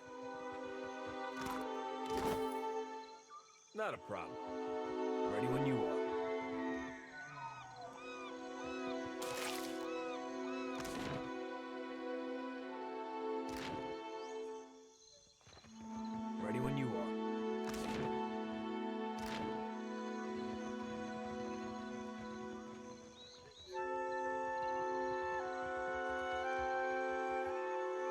Can I just lower this?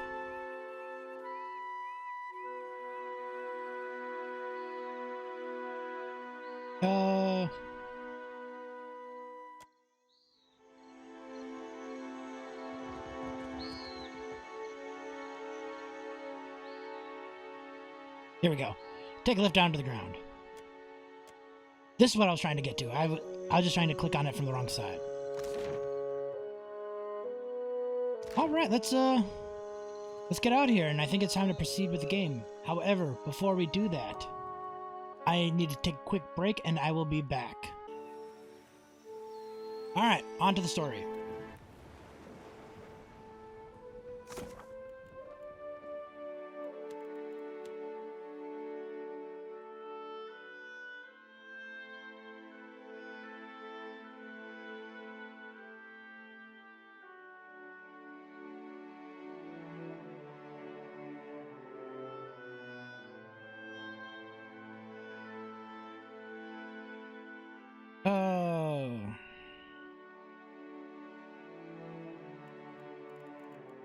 Well, I got some other quests to turn in.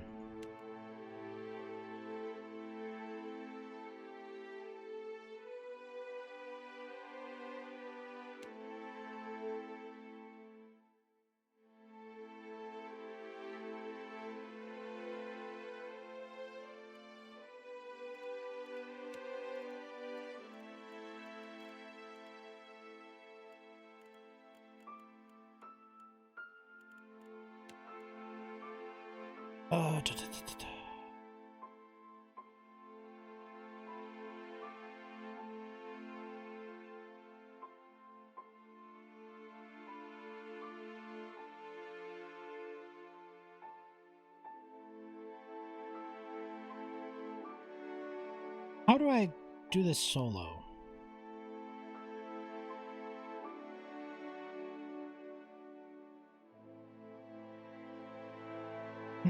Who should I just go solo or?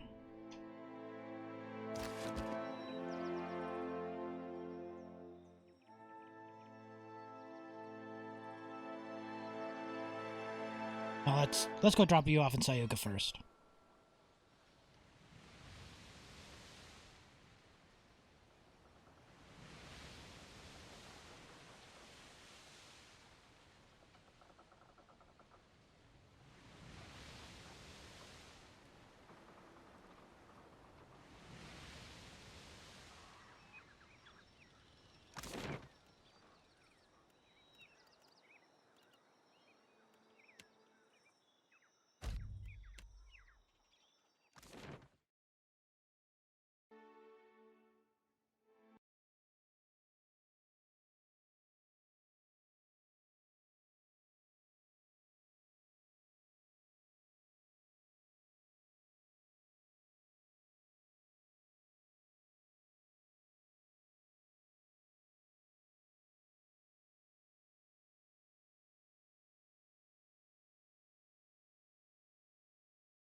I believe I did them all.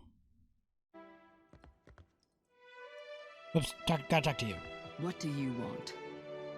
You found me with a rare spare moment. Barry asked me to deliver some cargo to you. I've received I a forgot report from the Philogenia. dockmaster stating as much. The Royal Deadfire Company appreciates At the your same time, safe I didn't do delivery hers in of the our first one cargo. too, so I think I might just say screw it. just to continue. You're not worthy. Your smuggler tried to extort me. Ah, that's unfortunate. though not entirely unexpected. I've received a report from the dockmaster stating as much. The Royal Deadfire Company appreciates your swift delivery of our cargo. Alright, then I'll swing by Nekatuck and finish it up. The Haza didn't say I'd be ferrying human cargo. Why would she? You're a courier. In any event, the Hazanui's missive suggested you might be able to help us with an issue at port. I'll hear you out. I'm not making promises. Naturally. You may have noticed the outsized coral in the harbor. God. There's something unnatural about the coral's growth, about everything on this island. And no matter how we trim it back, it only grows larger. My engineers deduced that the origin of this disturbance is somewhere off the coast of Sayuka, and I'd like you to investigate. Talk to Avera in the workshop if you care to learn more. Ah, before I forget, Atsura would like to see you at the Brass Citadel. Though he appears placid on the surface, Atsura is not a patient. Yeah, I don't really want to deal with the Deadfire Company. I don't like you guys.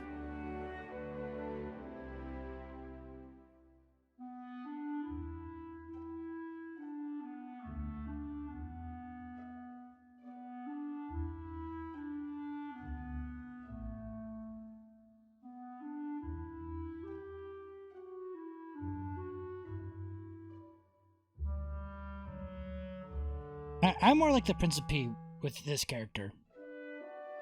Because he's kind of a pirate himself.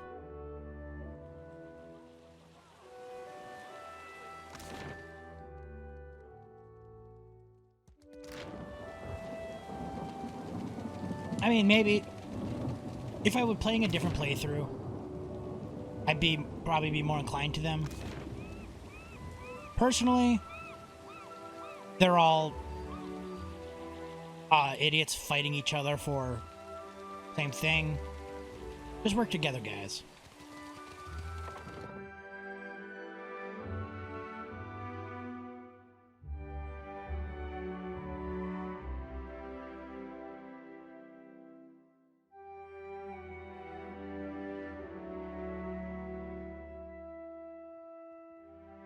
They're all trying to sneak around and backstab each other while the pirates are just like, yeah? Who are you? We're pirates. We're the Principe. You! This area is strictly off-limits to non-company personnel. What? Calma, amico. Is this not the casito your Hazanui said she would send? That's me. How can I help you? I'm not making any promises until I know what's in it for me. How terribly reasonable of you. But you'll have to take that up with the Fleet Master. I haven't the authority to give you much more than directions, I'm afraid. Now, I've surmised that a magical disturbance must be the source of the problem. So far as I can tell, the most likely candidate is a strange magical signature emanating from someplace off the southeast coast of the island, deep beneath the sea. The Huana's records show that an ancient and Guithan ruin, Signath Mor, once stood at that approximate location. I do not doubt that something in that ruin is the source of the trouble. Perguano, take this. It is my masterpiece, Uck. Diving equipment. She has a large bulbous helm, nearby shelf, and hands it to you. The helmet should allow you to breathe underwater for time enough to deal with the disturbance, provided, of course, that you hurry. Why don't I send your own people? None among the company share your particular history with Anguithan artifacts. You are, in essence, the perfect candidate for our our research. The Royal Deadfire Company thanks you for your assistance, Watcher. And your bravery.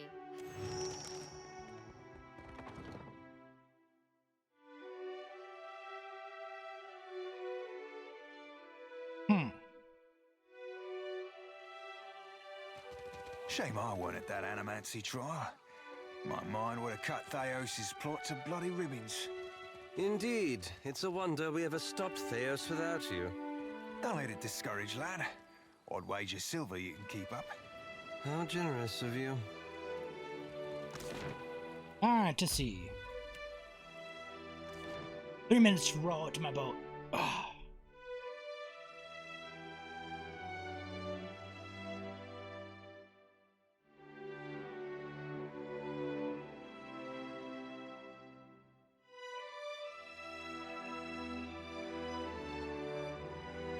Although it did look like the dinghy had a sail on it.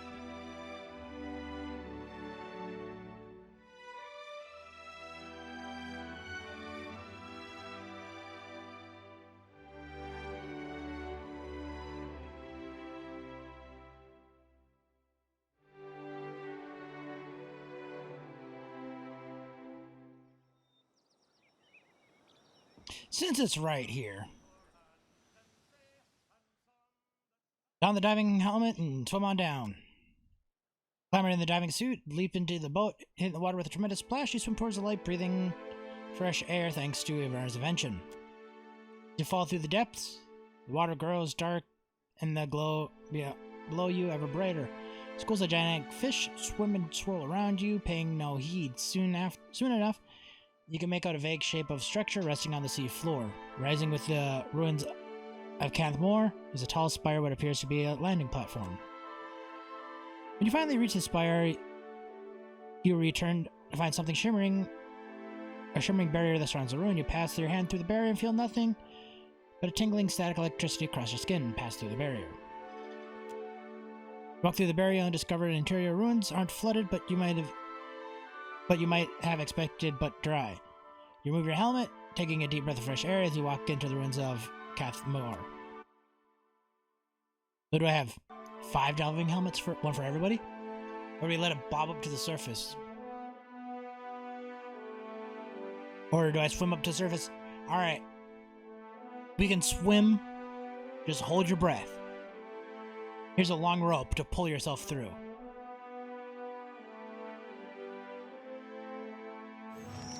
They were here underwater once. I told them 100 times. That old salt be owing me a soule. Keeping an eye out.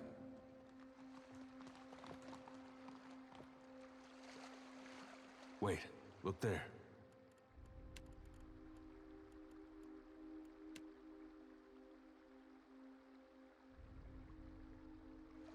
I see a soul in the dark. Oops. I want you. One ready for raping. No.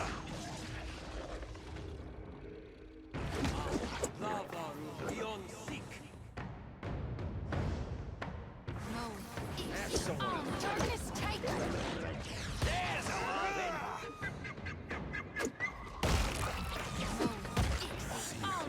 Chris Black, Chris Black, Chris Black.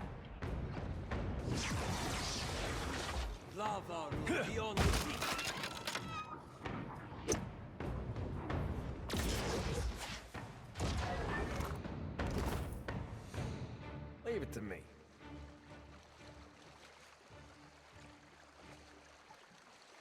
Yeah. It didn't give me another quest. But I did get the reforged blade. I made it into the greatsword. And it's I love the fact that it has a cone attack. I got it on a barbarian. Does cleaves. So Varen like swings once and he like damn near fills his rage. Or his focus. Let's see what's in here. Are you gonna lockpick it? Thank you.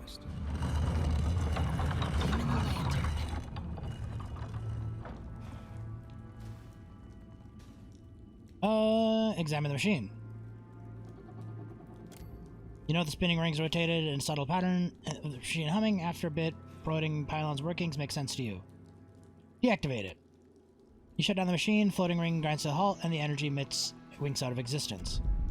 A low rumbling echoes through the ruin. The barrier on the windows nearest to you flickers briefly. A small trickle of water begins to flow nearby.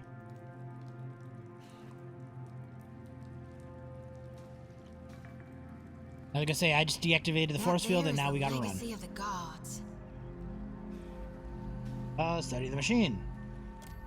Managed to make out what literally the writing has faded. You also learned that the machine is funneling essence through the surrounding flora and fauna from a luminous pillar deep beneath the ruins.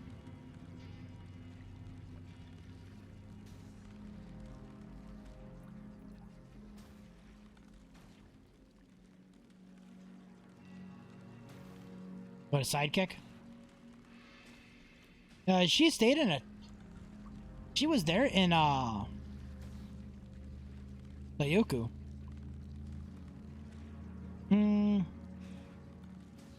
Tempted to deactivate the machine. Machine apparently has an off switch. You twist the nearest knobs and dials to see how it reacts. As you do, the presence pulses at the edge of your mind, assumes forceful, overwhelming your mental barriers with ease. It skittered and rattled like dead leaves. You come to a breeze damp and the smell of rotting wood. Watcher, still your hands. Signath Moor is under my protection. Why do you violate it? Is this machine the source of the giant coral in Sayuka's harbor? Indeed it is. The Engwithan's fine creation siphons essence from a vein of Adra deep within the earth, and the creatures of this region drink deeply of it. They grow strong, ruthless, and in so doing, worthy of my regard. Should you want to gain my regard as well, you would destroy this place to protect my machine. Then none will have the means to threaten my work here as you have. Isn't this counter to your philosophy of trial, Galwain?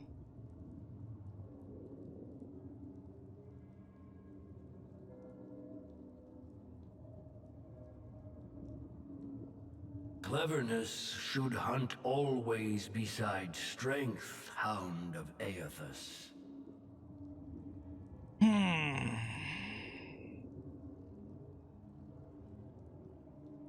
Why should I do as you ask? Because I am your God Watcher, and I reward my loyal followers. You would do well to think twice before crossing me. I'll consider it. Decide quickly, Watcher. My creatures grow restless.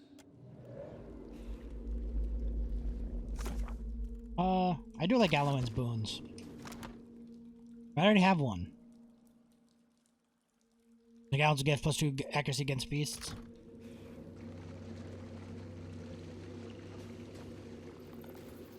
What do you need? What do you need? I trust you. Have you seen reason at last, Herald of Bareth? Decide. Let's see what else we got down here.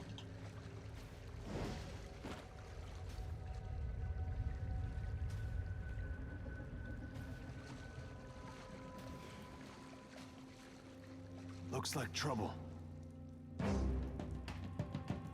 You're mine! Good thinking. May I be a candle in the night. You're so slow.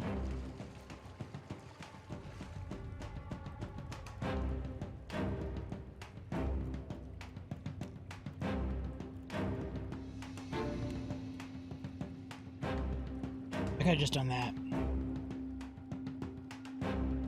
We'll do this. Hey, that wasn't that bad. Lava. Me too.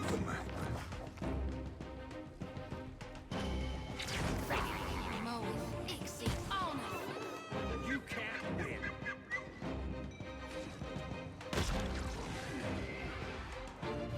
How do you like that, my house friend?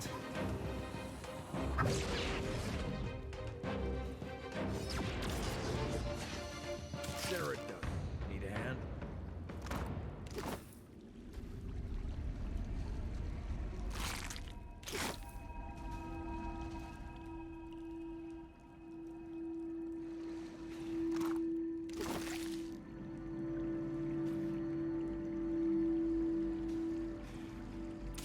Indeed. You have in here.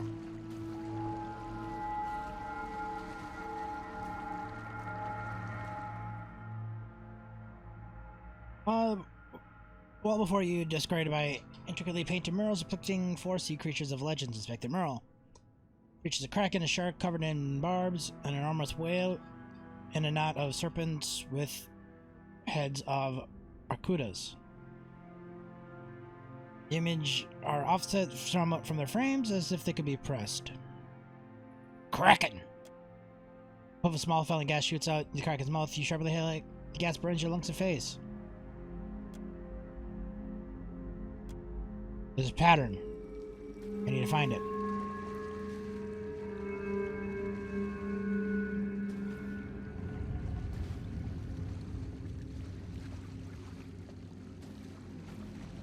Already on it. The black is worn but still eligible. The barbed Ravager was the direct result of our success in the Winding Serpent. We gifted poisonous barbs onto the sharks and subjected them into the machine's energies. The creatures tripled and quadrupled in size, assimilating them with barbs into their bodies, and so the fearsome predator was born.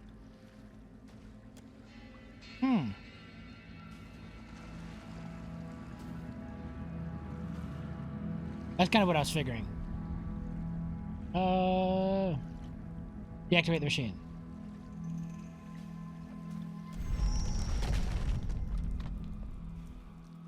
The barrier opposite you flashes and waters. Cracks rise up the wall, followed by more leaks.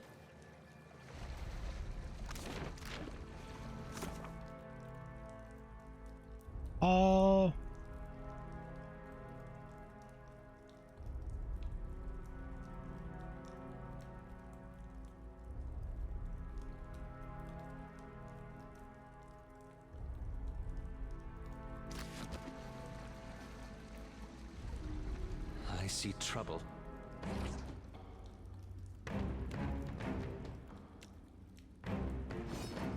Ah, thick wood.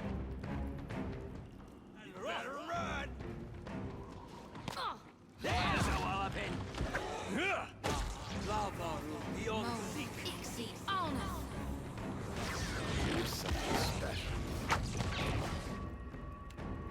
special. Weak against lightning. I'll still drop this. Oh, no, they're about to rush in.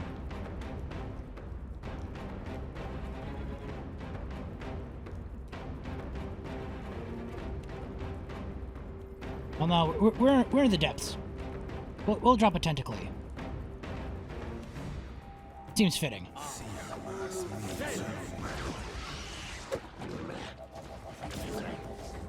As they all just disappear. This fight is mine. Hit me again and I'll hit you back. Come on, reappear.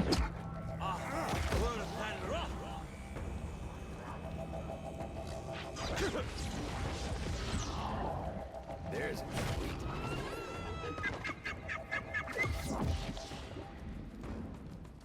Anybody else? Ahoy. Yeah? Give me the loot.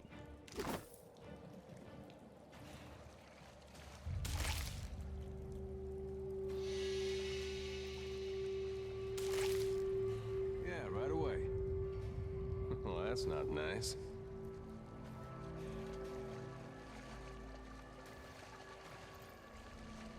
You might find this interesting.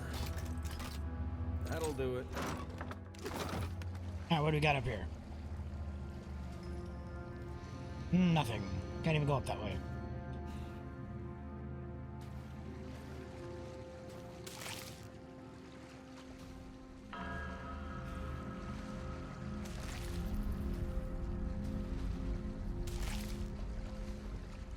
I see trouble. You're mine. Yeah. Lava room beyond the God darn it! Oh, how many can I kill in one shot? I killed two and I almost killed two others.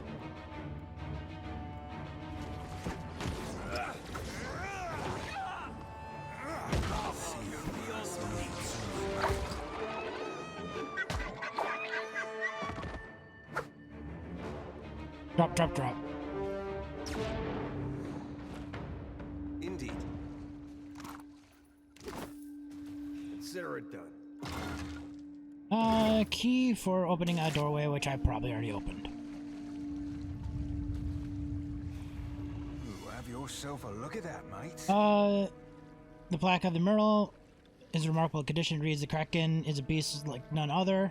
The size and manipulation techniques we refined through our work on the Leviathan increased both size and intelligence. Common octopus and have been since provided fierce hunters. There was one unfortunate side effect. They have also become quite territorial."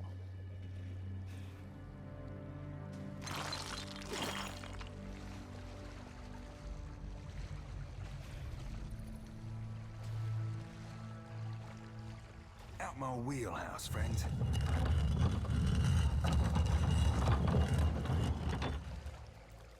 Leviathan was Raleigh and purest hubris. After our experience with the Barbed Ravager, we decided to test our limits with the machine's growth capabilities. We entrapped a pod of blue whales and subjected them to the machine for months on end. Only a few creatures survived, but those who did, they could not be contained. So, Barbed, and then Leviathan, and then Kraken.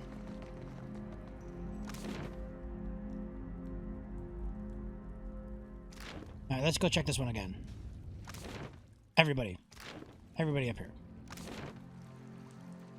And then one will come here.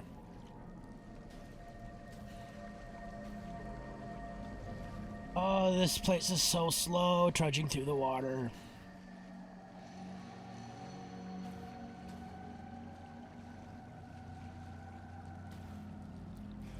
Well, the Kraken comes after the Leviathan.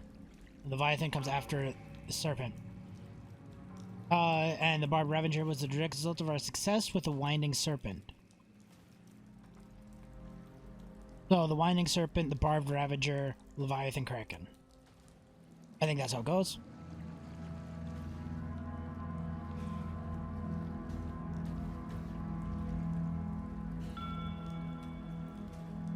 Happy to oblige. And inspect the mural. Murals feature the Kraken, a shark covered with wicked barbs, an enormous whale, a knot of serpents with heads of barracudas,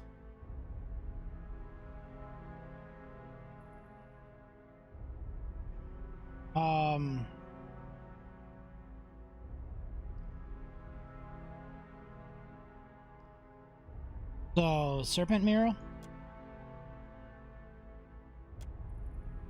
shark mural, whale mural, and Kraken mural. As a piece of final piece, in the mural sinks to the frame, you hear thunder rhyming through the bones. Yes! I set it up first without even inspecting the orders, and then actually found them, and now we have a one-headed spear that I'm never going to use.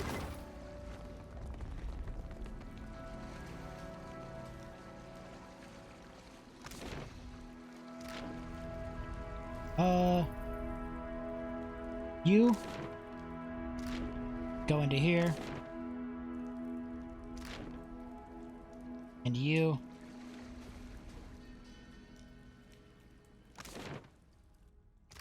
go into here. Move this along. Aye. You guys go to here. If you insist.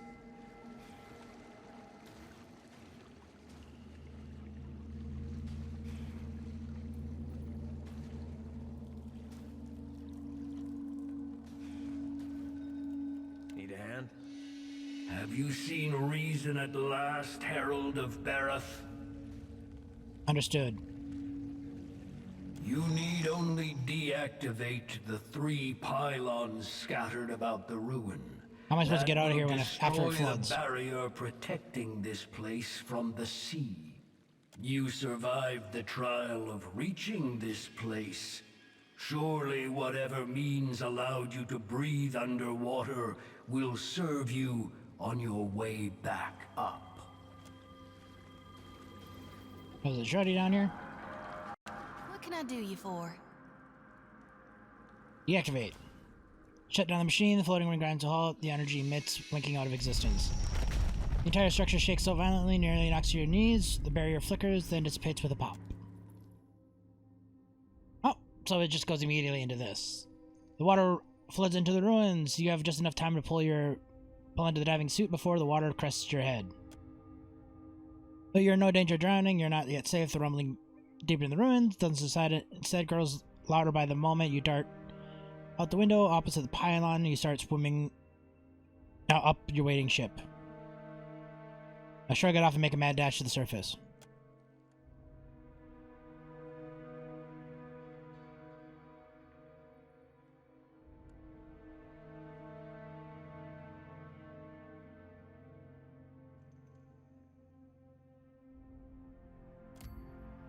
You swim for the surface as fast as you can, feeling exposed now without the diving suit. Eventually, you see the light up above, and you just see the spots of your vision. You finally break the surface, gulp down fresh air before clambering aboard your ship.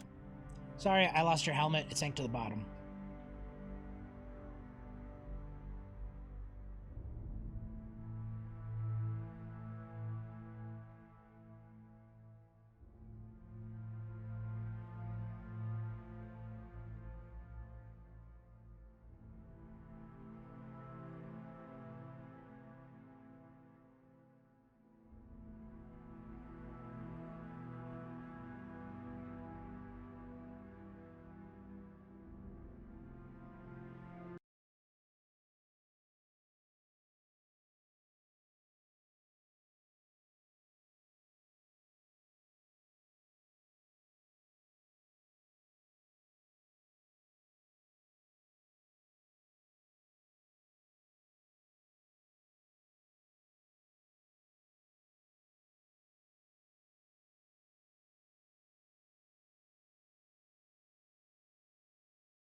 Any day now. Can we? Thank you. So many presses pushes against the boundaries of your mind. How rare a thing it is, a kith who does as they're commanded. I stuck my neck out for you. Where's my reward? How bold you are to speak to your Damn god straight. thus.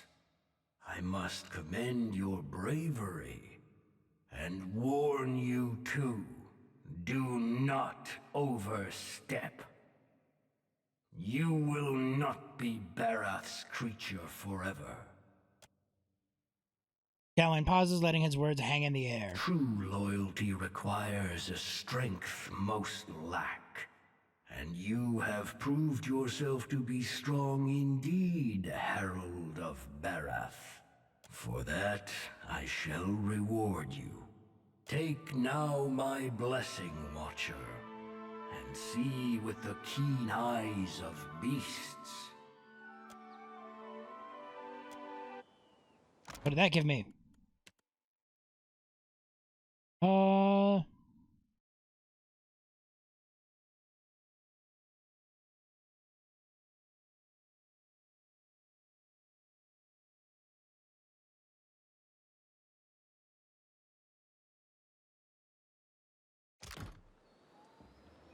Did that not give me anything?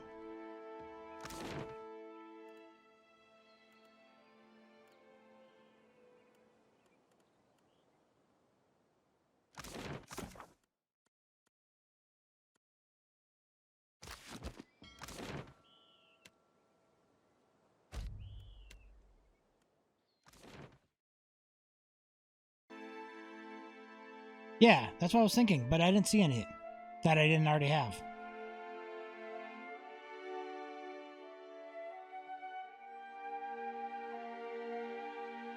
That's why it did it.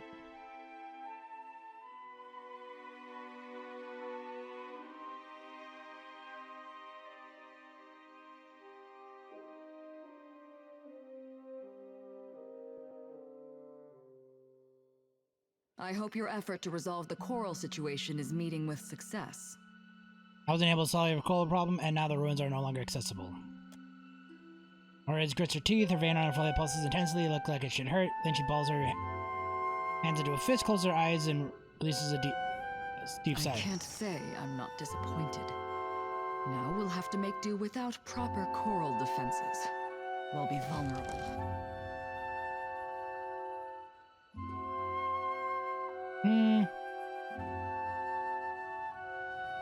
I could have enticed Gallowin's wrath if you preferred.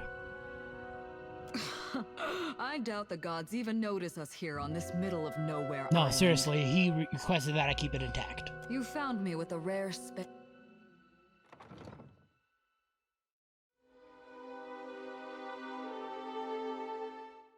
She has a lot of rare spare moments. Anytime I go to talk to her, you found me with a rare spare moment. Then why is it so rare if every time I talk to you, you have one?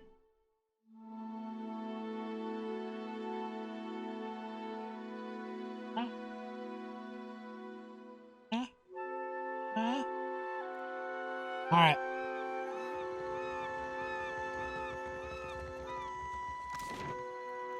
I see. Roll back out to the ship.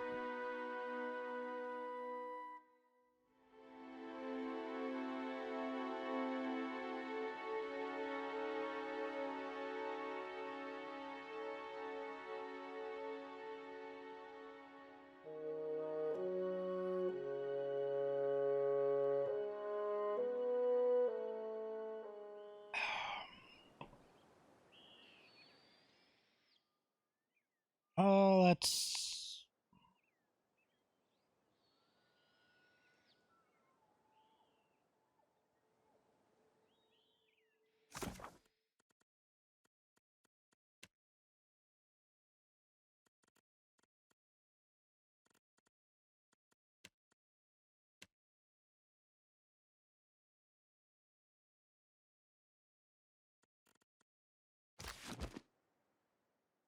Alright, let's,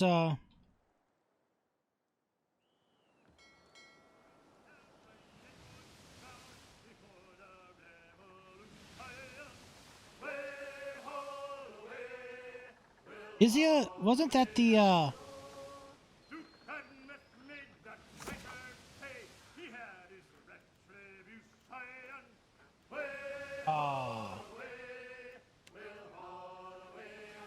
Ivero. This is who I was thinking of.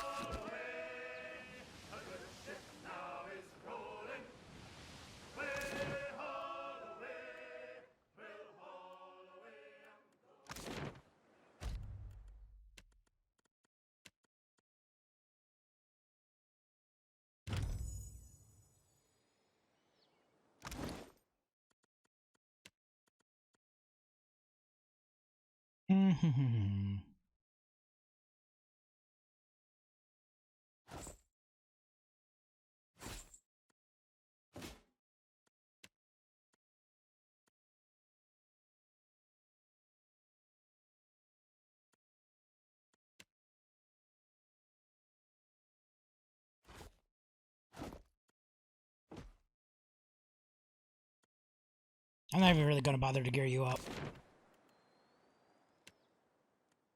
Ticket stare.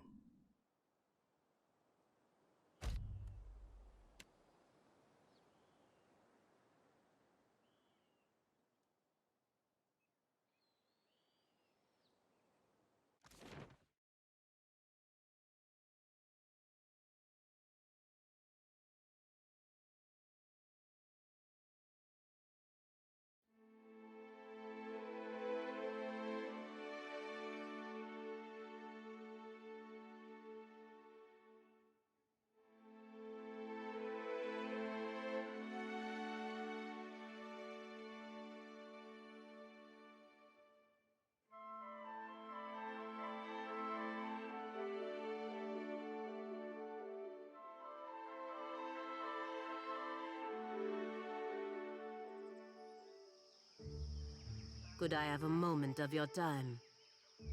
Of course. I know someone who works in this tower. An animancer named Joccolo. I'd like to see him if we could. Yeah, as long as it's quick. It will be. It's been many years since I've seen him, and I wanted to thank him. You feeling all right, Palagina? You sure you don't mean yell at him? When I was a girl, he visited me in the academy. He was studying godlike. Studying what was in our souls that made us different from other Keith. He found something in me. Something that resonated like a chime when he held an instrument near me. He said it was like this for all godlike. Different chimes resonating for different types. That just sound familiar? Oh, Diverus? Have you had such a test as well? It's something Barrett gave me when I was in the Beyond.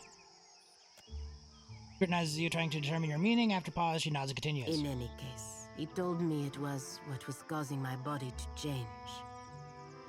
I begged him to remove it. He refused at first, saying it was impossible. When I told him I would kill myself if he didn't, he said he would try. You really had done that?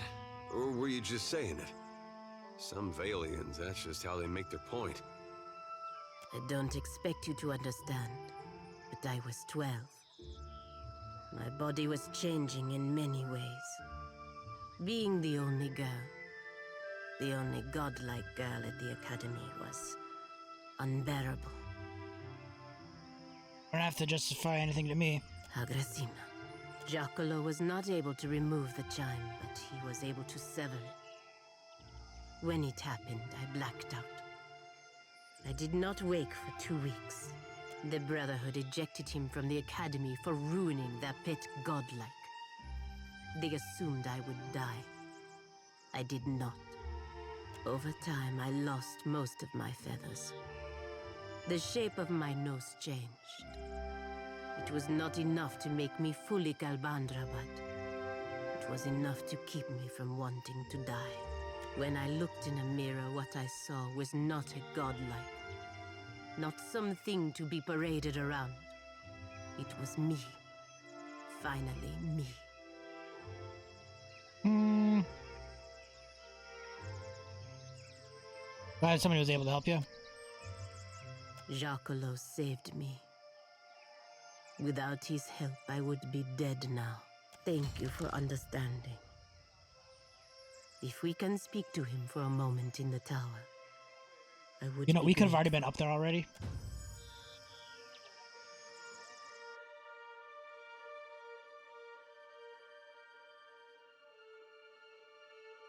I mean, there was a lot of shit went down here.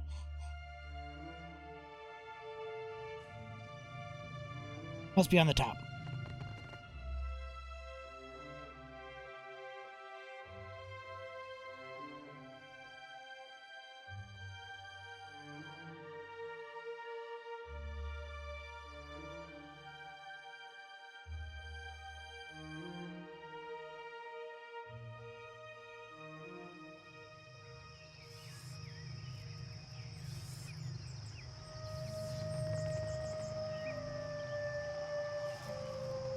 Is he still alive? He's not up here.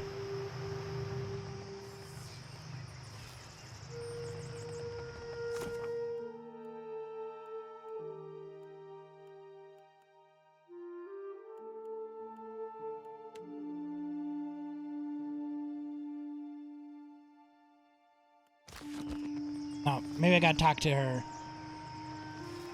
He's not here now. We're all still shaken, but it could have been a far greater loss without your help. What can I do for you?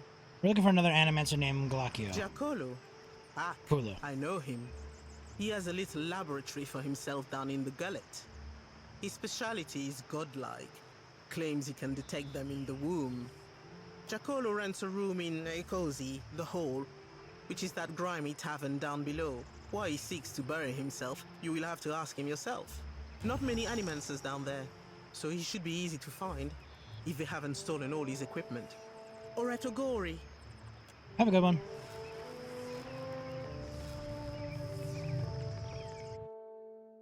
To the gullet.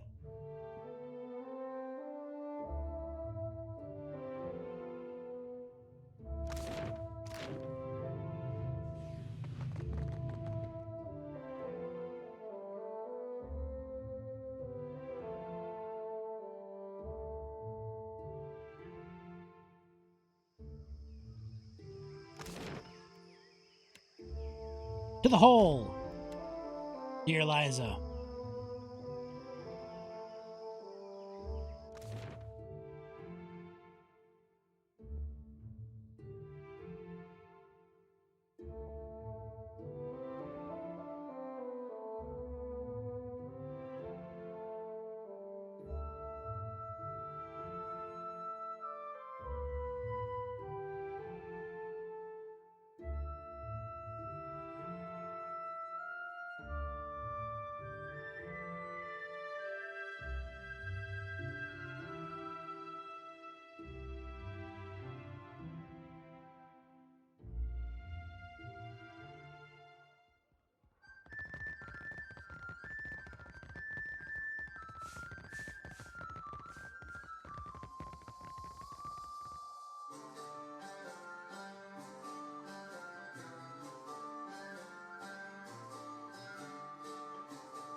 Oh no. This does not look good.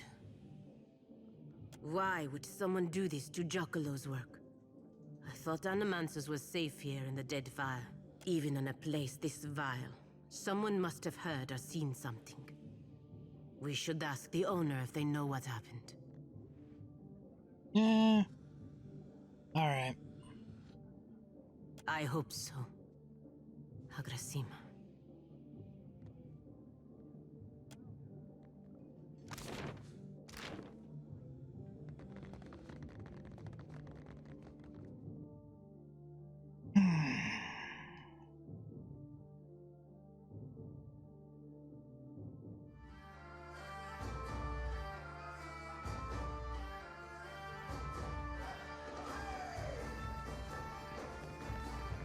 Need something? Captain Galacco, his room was a mess. Can't say I know a Giaccolo, fresh face, but if you're meaning that guy with all the fancy and a schmancy equipment, bunch of pirates burst in here and dragged him right out. Now, the hole's no high society tea house, but that's still some of the weirdest shit I ever seen go down here. See, the pirates, every one of them was godlike. No doubt they hauled him through the Narrows. Heard him hollering the whole way. Poor guy. Farewell.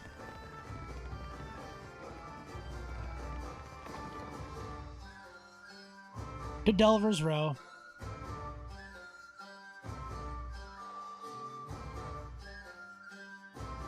And honestly, these are the kind of quests that I hate the most.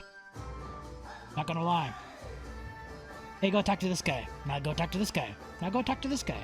Now go talk to this guy.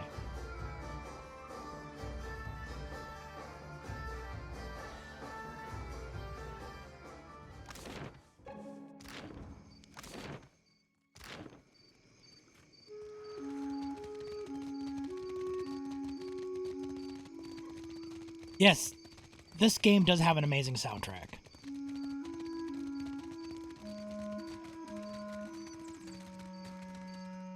I'm definitely going to have to get my hands on that music for when I DM.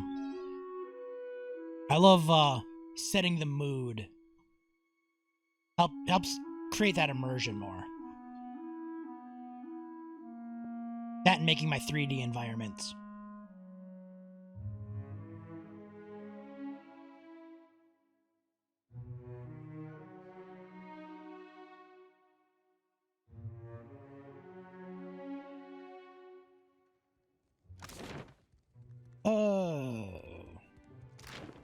I have a feeling it's gonna be back here.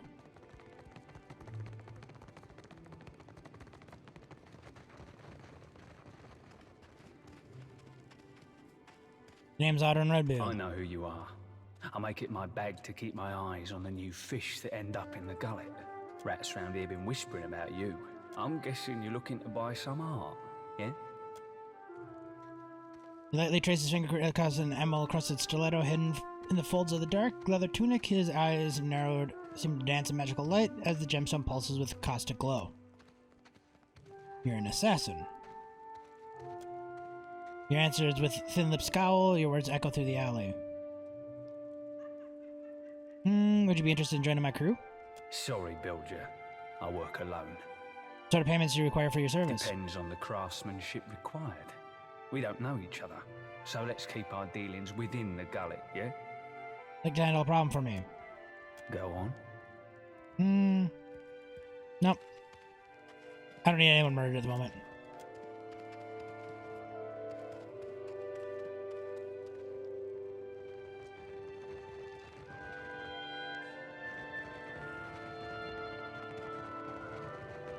Oh. The body of a moon godlike woman was contorted in a death spasm. Her mouth was open, milky eyes staring, frozen in shock. Dressed in Principe leathers, she appears to have been a pirate. Small, intricate bronze Audra device lies next to her hand, cracked and blackened. Her soul lingers close by. Even without reaching out, you could sense its confusion. The captain said to bring him, so you bring him. The old man hardly seems like a threat, but you trust the captain's judgment. The Animancer didn't want to go. Put on much of a fight as he could. Nadra said give him a whack, and you give him a whack. Not shut him up, but carrying the old sack of bones tiring. I just need to get him on the ship, and you can get some rest. You're in Delver's Row, you roll past the market. When he comes to, he's not strong enough to break free, but still you think weary the old animancer could squirm so much. Per compliments. He yells out to no one in particular, it's Delver Row, and so no one particular cares. Ahead of you, Nard, calling for the old man to shut up. You'll have enough time to plead for your life, for mercy from Captain Tanzel once we get to Dunnage. Oh, hey. The Death Godlake's twin sister nods to you. You get the message. It's time for the Animancer to get some sleep. You remove a hand from the old man to grab your club. He's weak but squirming irritably. Wait the odd little thing in his hand. I'll take that if you don't mind, especially if you do. Laughs to yourself as you reach for it. The old man said, "No, There's a flash, powerful stench like brimstone, sharp pain. Sharp quickly, gone, no matter. Nutter and Nat have already knocked out the old man.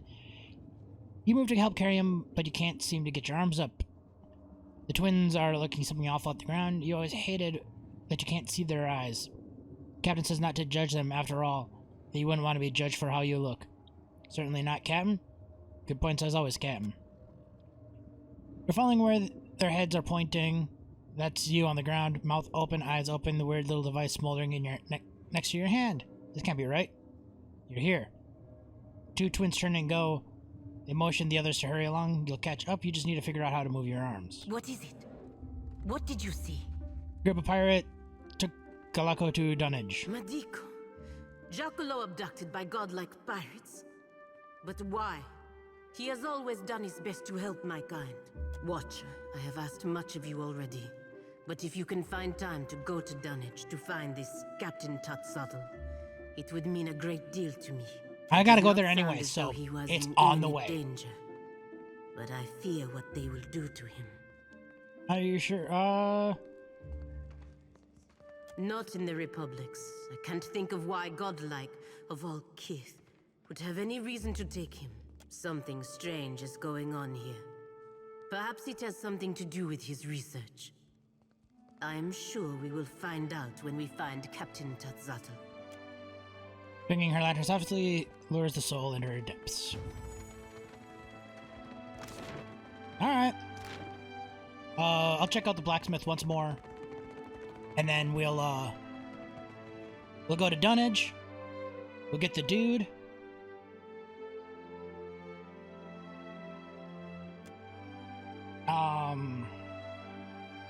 We'll go to the blacksmith. We'll go take a quick rest, get rid of my wounds. Then we'll go to Dunnage. See if we can finish up the quest there. Hopefully it won't take us farther. And then we'll make our way towards the Aethys. Metalworks.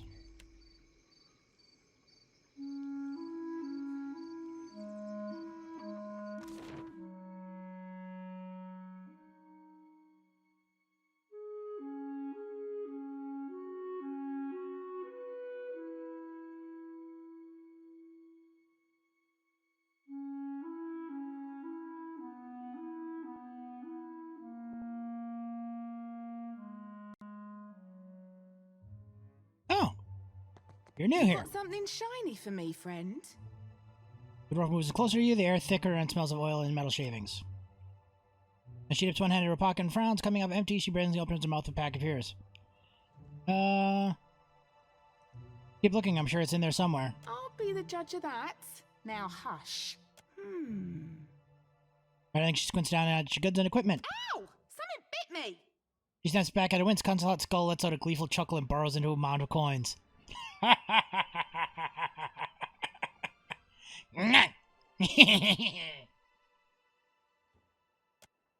eyes widen. Strange bit of metal. What else have we got?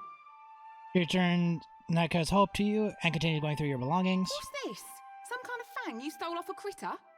She admires the tooth of Tamawai before handing it back to you. Wow, isn't this an odd trinket? Taps on the metal you retrieved from the Black Isle, holding it against the ear like a conch shell. You've got quite the collection of odd metals. Give me a little time. I wager I could knock something together out of all of this. I got waylaid by some assassins who mentioned you by name. did they, now? Well, lots of folks know me. And lots of folks aren't entirely nice. But you should know all about that, seeing as you look ready for a fight. Why are you curious about my belongings? Promise you won't laugh. See, it all started with this dream I had. All I remember is a woman opened this satchel and gave me 3 pieces of dark metal. Told me that she had lost them, but that if I kept my eyes open, they'd be found again one day. When I got my hands on them, I was to bring the pieces together and get a prize for my troubles. Isn't that a strange calling? I was just a girl when I had that dream, but it stuck with me like hagfish to the roof of my mouth. So if you find any unusual metals, you bring them to me first, yeah? Can you fuse these in together into something? Sure can. As she turns to go to work, something comes over you. Her skin feels taut, as like it's been dried out in the sun and pulled across the mouth of a drum. It hurts, but painful. It feels strangely familiar when Izia turns to you. Her completed work, the pain doesn't diminish. It merely fades into the background. That should do it. Looks like these pieces fit together into an elegant, and dare I say, fashionable crown. Try it on. I want to make sure it fits properly. A crown might be a challenge for me. Not used to wearing hats, are you? Poor dear. Something tells me this one will fit a head of any shape. Ooh. Now, why did that hurt? Did you stub your toe or something? Your face did go blank for a moment there.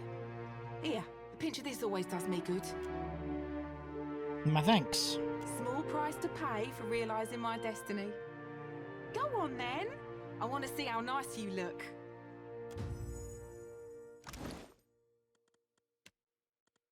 So I got a unique hat that can be worn by godlike. Where is it? Where is it?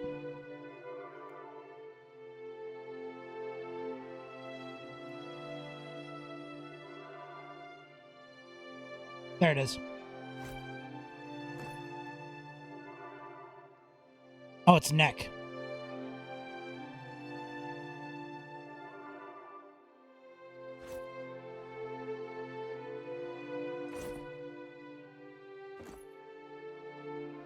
That's cool.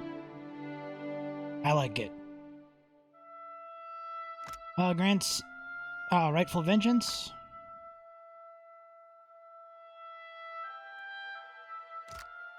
Grants pure fealty.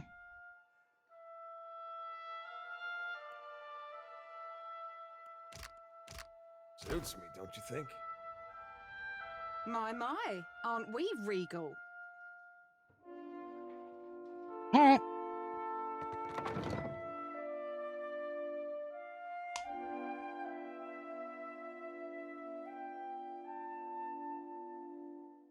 Now I got a cool, flashy headpiece.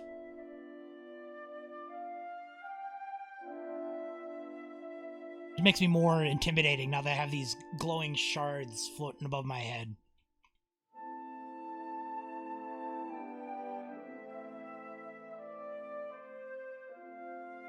I mean, my guy is not the kind of person you want to see in a dark alley. And yet, people keep trying to kill me in dark alleys. Like, oh, what would we got here? Why don't you give us all your money? Wait a minute. What the hell are you?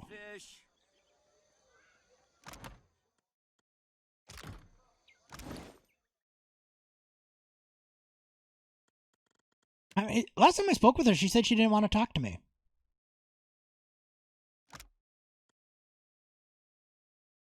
Yeah, with ion stones, that's what they're called. Yeah, buddy. I'm fine, I'll talk to Wodika. You open Wodika's book, but the goddess does not appear. You stand alone in a void of ashes and drifting embers. Yeah, I think it was something I said to her previously. She's like, Man, screw you. Like, I'm not taking your lip. So...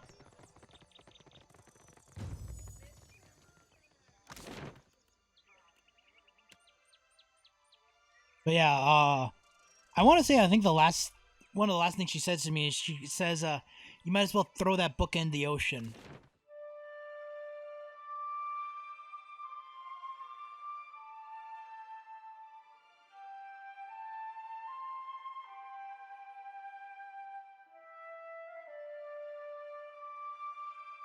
What can I say? I'm a dick.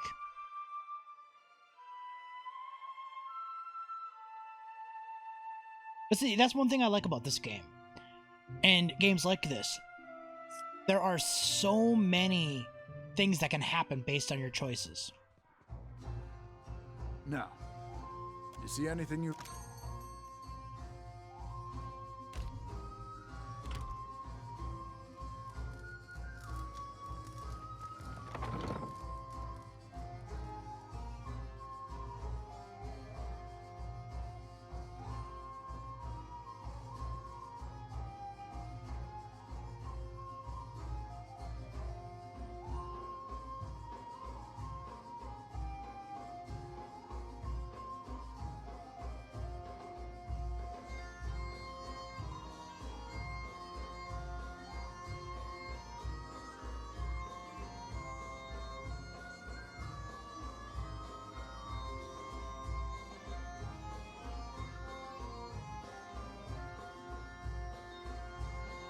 See, I don't mind the loading screens as much when they got cool music going on. But when they're just silent and you're just sitting there like this with dead air, and you're like...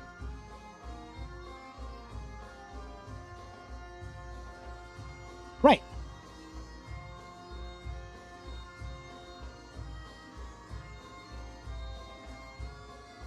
And yeah, sometimes you just tumbling down, oh, now we... Mess this up. And oh, now it's set up for this stuff that I would never been able to do before. I was too. I just thought for sure I'd have my answers. Now I don't know what to do. You'll figure something. Something will feel right to you. Guess I might will then. Thanks. To the boat.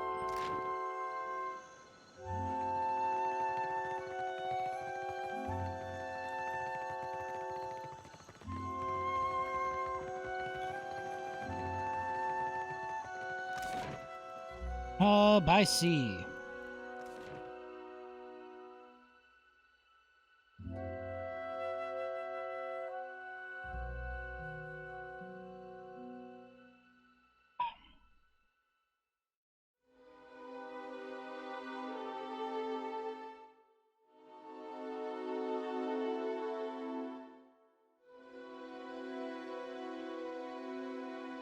Right.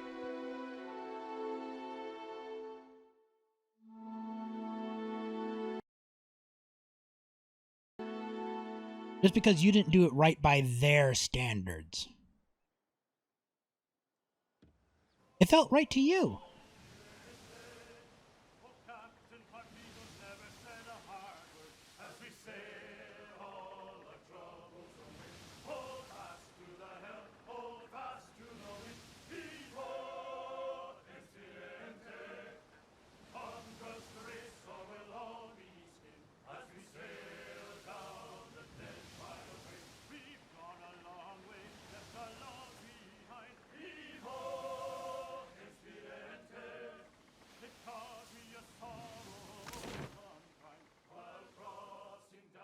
Yeah, like, that's what it needs to be. A bunch of shades of gray. Let's go to Balefire Beacon.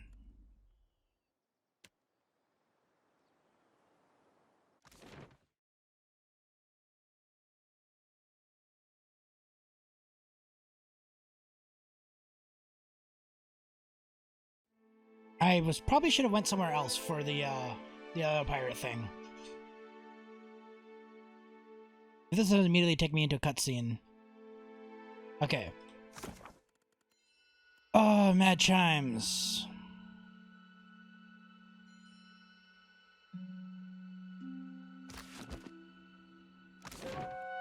King's Coffin.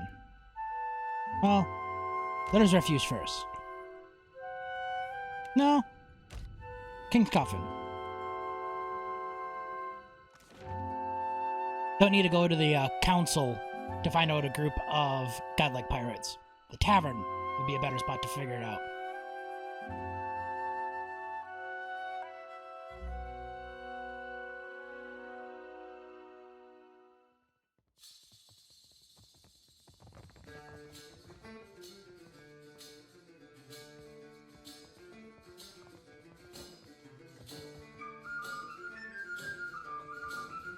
Alright, maybe you could tell me.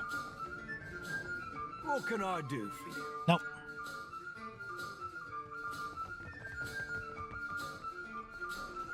Faring well, I hope. Need anything? Can you tell me about yourself? Well, you listen to my much obliged. I forgot about that training.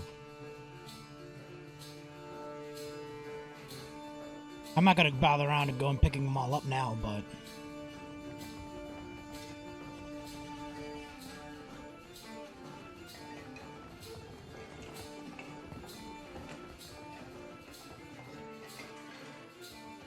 My.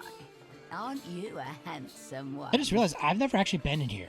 Did you need help with something, my dear? What do you do here? Isn't it obvious? I entertain, of course. It'll cost you 50 pyres, naturally. And don't let the wrinkles fool you. I'm still young at heart, and I've got more experience than most. No thanks, Granny.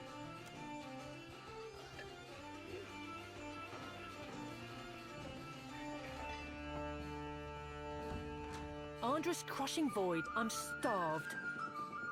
Alright, well, this was not the place to come to.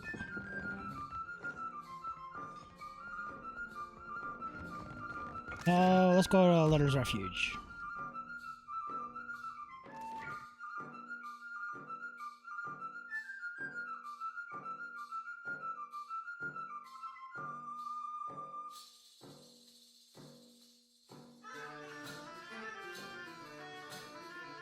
That makes me want to get up and do a jig. Fair winds. Well... Can you teach me what you learned in the Valiant Republics? You listened to my tale. Well done. You nearly forgot. Keeping up with your breed. Anything I can do? Travel quick. Keeping up with your breed. Anything I can do? With pleasure. Teaching excellent. Oh, I missed some loot.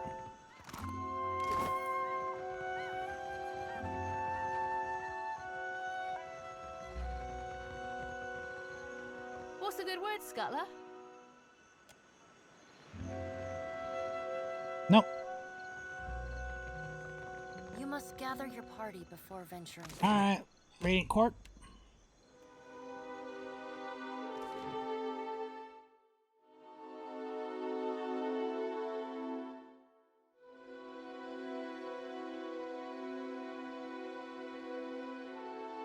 Need to find some godlikes. If I recall, there was a few ships docked here. I haven't been here in ages. Or it feels like ages.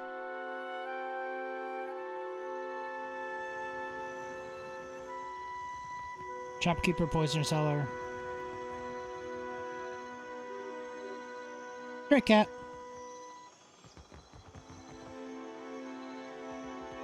My dear friend, I trust you are keeping well.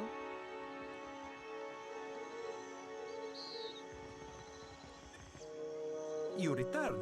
Oh, you're quite the troublemaker, I've heard. I hope I stay on your good side.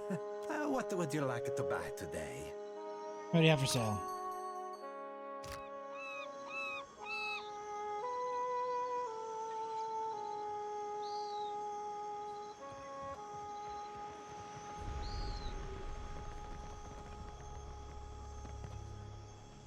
Yeah. Good day, my friend. She needs like 20 levels, Whatever but might I'm I not do gonna for you? bother I with would it. be honest. Because she's really only in my party to complete the side quest. their I hope you like my set.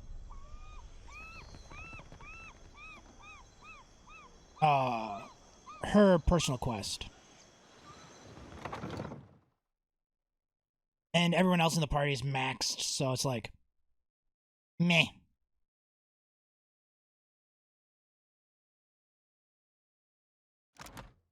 Because, yeah, I have to level her like 7 times. Over there. So our charted routes were destined to cross again, eh? Got a bit of a wayward wind feel about you. Anything in my trove catches your eye,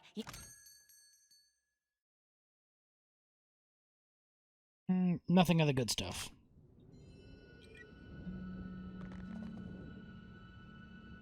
Already on it. The Hunt of the Hangman's Maiden.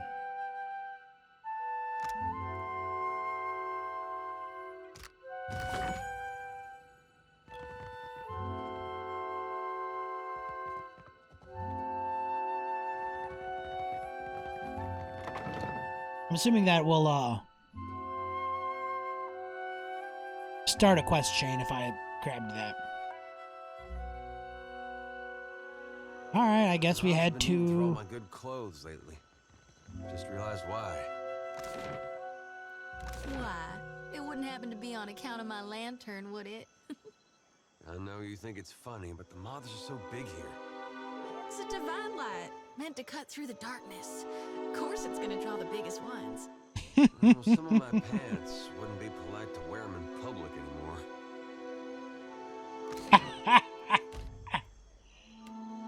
Oh, that was good.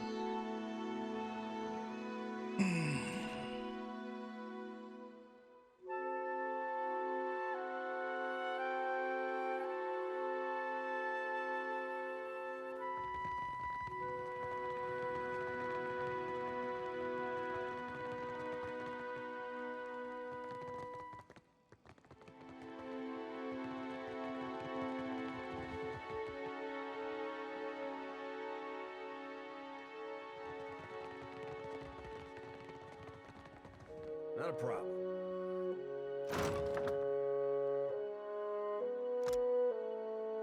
Oh.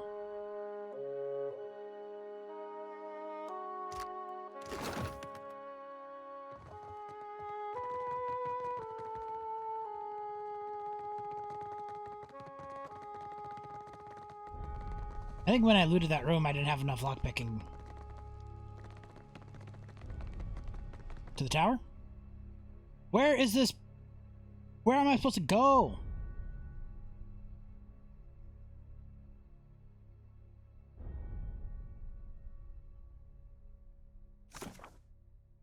Group of attacking the captain, someone named Totzel and Dunnage. I should look for him there.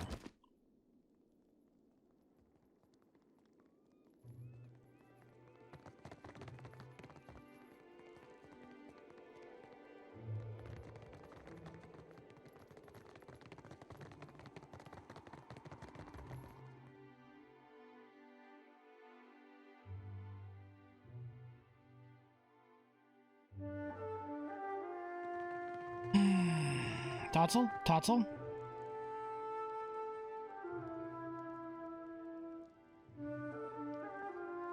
Two-eyed Pim. Let's be pirate. Okay, I've literally been everywhere. Did I break it by attacking everyone at the thing here? Yep.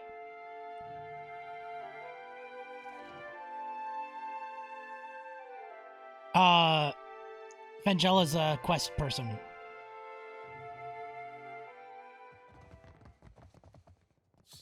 Like Totzel or something like that?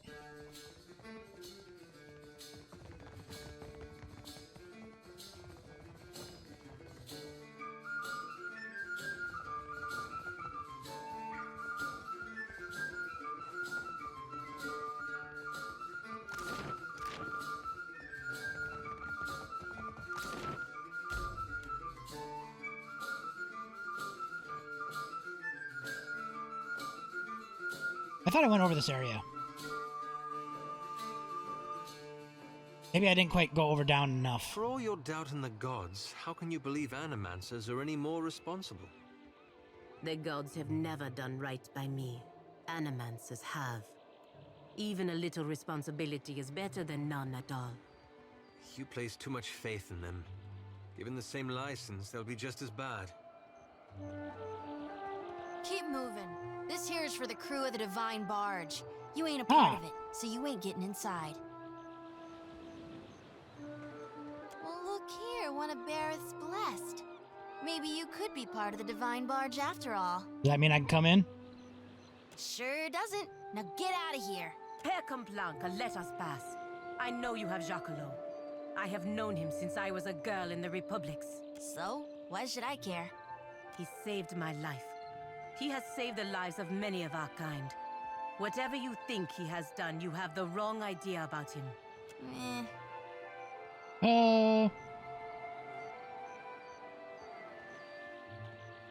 Why are you looking at me? You can't make up your own mind?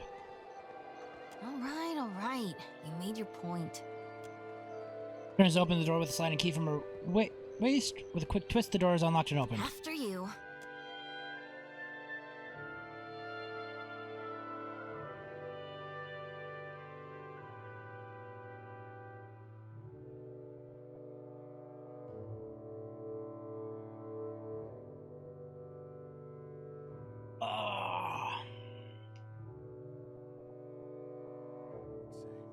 I am Tatzatl, captain of the Divine Barge. What has brought you to this place? We're looking for an animancer. You've abducted Gallico. I see. We ourselves have been debating what to do with Giacomo for quite some time. Giacomo stands near the back of the room, nervously assessing you. Though he appears to be unharmed, he flinches at every move the pirates make. Tatzatl looks at the ceiling, apparently lost in thoughts. He sighs deeply and closes his eyes for an uncomfortably long time. At last, his head drops and he noddingly results. We are lost in the woods. You will guide us out by traveling the branching paths of Altleja. What? A forest is defined by its boundaries. There are a finite number of ways through a forest, just as there are a finite number of ways this can end. I know the ways out of the forest, but you will choose the paths to take. Very well. Captain draws forth a wax tablet of plain metal stylus. He scratches a few words in the tablet, and then poises the stylus over the surface before looking at you. A woman is with a child, and she learns that if the child is born, it will suffer greatly and have a short life. If she ends the child's life before it truly begins, is this good or bad? Saw enough of that during the Legacy. Answer simple enough. When they ended it early, that was bad beyond measure. And when they didn't, same thing. More complicated than that? It is. But I am the Pathmaster, and you are the Traveler. I decide what paths exist. Bad. You discover a powerful new technology, but you are afraid some people may misuse it for ill purposes. Would you destroy the technology, regulate access to it, or make it available to everyone equally? Technology is a tool. It is how you use it. Certainly, it should not be destroyed. It would only be a matter of time before someone else made the same discovery. If it can be used for good, then surely it's better to entrust it to a responsible authority. Make it available to everyone without restrictions. He nods, makes a small mark on his wax tablet. An enemy of yours is being persecuted. The grounds of the persecution are, by measure of your own compass, unfair. Would you allow the persecution to continue? Nope. Or would... Sweating profusely, Gallico attempts to wipe his forehead with a sleeve before one of the toxic bullets inks the frail Animancer's hand You down. learn that someone who does great good for many people is unintentionally going to do great harm to many people. The harm may not be great, or it may be so great that it dwarfs the good they have done. You have an opportunity to prevent this by killing them. Do you do so?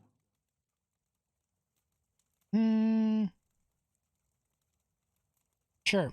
Very well. Your path has led to this conclusion. Giacomo will be killed and his research destroyed. Que? What is this? You haven't even explained what he's done. Giacomo has discovered a method by which one may detect a godlike fetus in a mother's womb. Balki's words hangs in the air, waits for Captain Pengella's reaction, but she remains silent. She unclenches her jaw and nods Tatsuo to continue. In the Deadfire archipelago, parents consider a godlike child to be a blessing. From Bereth and Helia to Andra and Galawain, all are beloved, save those of Scan. Appearing mutilated at birth, many godlike of Scan are killed with the tacit approval of the tribe. Those who aren't killed lead miserable lives. Well, you can't blame parents, can you? Nothing good can come from a Scan godlike. That's awful. I agree, as does my crew, which is why we decided to bring Giacomo here to decide what should be done about him, and his research. And now you're going to kill him because of how the Watcher answered your stupid riddles. Yes. I have to say that's a poor way to make life or death decisions. There may be superior ways to debate this subject, but it is the best approach I could conceive. Feel free to elaborate. Our group was conflicted, so I posed to you a series of hypothetical questions, absent the specific context of our current problem. While you may have deduced some hint of the context during the questioning, it was a less biased method of reasoning than we were engaged in. After all, for us, this is a matter of life and death. Now, if you will excuse us, we must deal with the matter at hand. You have my word that it will be swift.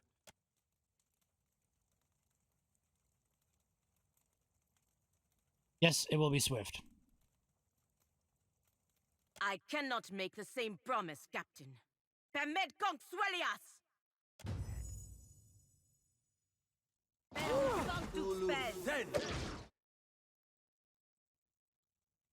Oh, he's going to kill him.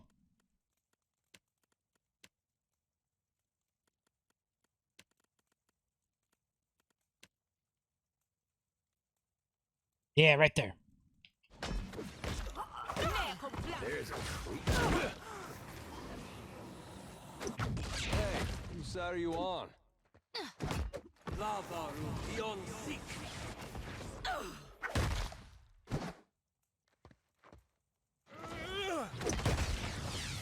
Yep.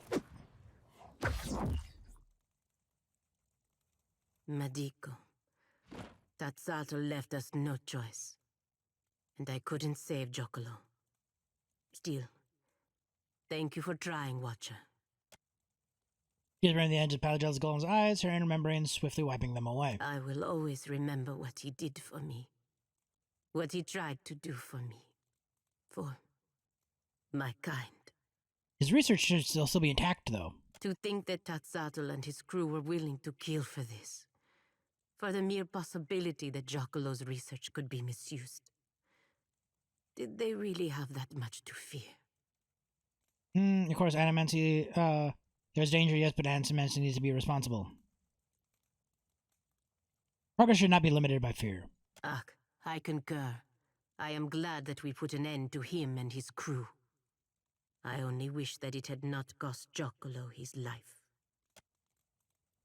Cast your eyes on the old man's crumpled form for the last time. You only bear for a moment before flinching away and turning face to you. Just leave this place. Give me a second.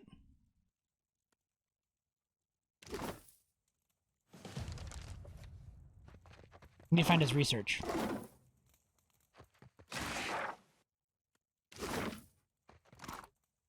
All right.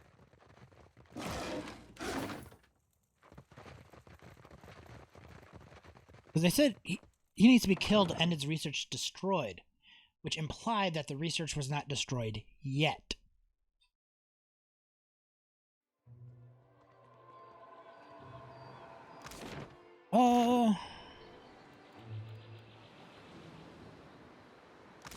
Alright, let's go switch my party back out. Yeah, that could have been it.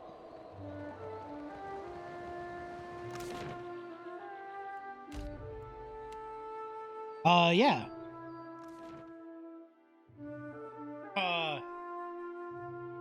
Izzy was in there, finally. She wasn't in there before last time I checked, though.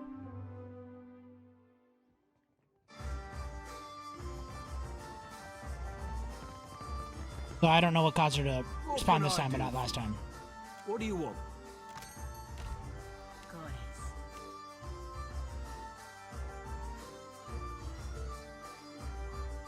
You in here with me feeling all maroon-like? You must gather your party. Alright. Let's go talk to all these.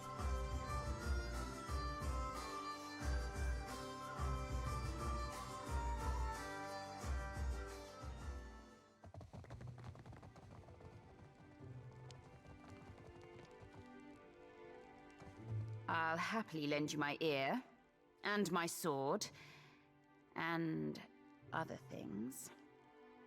I'm captain of the Floating Hanged Men. I knew you were the only captain who could take it. You are more than worthy of your chair on the council. The Principi are ready to sail for Ukaizo. Me and my fleet will reconvene with you outside Andra's Mortar. Until then, Loveson.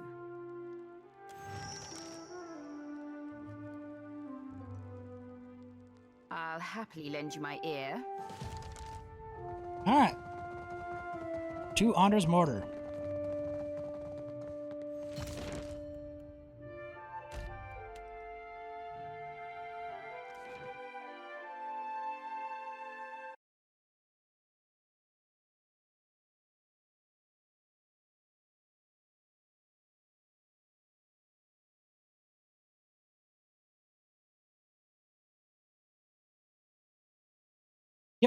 You. I didn't realize she was conversant with anything else.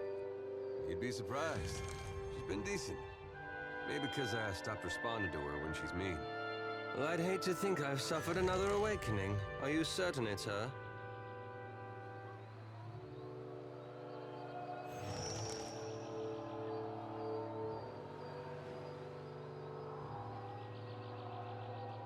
Like quest fail, quest fail, quest fail, quest fail.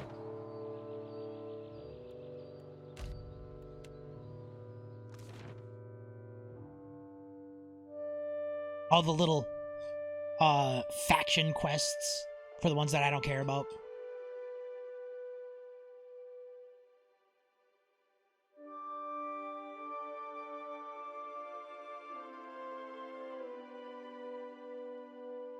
Yes.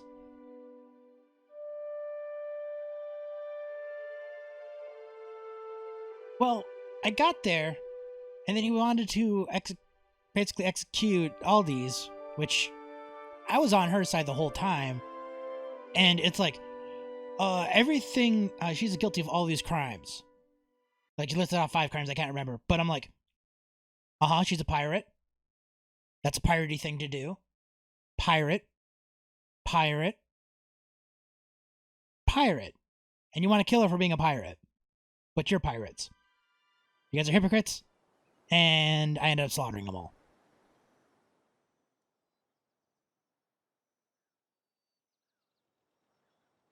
Alright, let's head to Ukaizu.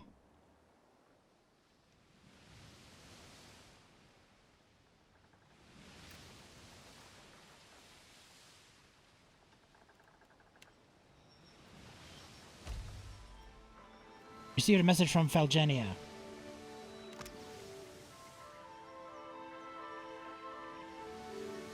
Falgenia has gone to the Watcher Kaino lately of Nekataka.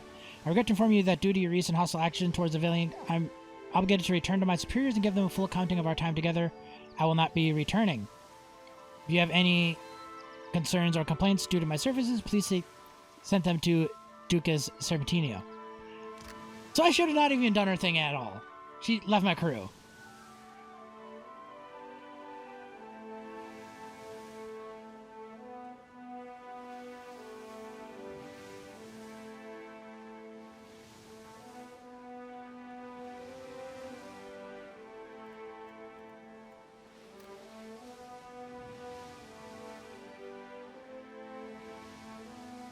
Yes.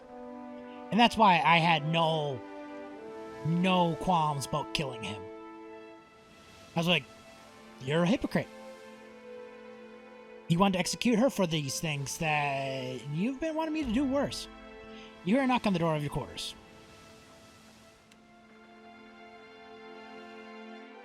Unexpected howl of cold wind rushed across the deck aboard the ship even after several hours has not abated.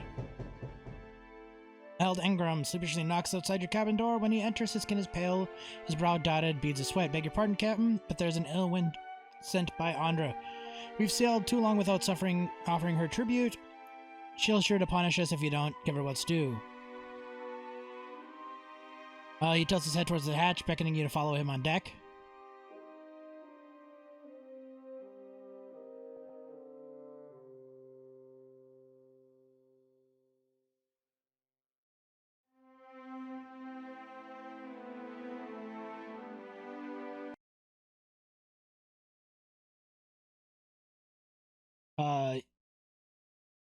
Yeah, I got the fanfares. I got it, what, 2 days ago? Like, he claims everything he wants, and he'd be like, dude, you support slavers. You support slavers. How the fuck are you supposed to... Yeah, that was my exact thought as well. I don't mind servants. I don't mind indentured servants. Those are a little bit more gray. But straight up slaves? No. No. And then the Principe wanted to deal with slavers. It's like... Not the Principe, oh crap. This is not Fanfaris. Fronte wanted to deal with slavers. The Valiant wants to deal with slavers. And I'm just like, nope. Nope. Yeah.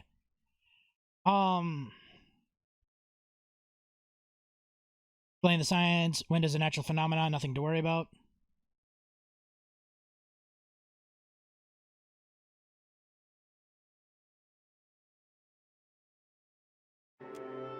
You explain the length of how the oceans drift over time. Over certain places, it seems unnatural, like cold or warm for extended periods. Eld Engram protests, but has no educational arguments to make against you. In the end, sailors acknowledge that you are the captain, but you must best thin voice suggests otherwise.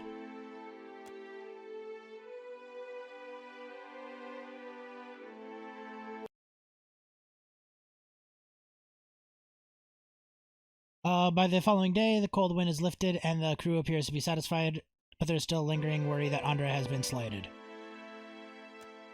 2 morale. Woo! I'm on 98. It'll be up momentarily.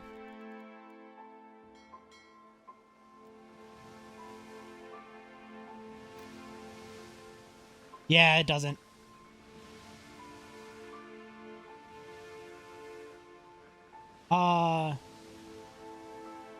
But I pushed it through. I pushed your message through.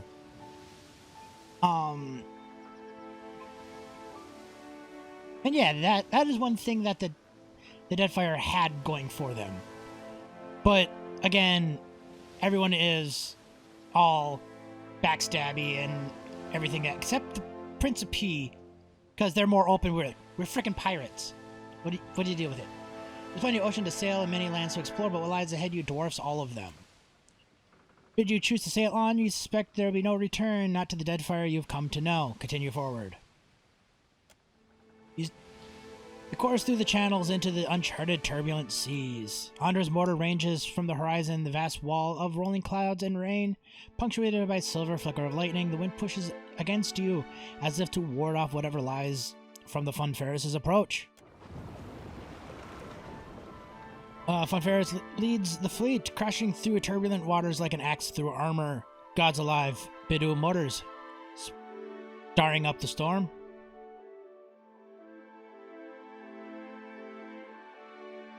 Right, and that's what's said.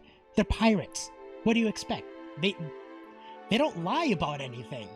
They're not trying to do things other than them being pirates, trying to hide in the shadows. They have their own little pirate islands and such. But they're like, we're pirates. You know what we do. We don't shy away from that fact. And that's why he died. and that is why Ferrante died. Ever since I first met him, I'm like, I don't like you.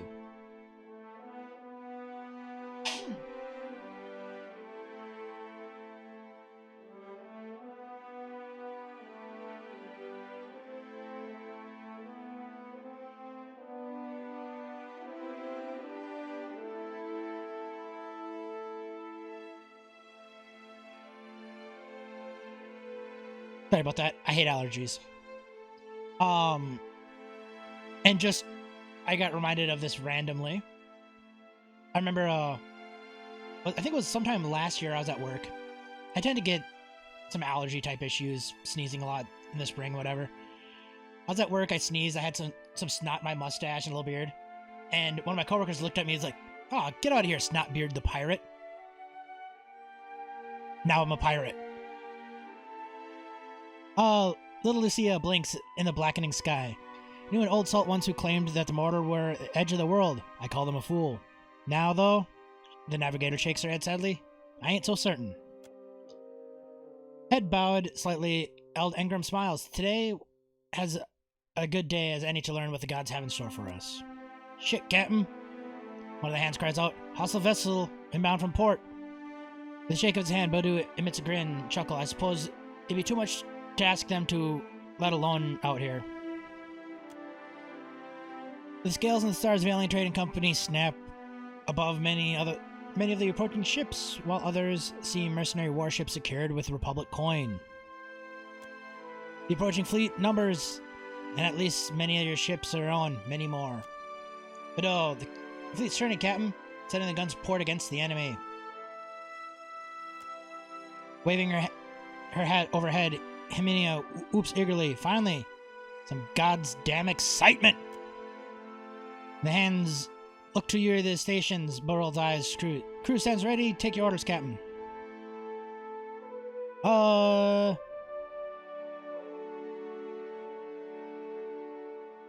Sail into the storm. You guys got this. Well, no. We'll help them out. No. You guys are on your own. The deck press against as the fleet of Funferris comes about. Thunder's cannon roaring, vying with thunder, continuously rolling out from the mortar. Your ship straightens, the bow pointed directly into the storm. You lurch forward, and the deck pitches violently. You grab the aft rail from keeping going overboard. Ooh, what the heck is that? Beneath you, just below the surface, swims some immense creature moving forward towards the battle. The water curling backward like part skin on either side of the bears to reveal a monstrosity not of flesh, but slick adra of gleaming metal. Biddle places its hand on the shoulders. You've got the god's own luck getting this far from Ferris. Don't stand a chance against whatever it is. Our only hope is the storm. The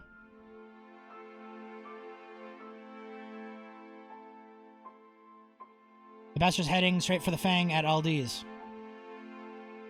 I'll fire everything we got left at the thing, maybe to give him a chance. When Ferris opens fire on the monstrosity, your iron flute flies true, the beast cringes under the barrage, its head whimpering around to focus on you.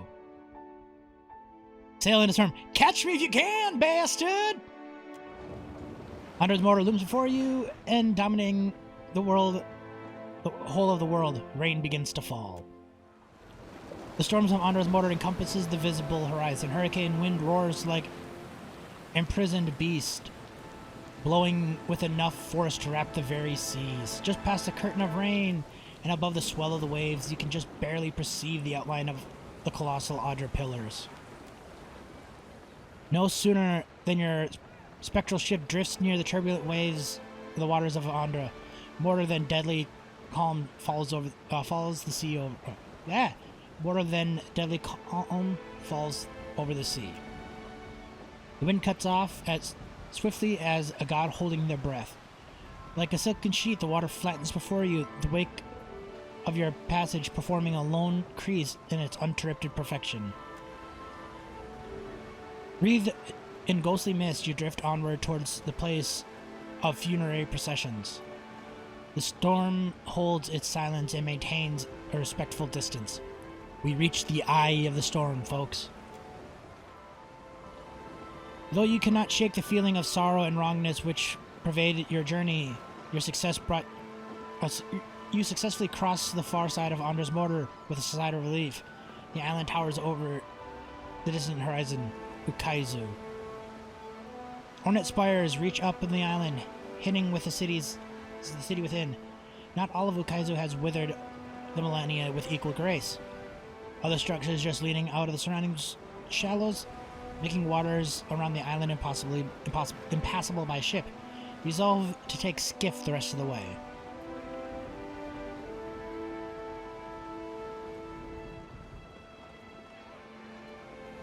Right. That was a good series. I wasn't as big a fan of the last couple, but the first three were great.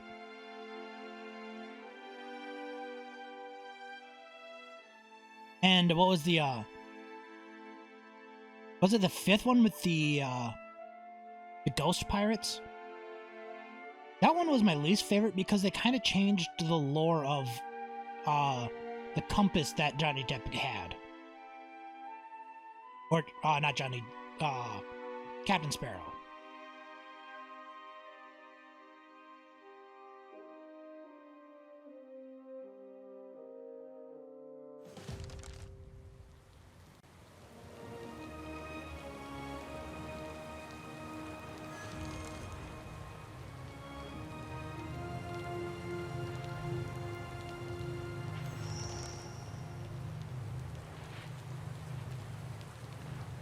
Alright, what do you guys got to say?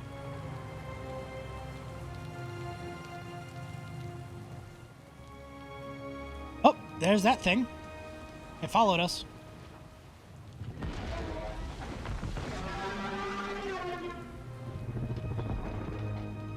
Yep, that is pretty much my exact opinion.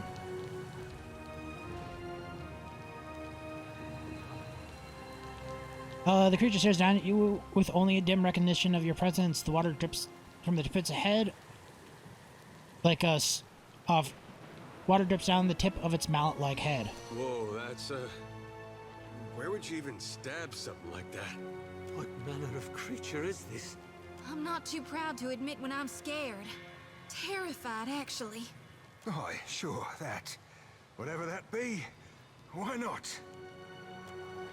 The construct turns the sound of speech, showing dim awareness of its meaning. It swivels its head back around to face you. So alone, never alone.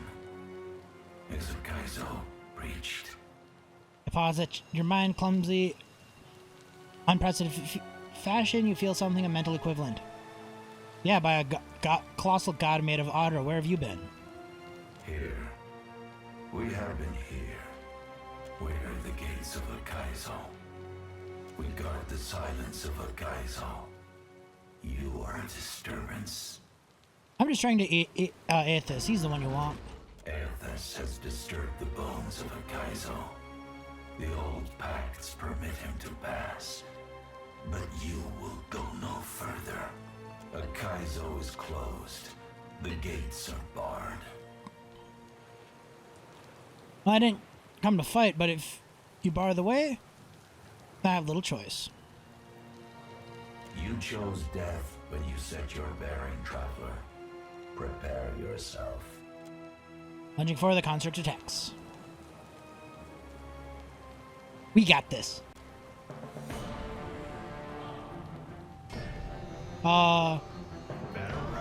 Yeah. I mean, we might. Apparently, he actually went at countersuit and trying to get all that stuff reversed, because she basically came out saying that the accusations were false and this and that after she ruined them. So then he basically is like, I can't remember what they called it.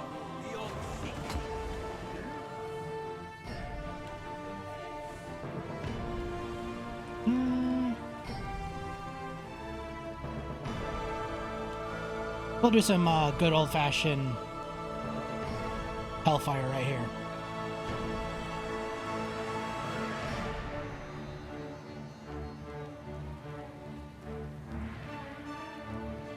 Right.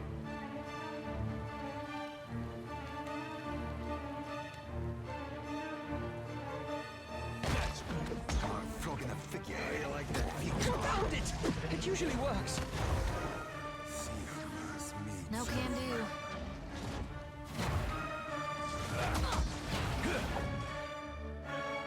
Get out of there, Jody. That dog won't hunt. So you're gonna try to solo this guy?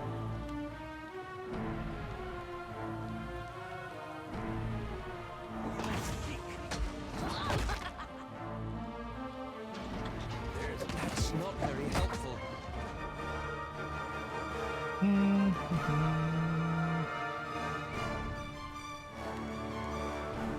This is not multiplayer.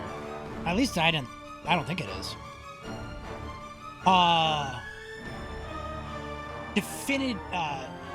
Definity is multiplayer. It is. It has a similar feel to it.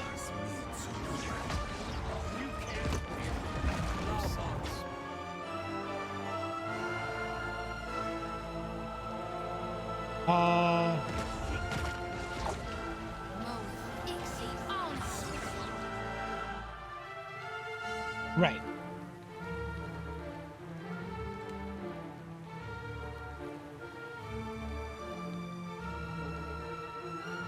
Actually,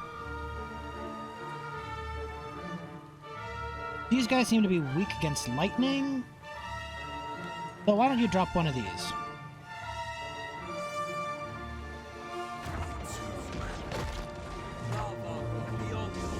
Oh, he's getting an upgrade.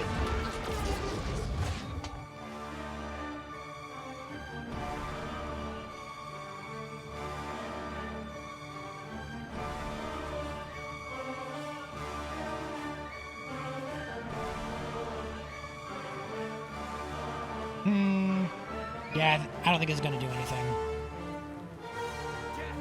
So I might as well just attack.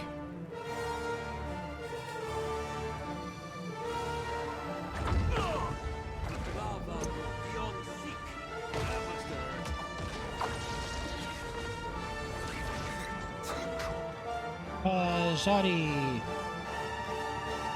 Wait, not that one.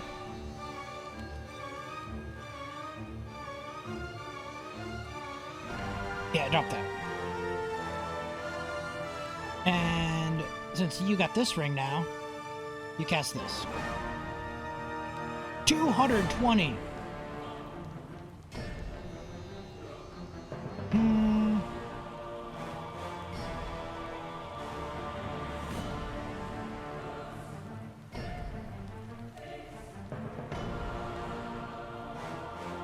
You got all.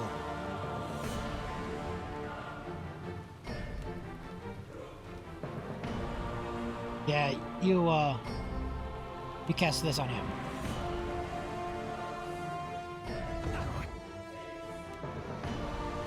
Is he gouged? Yep. Warned enemy? Yep. This is futile.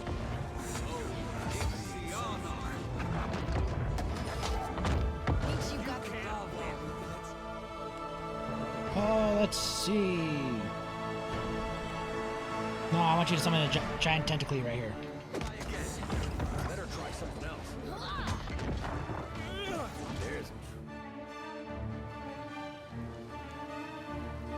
You can charm these things.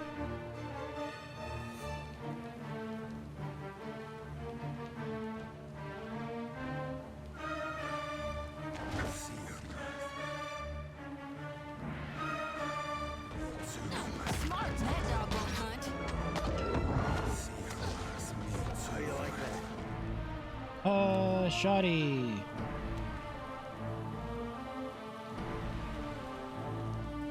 You cast a heal. Right here. Oh, you're paralyzed. You're frightened.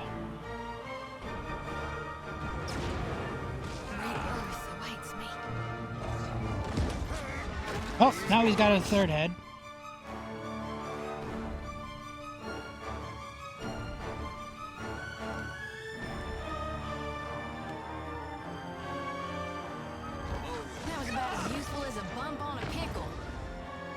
Alright, you got your mind again?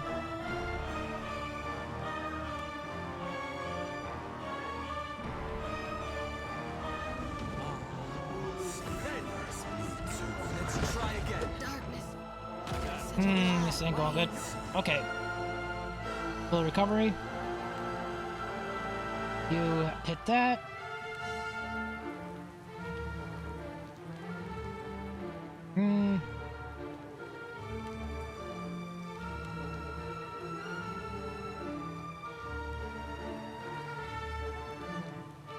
Oh, wait,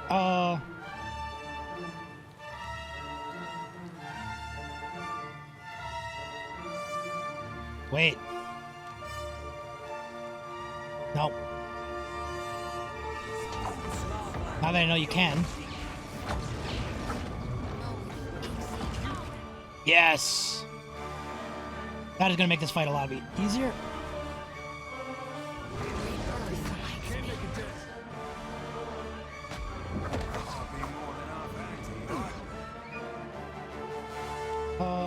Don't cast that. I need another big heal.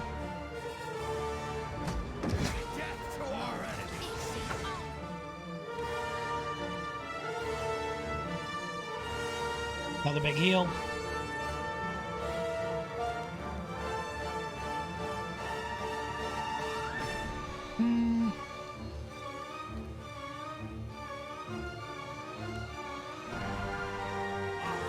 Explosive weaknesses. It usually works.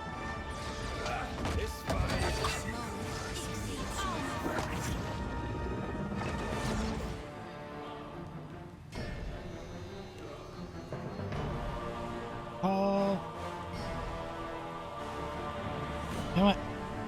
I'll have you go and take over this guy.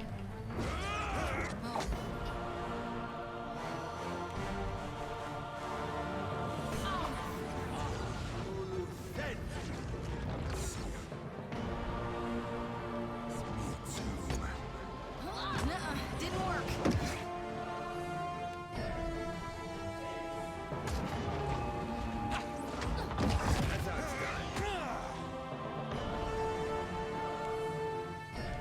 Alright, dominate him.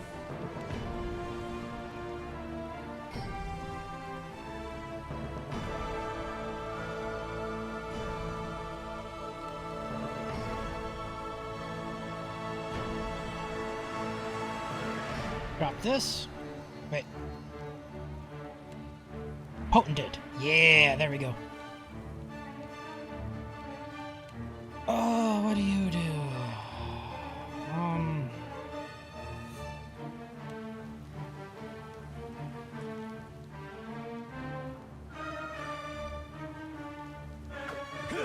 Some tentacles.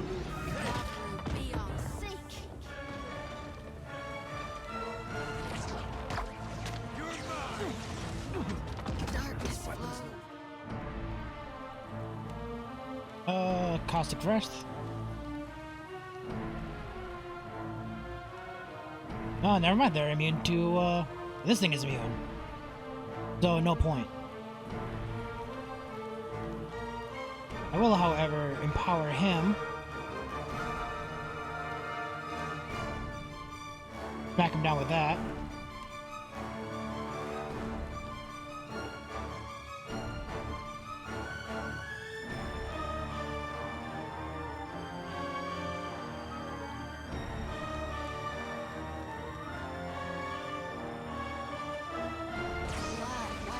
Cannot whack him anyhow.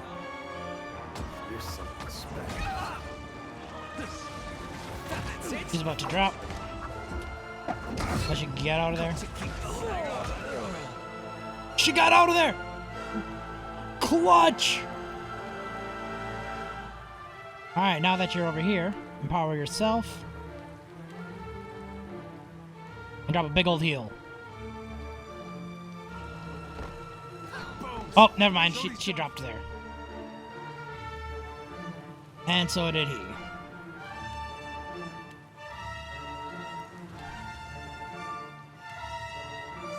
Get her up.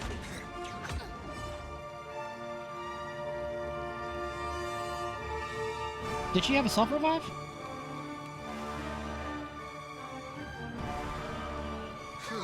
Quick, toss me something else. Or not.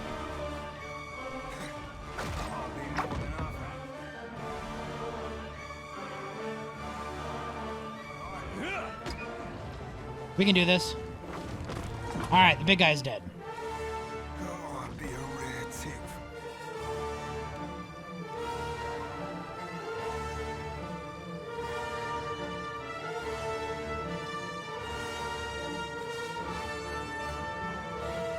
Fishes. Oh, I'd be a rare tick from feeding the fishes.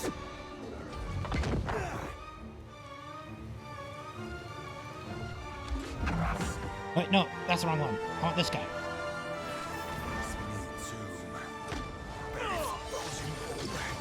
There we go.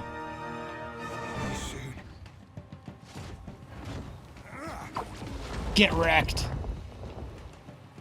You heal yourself. But this one.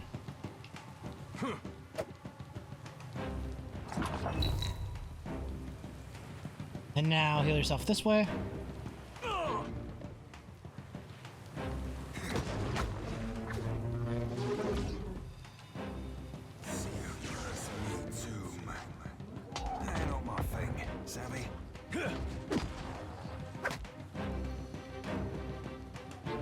You turn around and smack this guy instead. Another tag, Cap.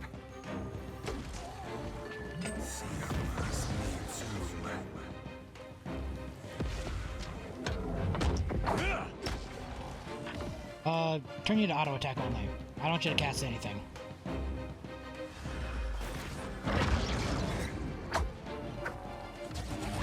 Everything hurts. You got another potion. Swig that.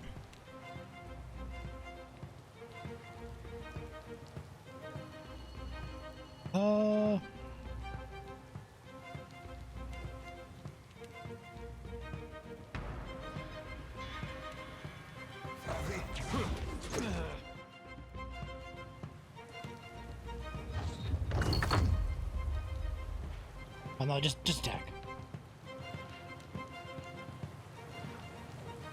Another tag, Cap.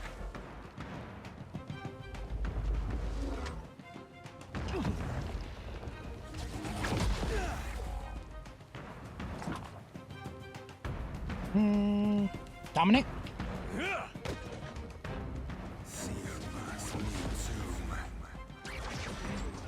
Yeah!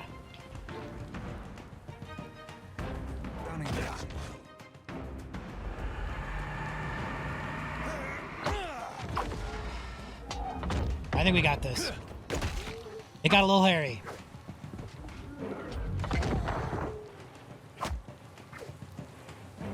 Did they just freaking teleport?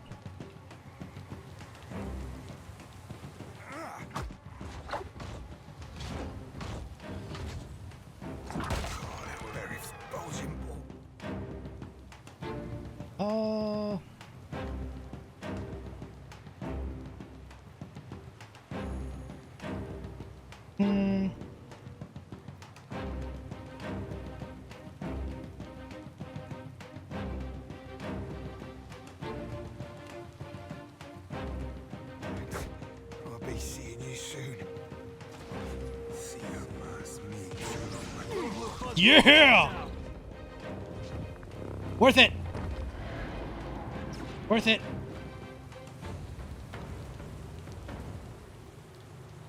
That was a nice little double KO there. Woof! That was a fight.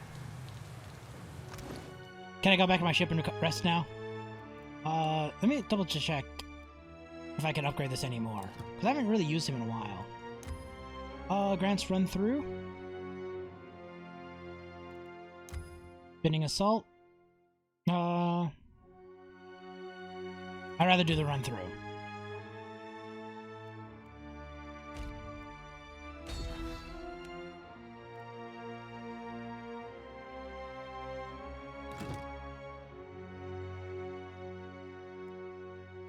I was just thinking about going to back to my ship itself.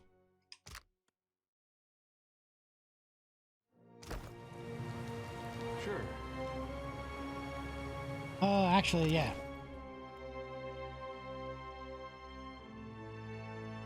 I was just thinking that. Because I got some more Audra, bonds.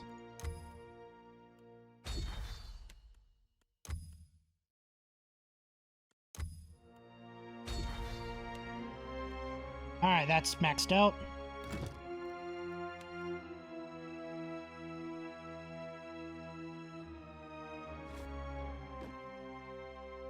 That's already maxed out. I don't care about maxing. Oh, yeah.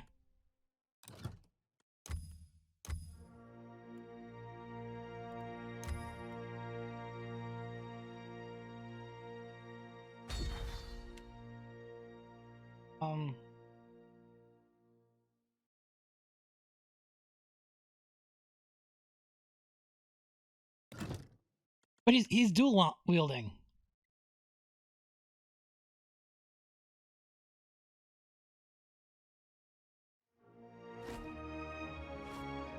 Like that is what you want?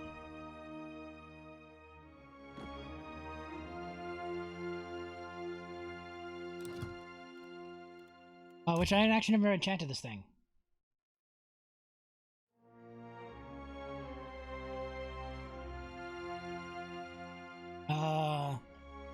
Large shield.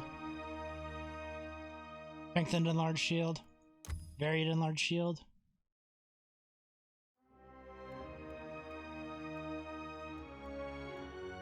Might as well get that one.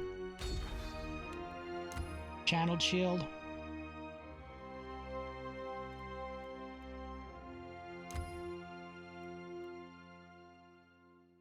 the end of combat.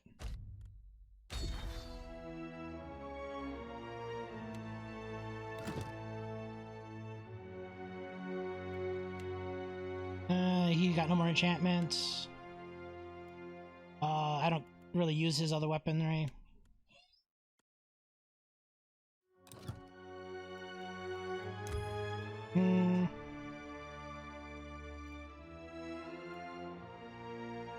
Hold the bridge. Stall for time. Yep, we'll do that.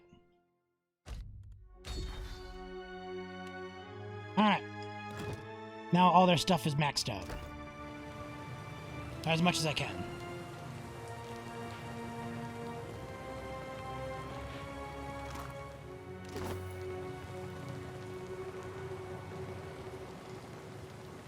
And let us take a quick rest, get rid of my wounds.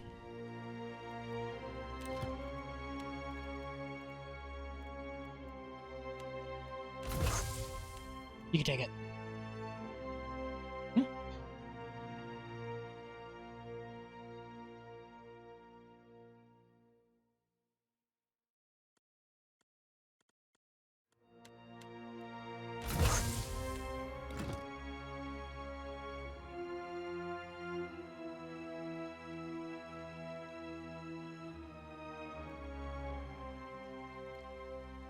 Ooh. I canna your lucky there. Something's champing at you. I've been telling folks I'm all right. But the truth is, thinking about facing Aethys Celebration? keeps me up at night. Aye, I expect so. 'Tis a stouter feat than braving that old bone bag Theos. Didn't think much rattled you. And so you shouldn't. Someone's got to keep the lad on his feet. That's just an old habit. He can stand on his own now. I like him to think so. Ismail falls quiet for a moment, nodding Aeloth's fingers together in a very Aeloth-like fashion. He loses himself at times. I didn't want he should con it, but... 'tis a right chore keeping the lad from himself. But someone's got to show him his limits, eh? You're a gentler soul than you let on. Most folk judge only by their gaping and gawping. Not so with ye. I had you wrong too. Up till recently. But I'm glad to know you now. Aye, dear, there's plenty of an economy. It isn't always easy being stuck in this one's bone bag. Nothing and no one to myself. If matters were Otherwise, I could see a lass like me with a right fine lad like yourself. Always thought you were special too. Shame you're stuck where you are. Gets a lass to wondering. Fine cock's feathers, pay me no heed. Hey, you can ask me. I've wondered what it might feel to have your arms twining me. Your lips on mine. Didn't think you meant... Wouldn't Aloth mind? He didn't con him as I do. Poor lad has a kind, trusting heart. He wants that I should be happy. Does he though? Does he though? Does he want to regain control of his body and consciousness to find you naked in bed with Ader? If that's how he feels, I want you to be happy too. Oh.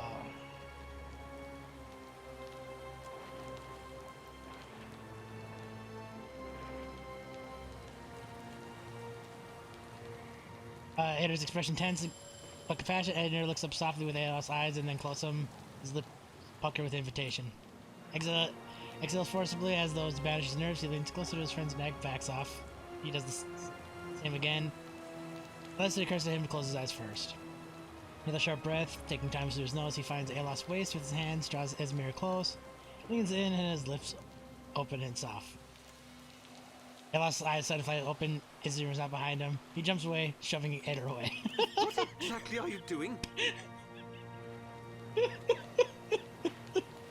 Oh, see, this is what I was saying. Just waking up. Ismir, what the hell did you do to us last night? Aloth? Who else would I be, you idiot? Just then. Oh, your face, Adair. Only thing finer in seeing it is feeling this lad's ire. That makes it even better. Oh, now I get it. That's pretty good. That is pretty good. Aye, what's that I feel? Might it be a kindling where? Ismir's laugh coughs. It dissolves into a coughing fit where Aloth finally emerges, furious, red-faced. I think we can all agree to forget that ever happened. Nope. Holds his arm, doesn't meet your eyes on Eder. Yeah, this all makes a lot more sense now, looking back. Eder's face slack and sober, blinking really after all. Oh, so that happened.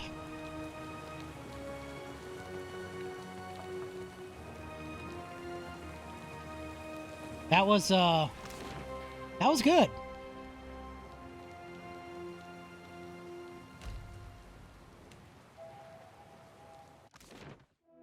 That was a good chuckle.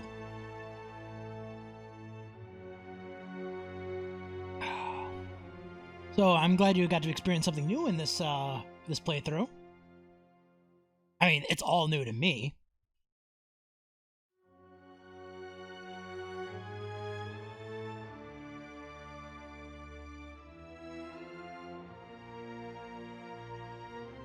Oh, that was an event.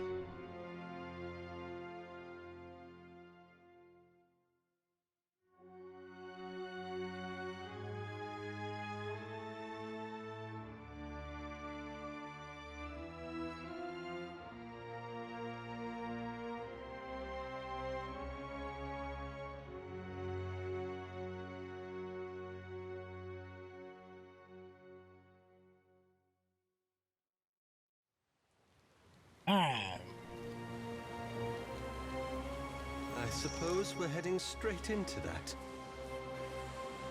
Yep. Plus, the ejector told us to disable it. A furious storm obscures the sprawling city, but before you can make out the shape of a distant spire reaching up from flooded ruins, spirit winds tugs on your soul with intention, like a stern hand trying to pull a cloak from your back. Recall the last time you encountered a Biowick. It feels like a lifetime ago. Ready, command, so here we are. How are you feeling about this, Ader? Ader gaze wanders and clings along the archway, fires his eyes with mouth agape. Gilded Vale got its name from the way the wheat fields used to look in the sun. But this place really is gilded. Might as well be a different world. Much prettier than Sun and Shadow. Yeah, seems they had a whole different way of looking at things. I'd say I like this one better, but the truth is, neither one seems any closer to me. These great people got a funny way of passing on. They disappear from the world, but leave their problems behind for the rest of us to deal with. That's why we're here. We're facing this, whatever comes, we're gonna see people through.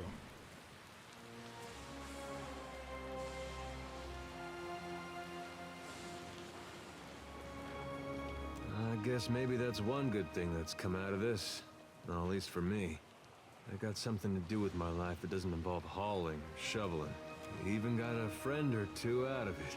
The whole world's about to face the biggest test it ever saw. What Aethys is doing, it's gonna change everything. We may not survive. Kith, I mean. You know, I broke a wheel once too. First thing I thought of when we learned what Aethys was doing. My mom had this spinning wheel, and she loved it. Well, I was playing with it in the way a young child might when his parents are out, and that wheel came right off. It wouldn't go back into place, so I pushed it harder, and pretty soon I'd broken off a spoke. Broke off 3 more trying to fix that. Anyway, I got whipped pretty good for it. That wheel was never the same, even after my dad fixed it. I used to think of the gods as being like parents to all of us. And now I know better. They're children, playing while their folks are gone. Pretty much. You're looking thoughtful, Alof. 5 years ago, you controlled the destiny of thousands of souls in Sun and Shadow. But the choice you make today shall define the fate of every living thing in Aora. I'm not trying to think about it too much. I can certainly understand the perils of overthinking matters. We haven't always seen eye to eye, but I hope you'll consider the matter well and choose wisely. For all our sakes. May not even be able to choose. On your mind, Are Zadi? we gonna do this or what? Zadi licks her chapped lips, dark gaze narrowing as she takes sight of the city's ancient ruins. Raised high, her lantern casts a hard shadow over the plains of her face. If it's all the same to you, Watcher, I'd rather not miss the moment my god brings the darkness down upon us. I want to see Gone become the true deity of death.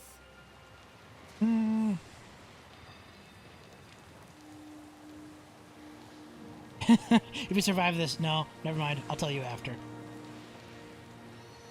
I'll hold you to that. No matter what happens with Aethys, you got my back, right? She doesn't answer so long as you think she's not going to, then she taps Bloodstained sickle against her thigh. Sure, you can trust me at your back, even if you're going against my god. But the words sound hollow like an obvious lie. Tell me, Watcher, can there be a god of light and birth if souls themselves can no longer be reborn? He points to her lantern towards a shadowed ruin in the distance, Ukaizo's broken I bones. thought it'd be different how it turned out, but I couldn't dream of any other way. Now then, shall we go face my god for one last time? Find out what it is we can or can't do in these end times. Whether we're meant to wither or thrive. Yep, let's go. Consider me your second shadow. Varian, you look troubled? Hands on his hip. I look back, and I ain't but half sure how we got ourselves here, Cap. On a boat. We were 3 sheets on, I think. Ah, you two. Might be that explains my missing bottles. It'd be right good to have you on our side. Hope you know, we be full behind you. And not the normal piratical full behind you, where we sail away the moment your back be turned neither. Ready for what's next? Ain't nobody ready for what be coming down this road, Captain. And don't mean it ain't coming. Let's get to doing whatever fool thing we came here to do. Alright, think we're as ready as we can be.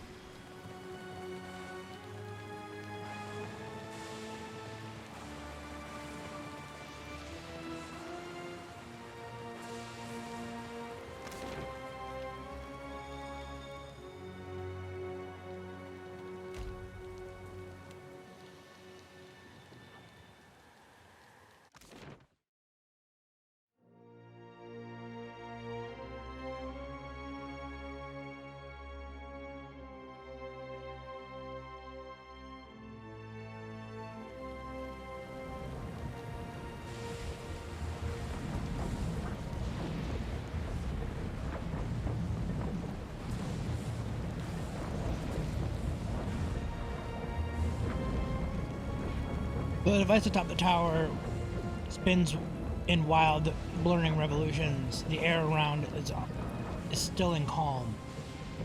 You stand at the eye of the storm, which is cornered off Andra's mortar from the rest of Aora for thousands of years. You see an antiquated control panel. Its levers engaged in pistons and activations.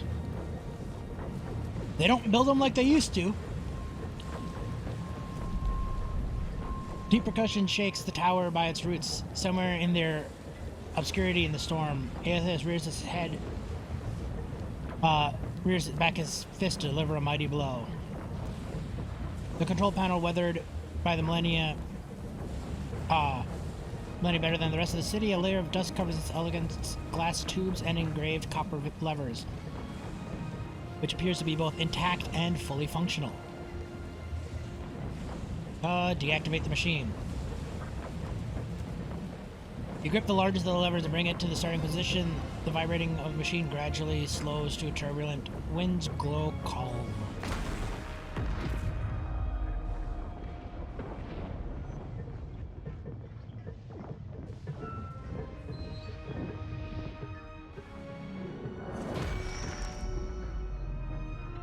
The machine controlling the storm winds down. The clattering of its machinery settles into a low whir and then, at last, hiccups to a halt. Beyond the tower, the black, roiling clouds of Andra's mortar roll away from the ancient city of Ukaizo, with only a tired sigh of wind to see them off. And on that last breath of wind comes to you a familiar sound. The ring of a bell. How's it going, Barrett? The bell's ringing is soft. Not the clangor and torrent you've grown used to. It calls to your soul, and your soul yearns to follow it. Your soul flees from your body and into the beyond, chasing that sound. It leads you at last to Bareth's realm, to that cold platform and room of endless doors. Watcher, your journey nears its conclusion. The pallid night stands before you, her gaunt face impassive.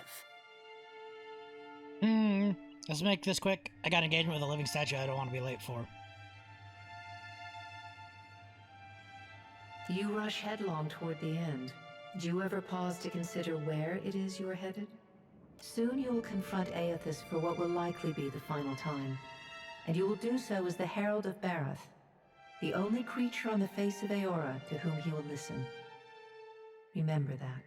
The pallid night inclines her head to you, black hair hanging limp in her face. She steps back and cedes the floor to Helia with a small, resigned sigh. If Aethys truly intends to go through with his mad plan to destroy the wheel, a generation's worth of souls will be trapped in the in-between. So many would suffer. How can Aethys be so cruel? He cannot just abandon them. Aethys must help the Kith find a quick solution. Abaddon strides forward. Aethys thrust this crisis on the Kith. They did not bring it upon themselves. Their only mistake was in trusting us to watch over them. Who will help them rebuild their world now? Aethys will reveal every secret of the gods. Will Kith be able to change the established order if they have no wonder to inspire them? So far, Abaddon is one of my Aethys must favorites. help them resolve this quickly, lest every one of Aora's few remaining mysteries be laid plain. Right behind him is Remigrath. I love their avatar designs. Except, I don't like the frozen snot coming off Remigrath's nose. Aethys will reveal the secrets of God. I kind of spoke over all this. Will the Kith be able to change the established order? No wonder. Aethys must help them resolve the plan quickly. At least every one of Aora's few remaining mysteries being laid bare.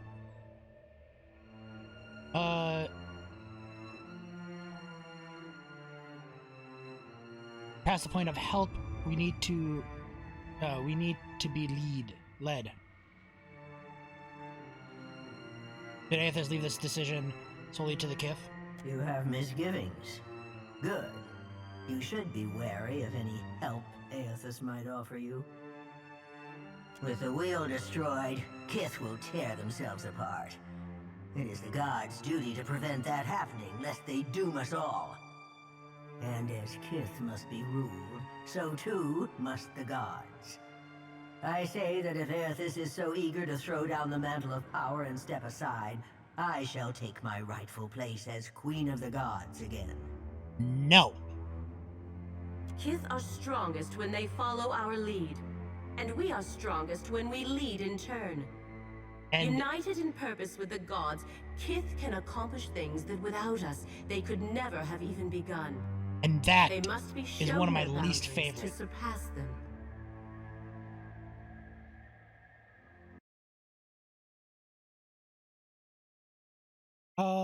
The Kith are strong. Continue. Kith will not solve Aethys' puzzle on their own. And without an established order to fight against, the bonds that bind them dissolve, and they fight amongst themselves. Boobfish. That boobfish is an accurate description.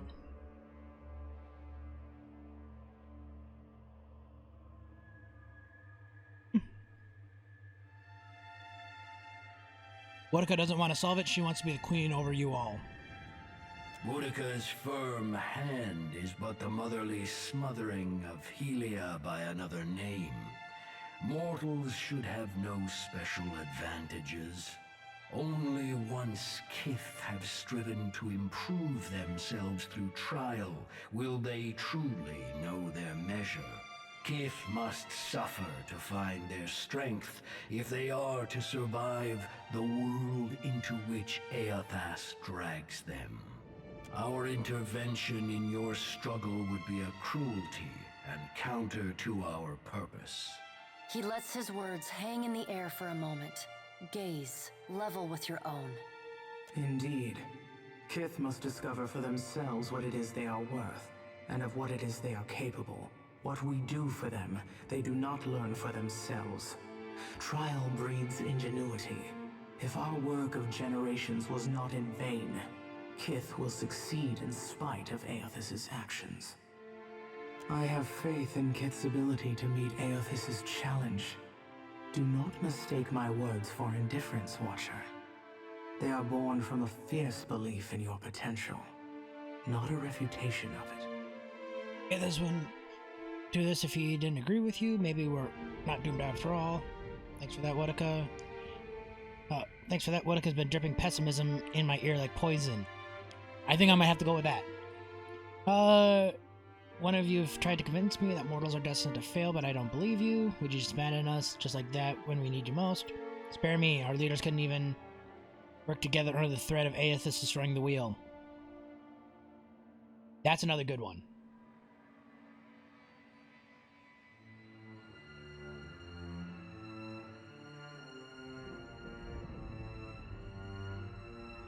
I like calling out Boudica for her shit. Margaret is blinded by her affection for mortals. She does not see that entropy is the destiny of all things. If Aethys were wise, he would destroy everything. End life, end reincarnation, end death. It's favorite god so far? I have a few, but I don't have a top one. I like Barith, Galawan, Abaddon, and Ringwood, which there's like half of them. But Galawan and Remagon are two of the top ones. Kith have had their chance. It is time to let silence reign. As Rimergon's words fade, the Pallid Knight returns. She no longer towers over you, a giant even among the gods, but meets you at your height. She lets the arms crossed over her chest fall to her sides. She speaks to you openly, plainly, an expression almost like tenderness, turning up the corners of her lips. Well, Watcher, you know where we stand. What do you believe? Everything that's happened, everything that will happen is the God's fault. We're better off without you. To change, lasting change, it demands sacrifice. The coming days will be hard, but we'll be better for it. Things are fine as they are. If we can't stop Aethys from destroying the wheel, we should rebuild it as it was. The gods did what they could. We'll take it from here. I don't know the gods, the wheels. I'm not sure about anything anymore.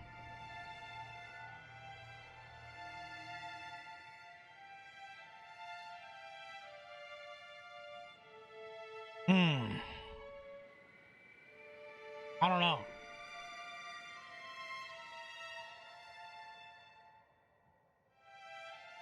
You know what? I'm going to say I don't know.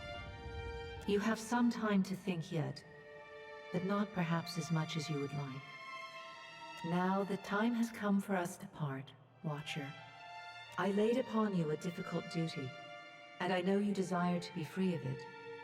You will be in time, but not now. You have work to do yet. Remember, you alone may sway Aethys now.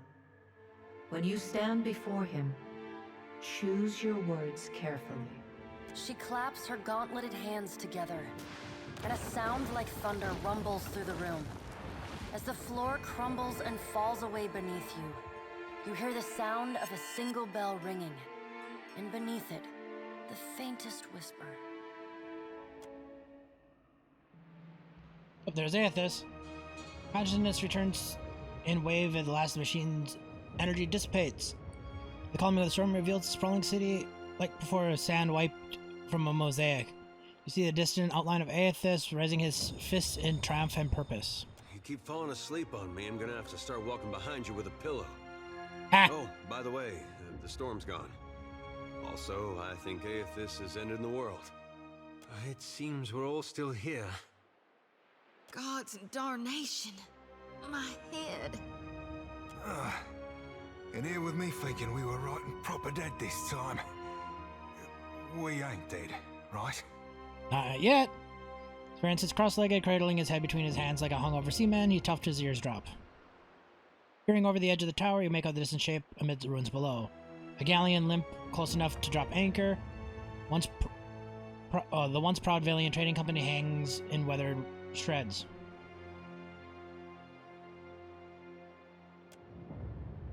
The empty deck tells you that the surviving crew have long since boarded a skiff and rowed to shore, which means you are no longer alone on Ukaizu. If there's ever a place for final standoff, it's Ukaizu. Sigh and draw your weapon.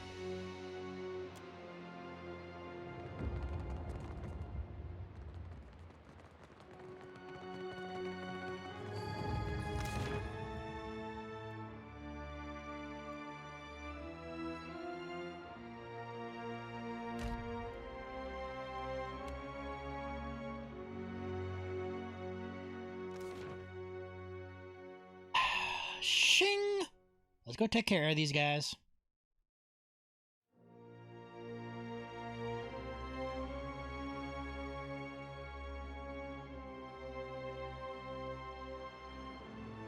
Watcher, I suspected you'd be trouble the day I heard your name. Sweeping in like something out of the theater. That is If only pizza. I had found you first. I We remember might got some have done pizza for such lunch. Great things together.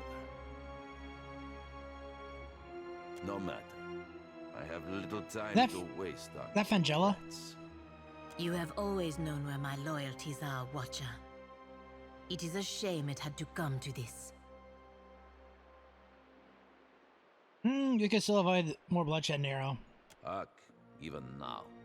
But I will put a blade through your heart, Watcher, and sleep all the better for it.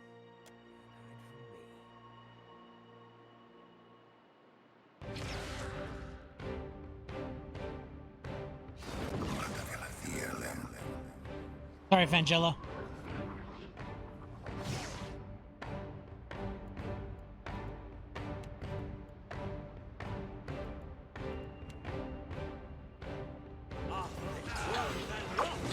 I did not con this spell speak. That order's too tall.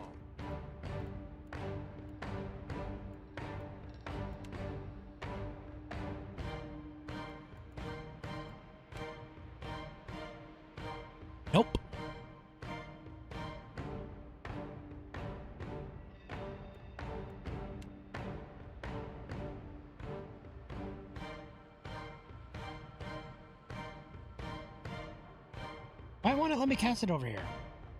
Fine.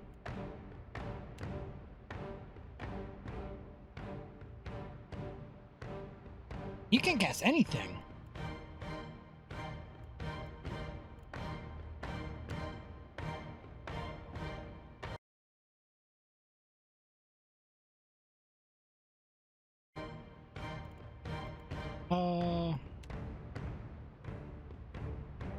There. Drop that.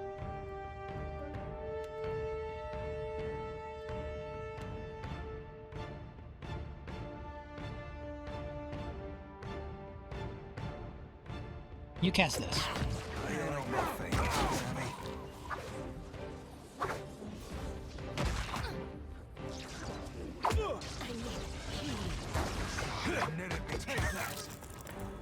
Did her body explode? Yeah, there's no Fringilla anymore.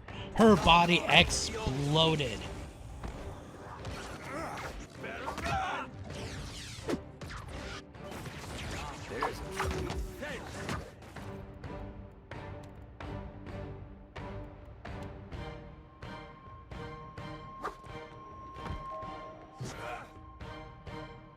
No, don't cast that. She got Linger as reflection. Not even close.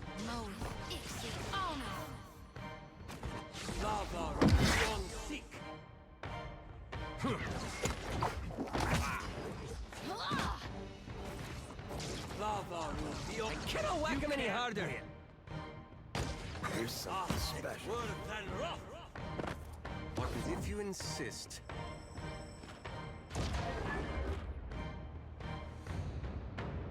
That looks complicated.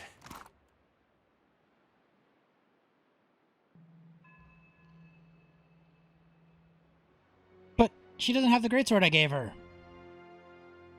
Guess she didn't want. She handed it off to somebody else.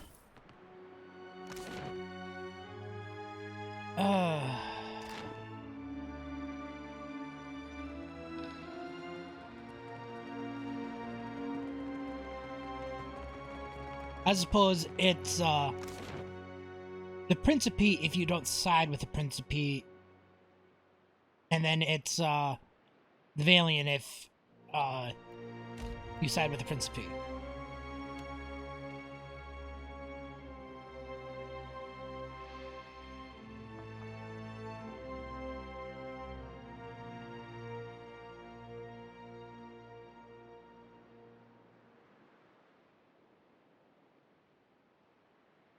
Was this device actually the wheel itself?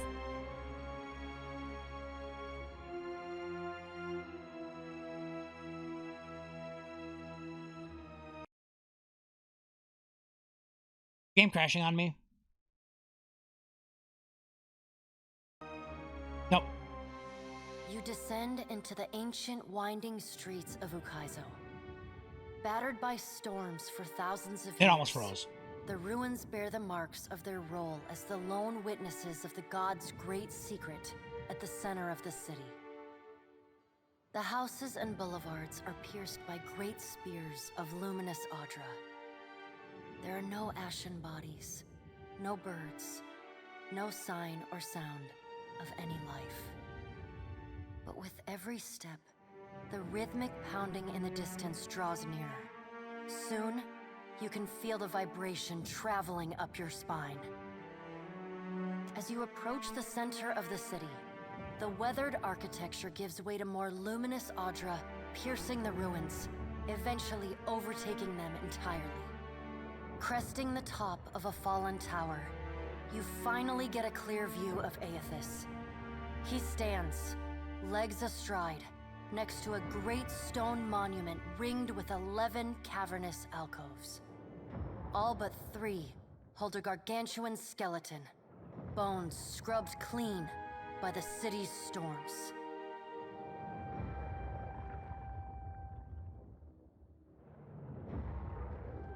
Assuming those are the Titan forms of the other gods.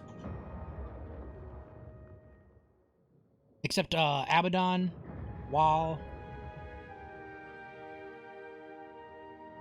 And I don't know why a third one would be missing. Andra? An immense Angwithan machine floats above the monument, suspended by invisible energy emanating from a well of light beneath it. Great brass rings spin around a core of metal and Audra at the machine's center. Periodically, Aethys's massive arms swing back. The movement alone is enough to draw great gusts of wind toward him. When they come down on the machine, the impacts are accompanied by eruptions of electricity, fire, and smoke. The hundreds of luminous Audra pillars across Ukaizo sympathetically dim in a rippling wave that spreads out from the machine. It looks like this hill is just a big trash heap of Audra. The only safe route to the god is a steep ascent along a monstrous pillar of luminous Audra, intertwined with fragments of Ukaizo's ruins that it has carried through the centuries. That is exactly what it is. In a long arc, towering above the machine. The pillar levels out near Aethys's head, a silent observer to the destruction of the machine it has grown beside over thousands of years. You weave your way along a treacherous, rain-slicked path up the pillar's skyward side. As you arrive at the top, you catch Aethys's attention. Fist pulled back, he pauses to observe you. With the same gentleness he showed at Ashen Maw, he lowers his arm and turns toward you.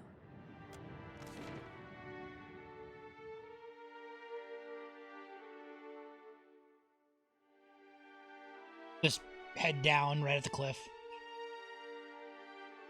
Strange to see Ukaizo in this way. It may be hard to picture, but this city was once full of life. The Huana, yes, but also kith from many other cultures. Great hanging trees shadowed these boulevards. Gardens sprawled across the open rooftops. Each spring, a festival procession would wind its way from the hillside into this valley.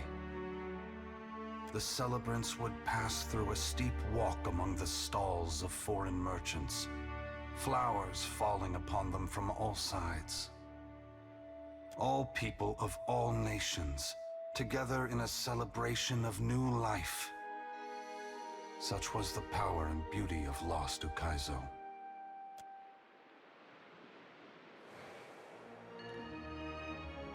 So a wave separates out from the masses trailing in your wake. He looks up at Aethys and clears his throat. Been a while, old friend. Widewin, I did not think to see you here. But few things go as expected when the Watcher is involved. We were a good team, once. But this isn't what we fought for. Ain't you just burning the harvest because you planted the wrong seeds? An astute observation, old friend. Consider instead that I am giving the soil back to those who till it. Spring must always follow winter. As long as there are people committed to finding the other side of change, the agony will not last. But thank you for challenging me as you did in fairer times. I haven't forgotten the lesson we strove to impart. You're welcome, I suppose. Raven clears his throat and backs away to offer you space. Aethys shifts his attention back to you. This isn't right. You can't put this burden on us. You can't make the gods' problems our responsibility to fix. How can you have faith that what you're doing is good? You know how many people are going to suffer because of this. No matter how you spin this, you can't set it straight. Adair, I wish I could explain it to you. It breaks my heart that I cannot. But no matter how much you curse me, do not despair. The souls of this world will need people like you. Lights burning brightly in the darkness to come. Ukaizo's corpse is beautiful, my god. This, its current state, is but one spoke in the ever-turning wheel of life and death, and so no less worthy than its incarnation at birth. But you seek to break that wheel. I beseech you, Gone, that when you do it right. Burn to ash every Audra root in hell so that it may never regrow. Let the darkness reign eternal. It saddens me that the harvesting of souls in my name has brought you to this place, Shoti. But I am the cause, and I must take responsibility for it. I can only hope that after I am gone, you will see there is a brighter future for mortals.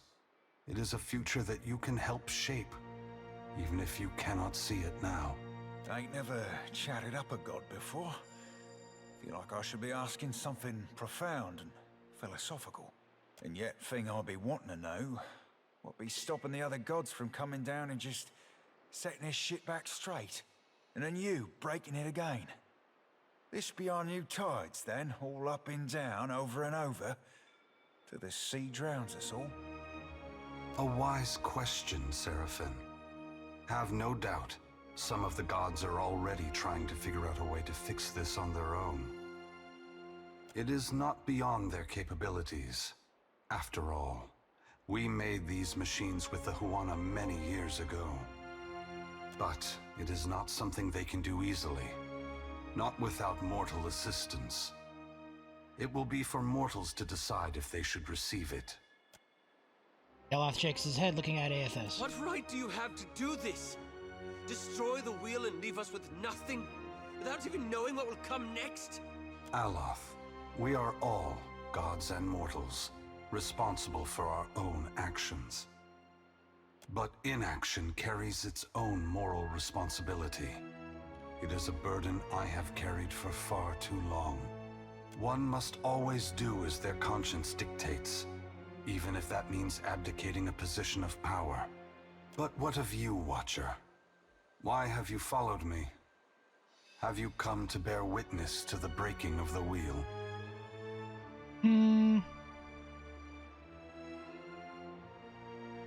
I have come to fight you! I've come to ask to take pity on the mortals of this world who will suffer your actions. After you've gone, the gods will go to war with each other and with mortals, unless they have a strong leader. Mortals are going to need a head start on things to prevent the gods from reestablishing control. You need to inspire them. If you want to go breaking the wheel, I want you to destroy it all. Only to bear witness. I'm coming to fight with you.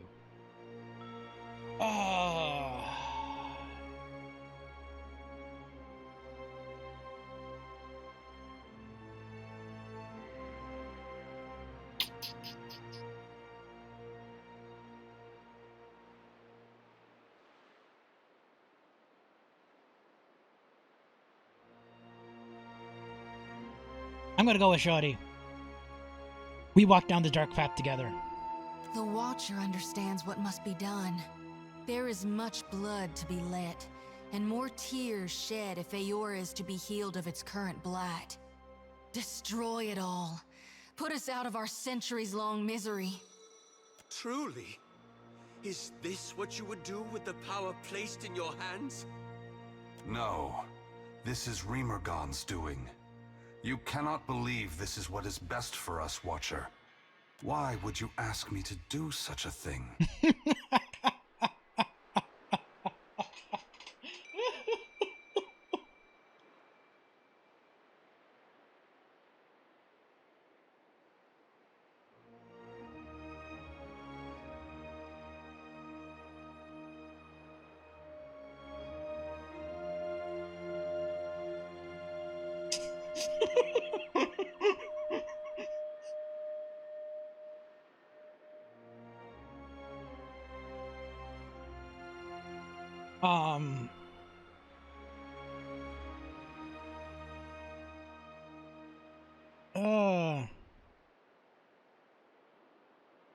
I don't like either of these options.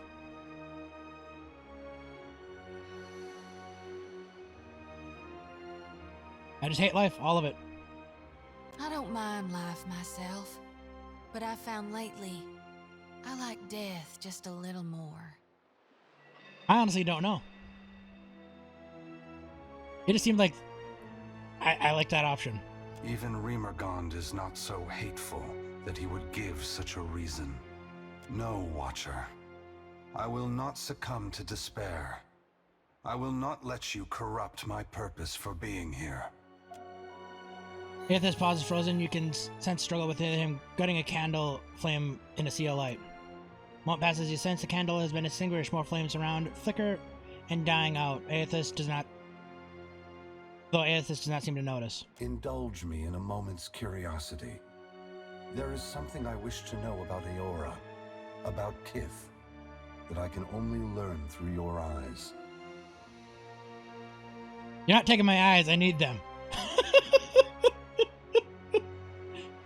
Oh, go on.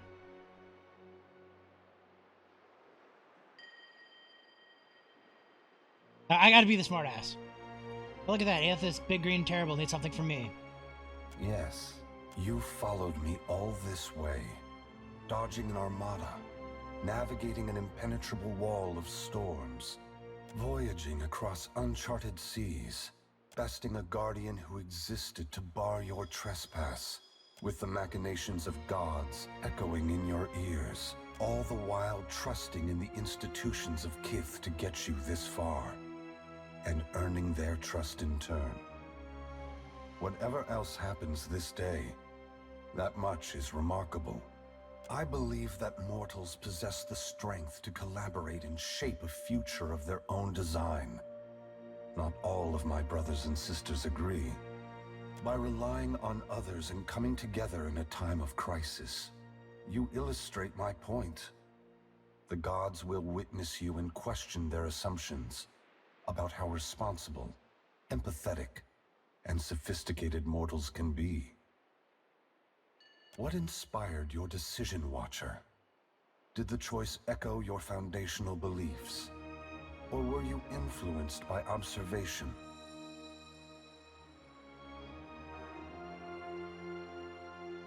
I want to prove Boudica wrong. She thinks mortal cooperation is destined to fail.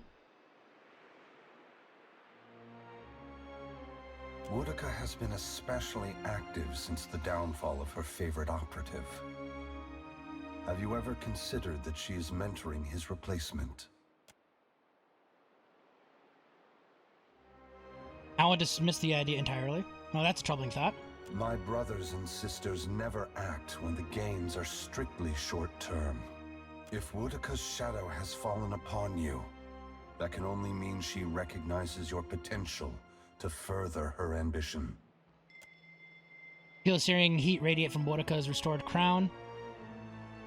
But a moment later, it cools. I thank you for your perspective. Yours is not the only opinion that concerns me. But for the moment, it offers much to consider. All I ever wanted for mortals was growth, transformation. Once, my brothers and sisters shared this goal. Some have forgotten themselves, giving into fatalism or tyranny.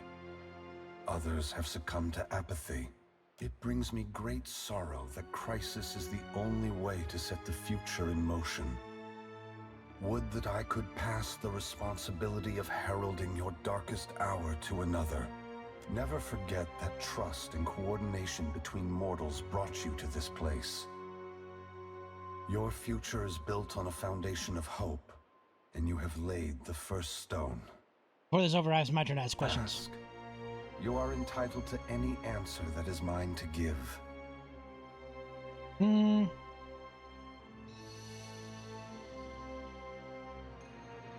What happens after the wheel breaks? The great work of the Ingwithans falls to ruin.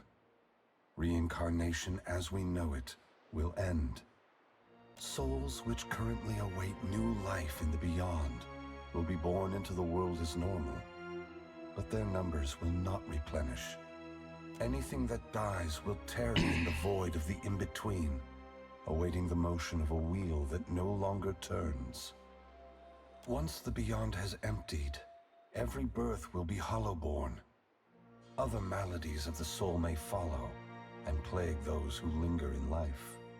Unless mortals work together to carve a new path, the essence of life will be trapped in the netherworld. Gods will starve, Aeora will grow silent and cold. How long until Aeora is devoid of life? A generation or more. That much essence is already poised to flow into Aeora. But unlike an hourglass, no amount of turning will compel the sand to reverse its course. That doesn't give us a lot of time. Should you choose, you could lay down your burden and trust in your children's children to set matters right. That depends entirely on you. By your reckoning, there are still good years to come. By ours, time is short. Mortals are the only ones in jeopardy. What you're doing threaten the gods. Why won't reincarnation just go back to how it was before the wheel? When we tamed the cycle of reincarnation, we broke what had once functioned naturally and without intervention. The flow of essence will not normalize on its own. Essence will simply pool in the void of the in-between, never passing through Adra networks to the beyond. The dead will be left to wander in darkness, confusion, and sorrow. Mortals aren't the only ones in jeopardy. What you doing threatens the gods.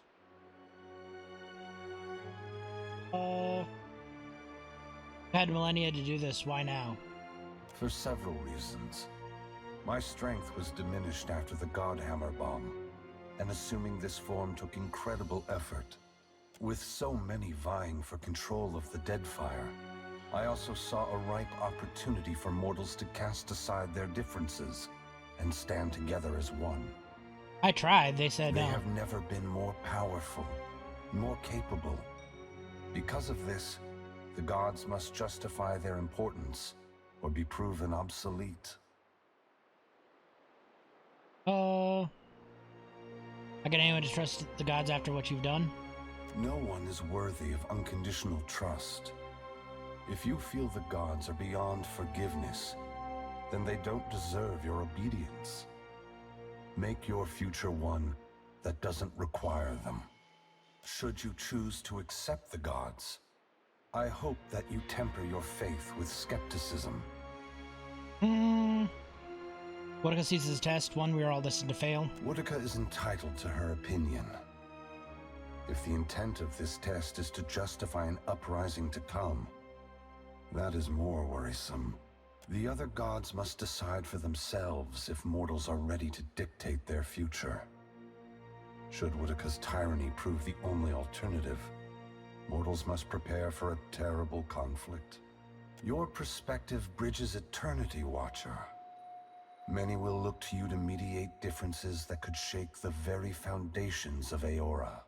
I haven't forgotten what you did to Cadnua. I apologize, Watcher. There is nothing I can do to restore the glory of your hard-won and poorly situated estate. What happened to Cadnua was not personal in nature. I would have occupied the statue even if it was buried beneath Defiance Bay. Given your perseverance, I know that a second home cannot be distant in your future. You have only to seek it out. Mortals aren't the only ones in jeopardy. What you're doing threatens the gods. Yes. They must work toward a solution or perish. If that task is beyond their skill, then they no longer deserve their position. I would have them justify their right to lead. That could mean swallowing their pride and hearkening to the wisdom of mortals. Some, I expect, will perform better than others. I must attend to my final work now.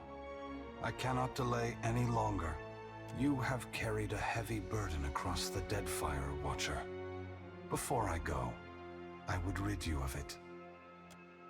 No sooner than Aethys enters the mind, you hear one final distant ring of a chime and then silence. The knot that formed with a pallid night first addressed you in the beyond is now gone. You are free now. As free as any of us can be. Many will come to you for help in the years ahead. Animancers, priests, even the gods themselves. I have great hope for you. But always remember that your future is for you to decide. Use your freedom well. Aethys squares himself to the machine. As you move to a safe distance, He draws his fist back and resumes his assault. The blows rain down with increased fervor, but the machine perseveres in spite of his efforts. Spreading his arms wide, Aethys draws power from the luminous Audra clustered around the valley. The energy courses through his body, limbs overflowing with intense light and waves of heat. He returns to his task, each strike bringing with it the sound of cracking stone and twisting metal, the flickering of luminous Audra across Ukaizo. As the ancient machine finally begins to succumb to his strength, so too does Aethys' body, built to withstand the passage of thousands of years. The great Audra statue has finally been pushed beyond its limits. Cracks appear along the hands, then race up the arms. Aethys does not slow his assault, but continues unabated. Its brass rings twisted, the machine spins erratically but withstands the relentless barrage. Aethys stands astride it and pummels the base of the machine. Soul energy begins to flare out from the machine's heart, warping the air with the intense heat.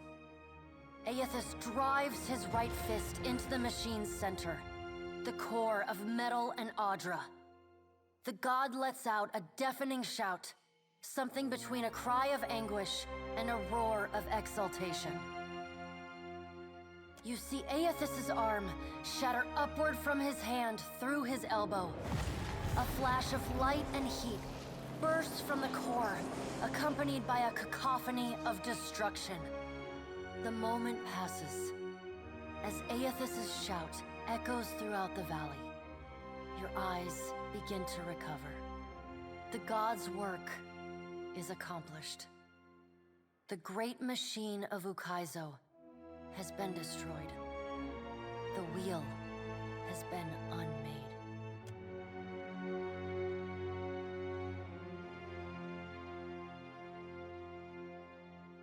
As Aethys' voice fades, the enormity of what you've accomplished sinks in. You have confronted a god. You have rediscovered the ancient city where the wheel was forged, and you have seen the wheel shattered. What comes next is uncertain, but already the legend spreads of the Watcher, who survived Andra's mortar and stood toe-to-toe with Aethys. Unfortunately, your legend will not last very long. The doubt you have planted in Aethys is a relentless force. To have come so far and hoped so boldly in the valor of Kith, only to have those hopes rebuked. It is too much, even for a god. This doubt festers within Aethys. As he reaches beyond the wreckage of the wheel, it passes from him to the luminous Audra beneath. The entire world trembles as the Audra at its core splinters. Waves drown the coast. The earth splits and swallows cities. Luminous Audra dims, and the gods fall silent. The real destruction, however, begins in the hours and days that follow. The death of I got the Aora bad ending. begins with the small things. Grass and insects, all the tiny lives that are hardly missed until they are gone. But in the shadow of each death is another. Grain withers on the stalk, cattle choke on dust, nations starve too quickly to make war.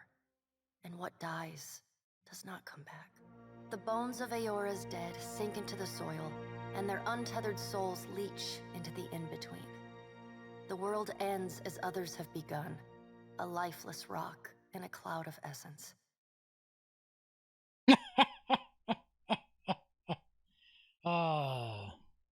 So that was the bad ending. I just wanted to see it out.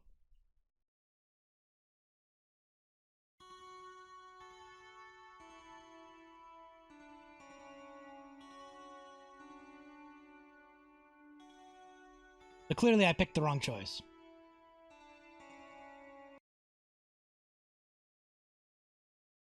Time to reload it.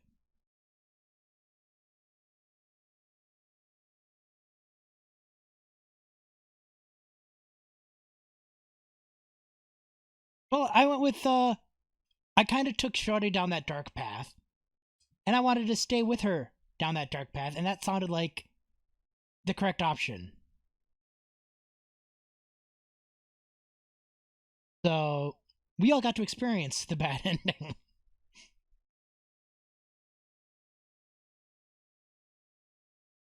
Hurry up and reload.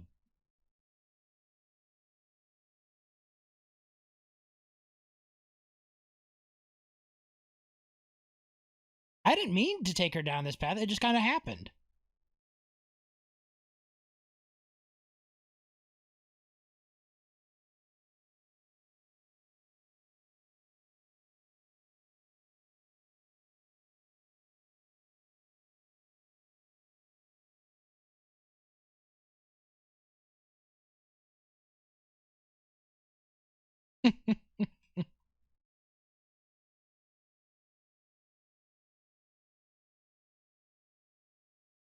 It was those things. Looking back, yeah, I probably could have said something's different.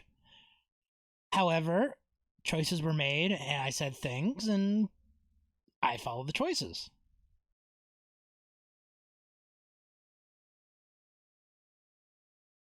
Honestly, I was hoping that everything could have went back to before the wheel. But, eh.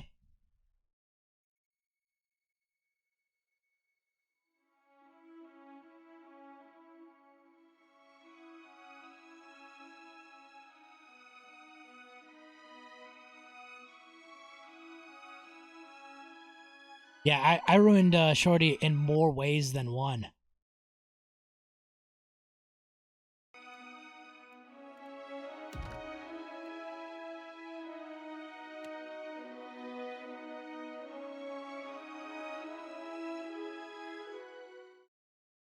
Alright, here we go.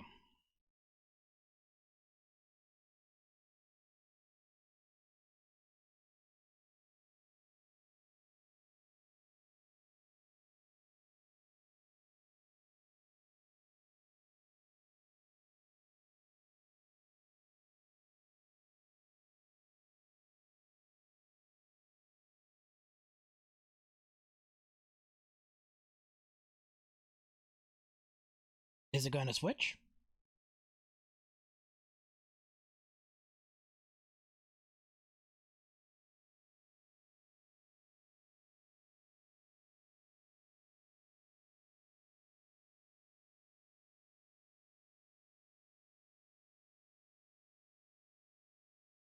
Maybe once the game actually loads, it'll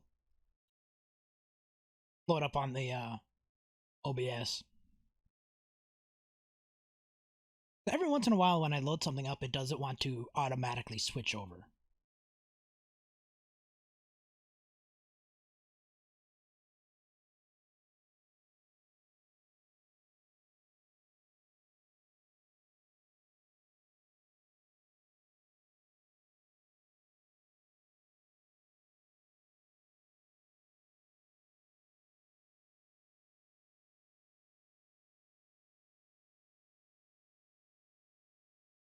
Come on.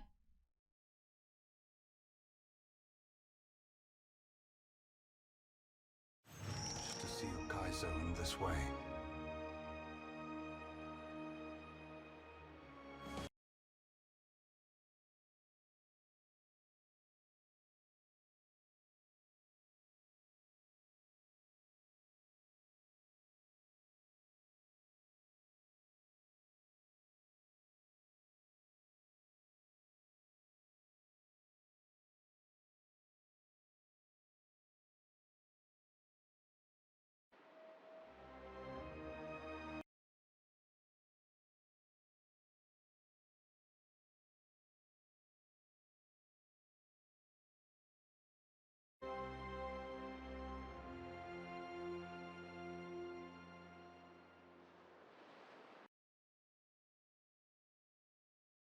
Why is it not pulling up Pillars of Eternity?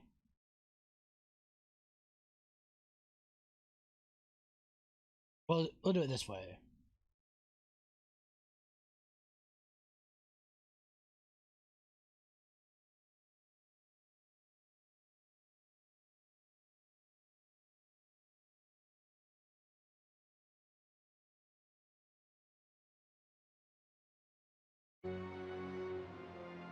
There he goes.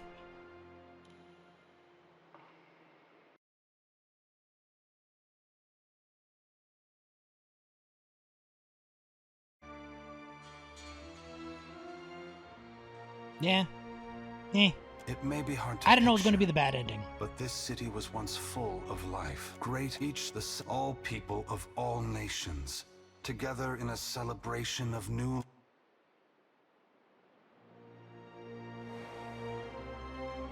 Been a while. We were in a spring, but you're... This is... How can you... No matter... Yada yada yada yada yada yada yada yada yada yada yada yada yada. What's right? Allah, but what of you, Watcher? Okay. Why have you followed me? Have you come to bear witness to the breaking of the wheel?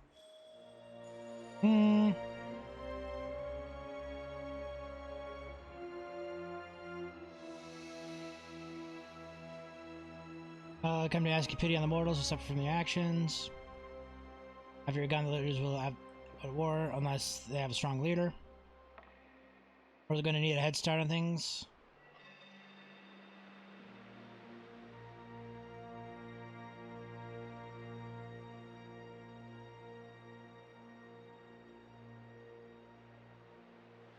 You like number one? I'm assuming that makes him not destroy the wheel.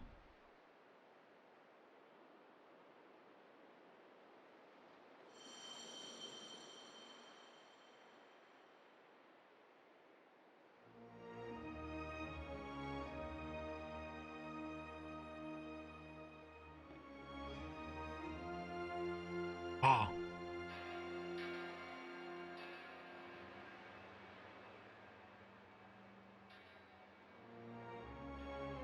I'm assuming, if you raise the Titan whale, that can prevent the wheel because they'll fight each other and kill each other.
Yeah, I am agree with a lot of what he says, so I will bear witness.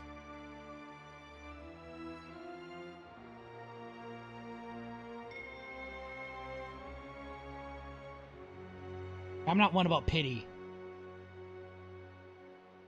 You are welcome to do so. Indulge me in a moment's curiosity. There is something I wish to know about Eora, about Kith, that I can only learn through your eyes. You're not taking my eyes, I need them. You misunderstand. You followed me all this way, voyaging, besting it with the all. What inspired your decision, Watcher? Did the choice echo your foundational beliefs? Or were you influenced by observation?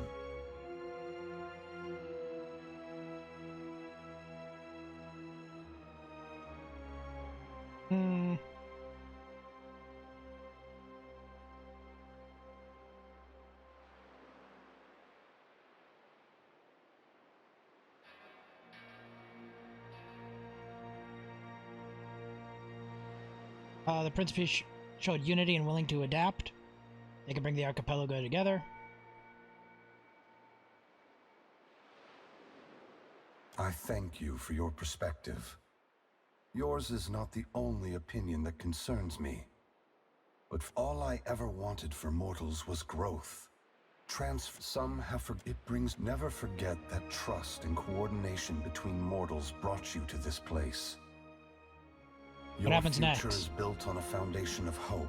I must attend to my final work. You have carried a heavy burden across the day. You are free now. Many will come to you for I have great hope for you. Aethys squares himself to the machine. As you move to a safe distance, he draws his fists back and resumes his assault. The blows rain down with increased fervor, but the machine perseveres in spite of his efforts.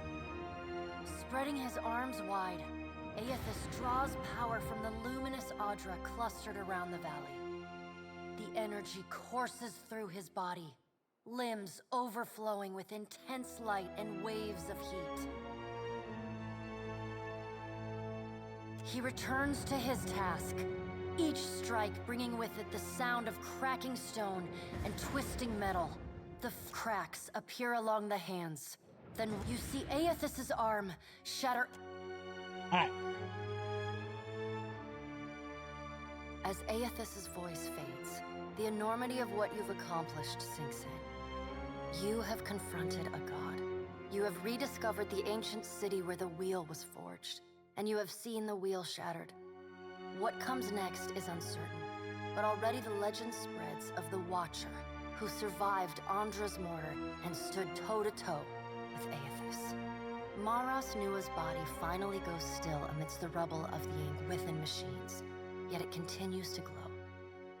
Priests and mystics have strange dreams of an island of eternal dawn at the eye of a storm, a port where the tide never flows out, a roadside tavern whose door leads only inward. That would suck because eventually we'd get too overpopulated. As a watcher, you see what these dreamers cannot. The souls of the departed drifting toward the Audra Colossus and the twilit afterlife within.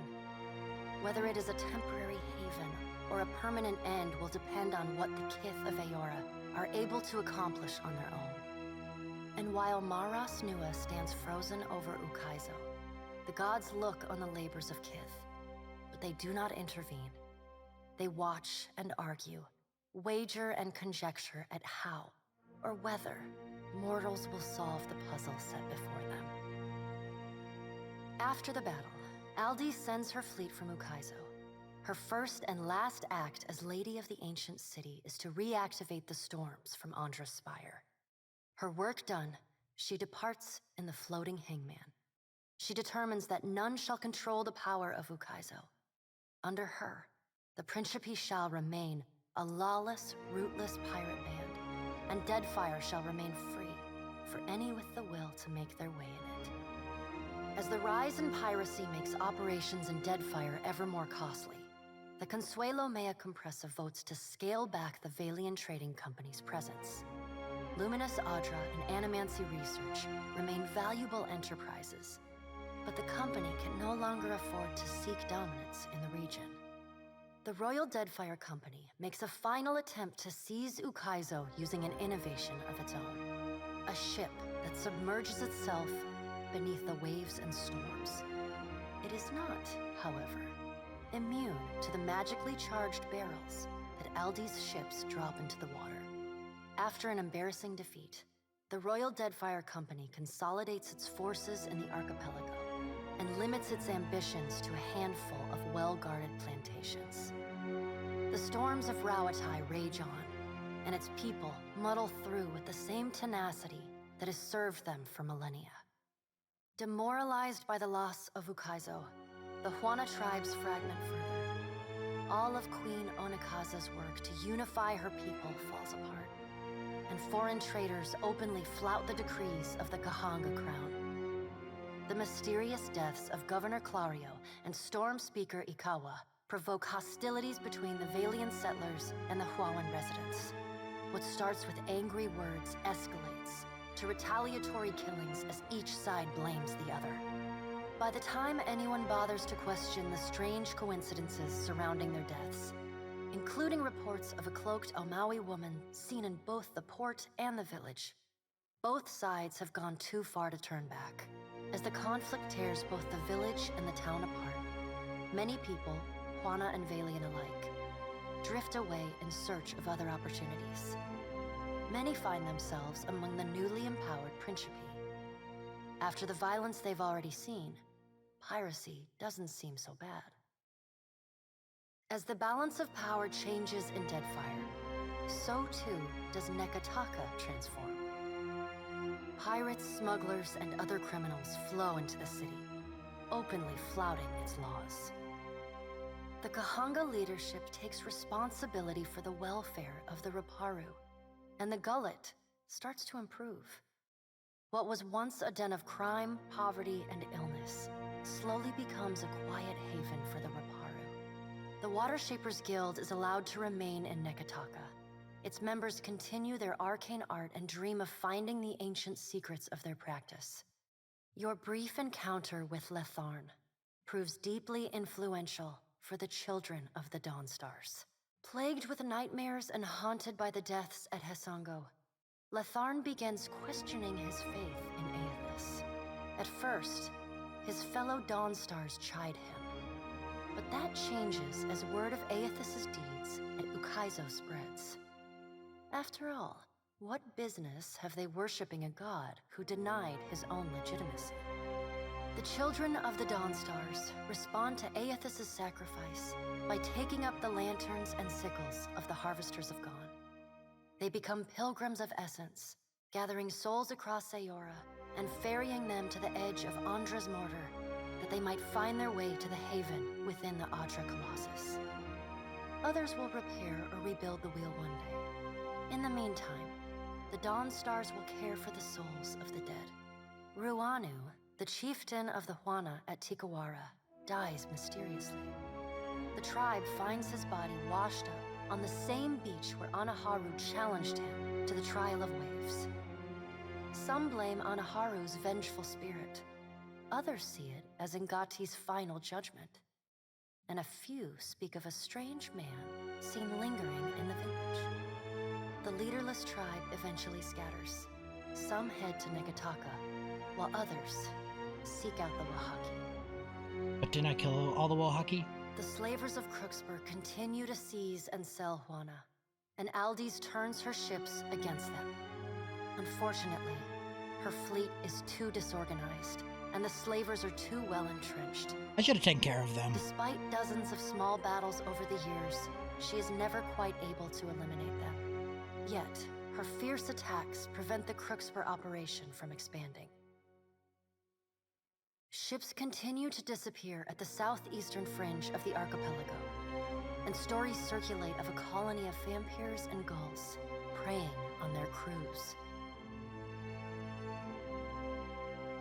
The dragon, Neraskirlas, no longer passes between Aora and the White Void, and the dead flow slowly breaks apart, exposing the temple long frozen within. Under Halfjorn's guidance, the Harbingers of Dusk resettle within Remergon's temple, vowing to forever protect it from the defiling touch of outsiders.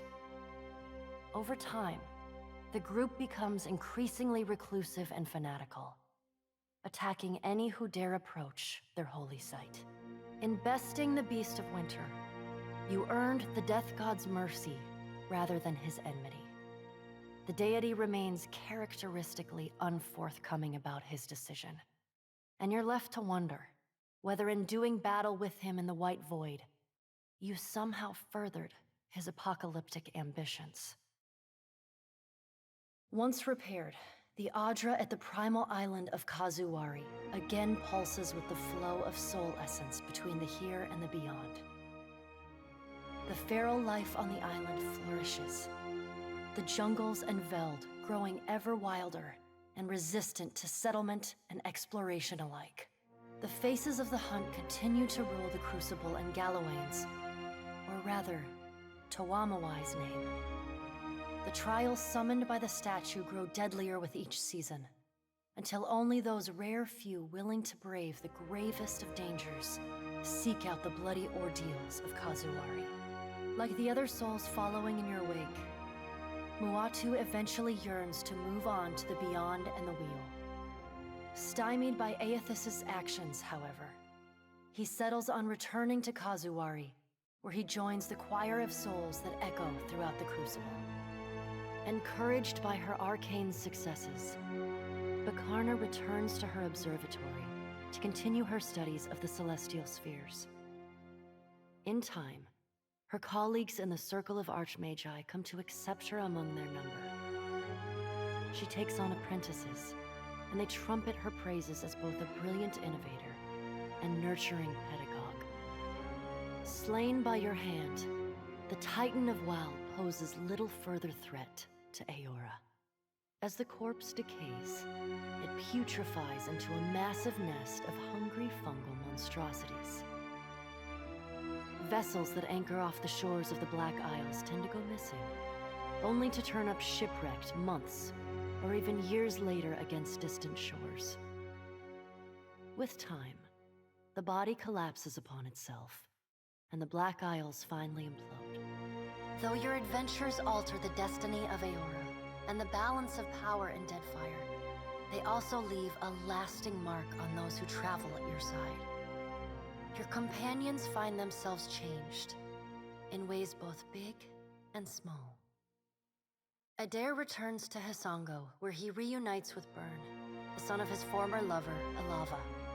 The boy takes heart in Adair's account that Aethys and all the other gods were false, petty, and unworthy of the love of Kith.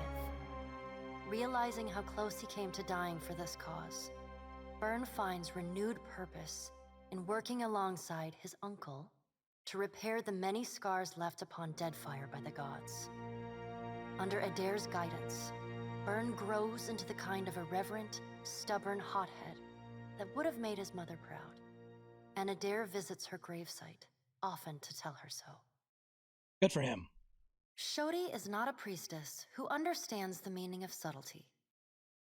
As such, she makes her girlish crush on Adair painfully obvious from the moment she first sets eyes on the strapping fighter. Early in your travels, Adair appears discomforted by her persistent flirting. He often grimaces when she sidles up to him, and he takes endless pains to keep their conversations terse and to the point. But after a little smoothing on your part to nudge them in the right direction, Adair makes an effort to view Shodi with an open mind. And Shodi begins teasing the veteran fighter in a more companionable and less amorous manner. After saving each other's hides a couple times and sharing more than a few laughs, the two form an easy, and you suspect, lifelong friendship. Plagued by constant nightmares and hallucinations, Shodi becomes increasingly disassociated from reality. Meanwhile, her power continues to grow with every soul she harvests. You start to notice sliced up animal corpses everywhere you two travel. But when confronted about it, Shodi stomps her feet and fiercely denies any wrongdoing. Then, one night, Shodi wakes, but never leaves the nightmare.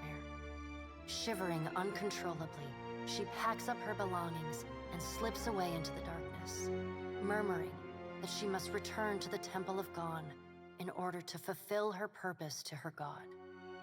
But she never reaches the temple. None of the Dawn Stars know what's become of her, aside from disturbing rumors of a harvester ravaging the southeastern islands in the Deadfire, leaving a trail of blood in her wake. So, she went dark. Though the two of you no longer travel together, Shodi holds fast to the memory of you in her heart, remaining your fierce and doting girlfriend, faithful even in her absence. You receive a missive for every day apart, though they often arrive in a single bundle some weeks or months past. In them, she writes of how she misses you, how you are like a fire that burns inside her, how one day surely you will be reunited again. Until then, she prays for your safety as she continues to labor in service to Gon. Aloth renews his commitment to transforming the Leaden Key from a tool of secrecy and oppression into a watchdog organization. With the wheel broken, he reasons the world will need wise and responsible leadership more than ever. It is a lofty goal, and one he does not expect to finish in his lifetime. But if there's one thing he's learned from the Watcher, it's that a single person can change the world. You let Romaro go, and the former pirate ostensibly set sail for the trade lanes of the Eastern Reach, the Edier Empire, Old Valia, and the Republics. For the remainder of your time together, Seraphin seems, if not exactly happy. When he leaves, he does so with little fanfare. Nothing but a roughly scrawled note slipped under your door. Be seeing you, Cap. You hear of Seraphin from time to time, in rumors and sea tales. He prowls the Deadfire, a brutally efficient killer, never long for any ship and never close to any crew. Pleased with the Navy's conduct throughout the Deadfire campaign, Maya returns to active duty. She can find a free drink and a sharp salute anywhere she goes in Rawatayan territory. In recognition of her performance, the Navy attempts to give Maya less strenuous work. She flatly refuses, throwing herself into the fray whenever she can. Her rifle never has time to cool. Though Maya's covert assignment in the Deadfire is considered a success, few claim knowledge of it or openly congratulate her. She receives no praise beyond knowing glances or the occasional raised tankard from her countrymen. She never responds. She looks forward to seeing her brother again. So does Ashiza. Tekehu distances himself from the problems of the Deadfire, giving the tribes a reprieve from godlike omens. Ngati's silence speaks volumes. The Huana grow to rely on each other, paving a new way forward divorced from their traditions. Soon after he departs Negataka, distant tribes report of unusual and salacious water sculptures appearing on the shores. These quaint visitations are widely celebrated, the identity of the artist ever an open question. Without Tekehu, the Water Shapers Guild learns to grow and prosper on its own. The established forms and philosophies of water shaping evolve over time. The pace is slow and uncoordinated, but hopeful. He bids you farewell, suggesting that you seek your next adventure in a brothel or tavern, where consequences begin and end at the front door. He sounds eager to leave old conflicts in the past. Great changes are at work in Deadfire and the world beyond, but the storms of Andra's mortar rage on. Whatever salvation Kith achieve will be hard-won, but it will be the deliverance of their own choosing. As the Watcher of Cadnua and the former Herald of Bareth, you return to your ship and begin the long journey home. You hope for calm weather.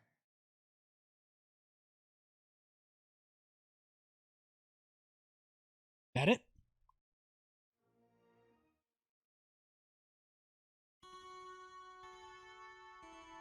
Oh, there it is.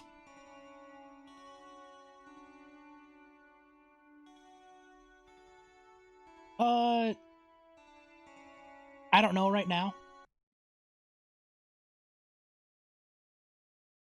Are the credits not gonna roll?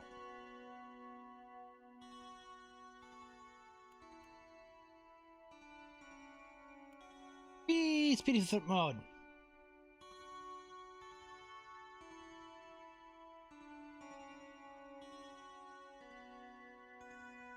It was really good. I had a couple small issues with it, but it wasn't with the gameplay or the story. I do have a slight issue with all these games going into more AI-based combat, because then it's just more to the point of, once you get everything buddy set, you just kind of sit back and eventually you just start mopping over everything. As far as games to play next, I honestly... take that back. I might be doing a couple episodes of Terraria now that their final update's coming out. I had a lot of fun playing that game. I did order an actual capture card. And I've been playing through Breath of the Wild. I got 2 Divine Beasts done, so I'm actually going to wait to play that anymore till I get my capture card, and then I'll be playing that on stream.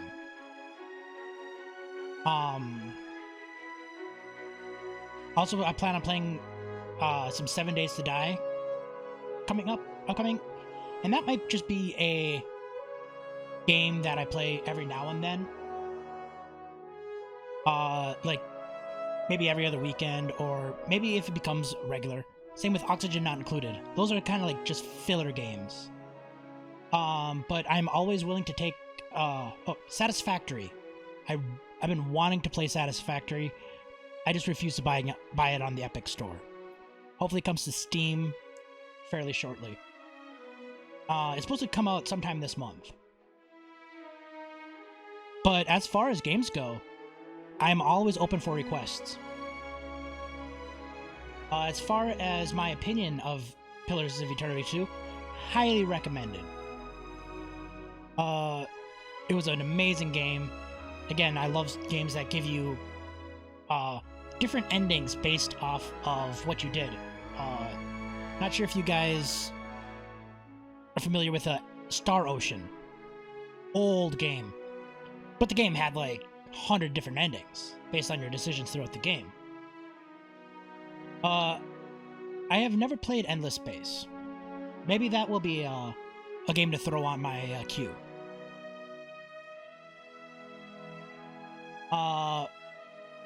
But here, Brother Anglo, I do have a Discord, so the link is down below. Feel free to jump on. I actually have a tab in there for game suggestions. So if you want me to play through certain games, feel free to throw it on there.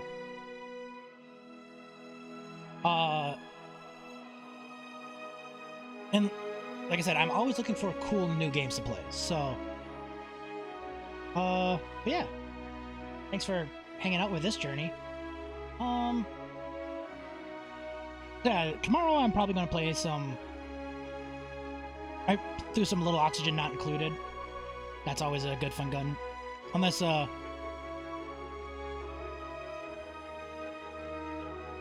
have to admit it's so satisfying to see your character. Start on the road with caravan, stomachache, sail back home. Yeah, you have actually, I think you've been here since the very beginning of me playing Pillars.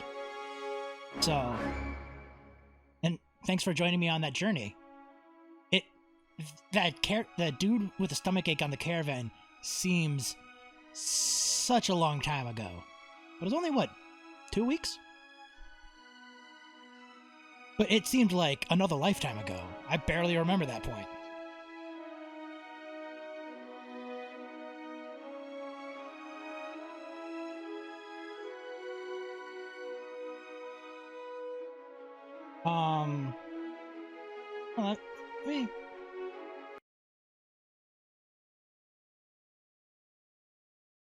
Right, that is a sign of a great game. Pair of games, yes. Great series. Yeah, oh, another thing I was going to do. I'm sure the trend is long gone, but I remember seeing this great game called Getting Over It. I plan on playing that once I get the sub button. So once I get that affiliate level and I get that sub button, I'll spend a day, hopefully a day, playing Getting Over It, seeing if I can get over it. I tried playing it once when everything became big, and I was like, I'll try it later, because at that time I was thinking about doing a stream, and I'll play it then. That way you guys can yell at me and laugh and laugh at my pain. Maybe I'll throw a little Monster Hunter World. I haven't played that in a while.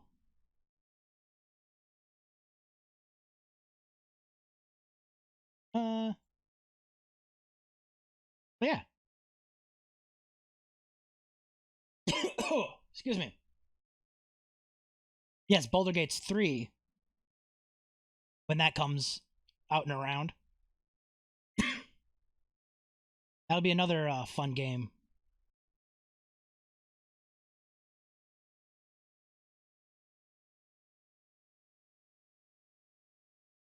Maybe I'll even throw down some Planescape Torment.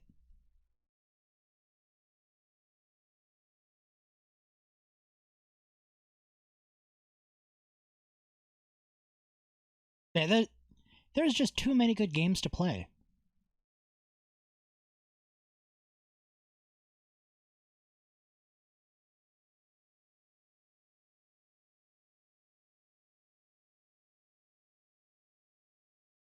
Yeah, one of the guys I played D&D with says it's actually on... It's on, like, one of the top games of all time to play. So... It is what it is, but...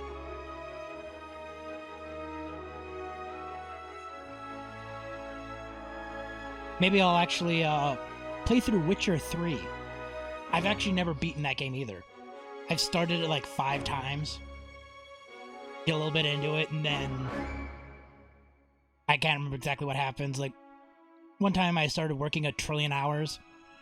Then I reloaded and couldn't remember where I was in the game and never went back to it. And then I started up a new game a little while later and something else came up and new game came that I was more interested in and...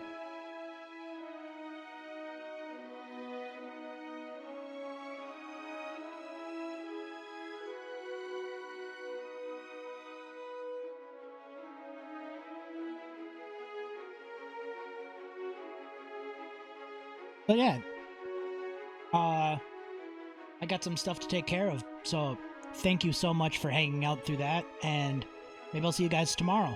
A nice chill game session, filler, and we'll see you then. Good one.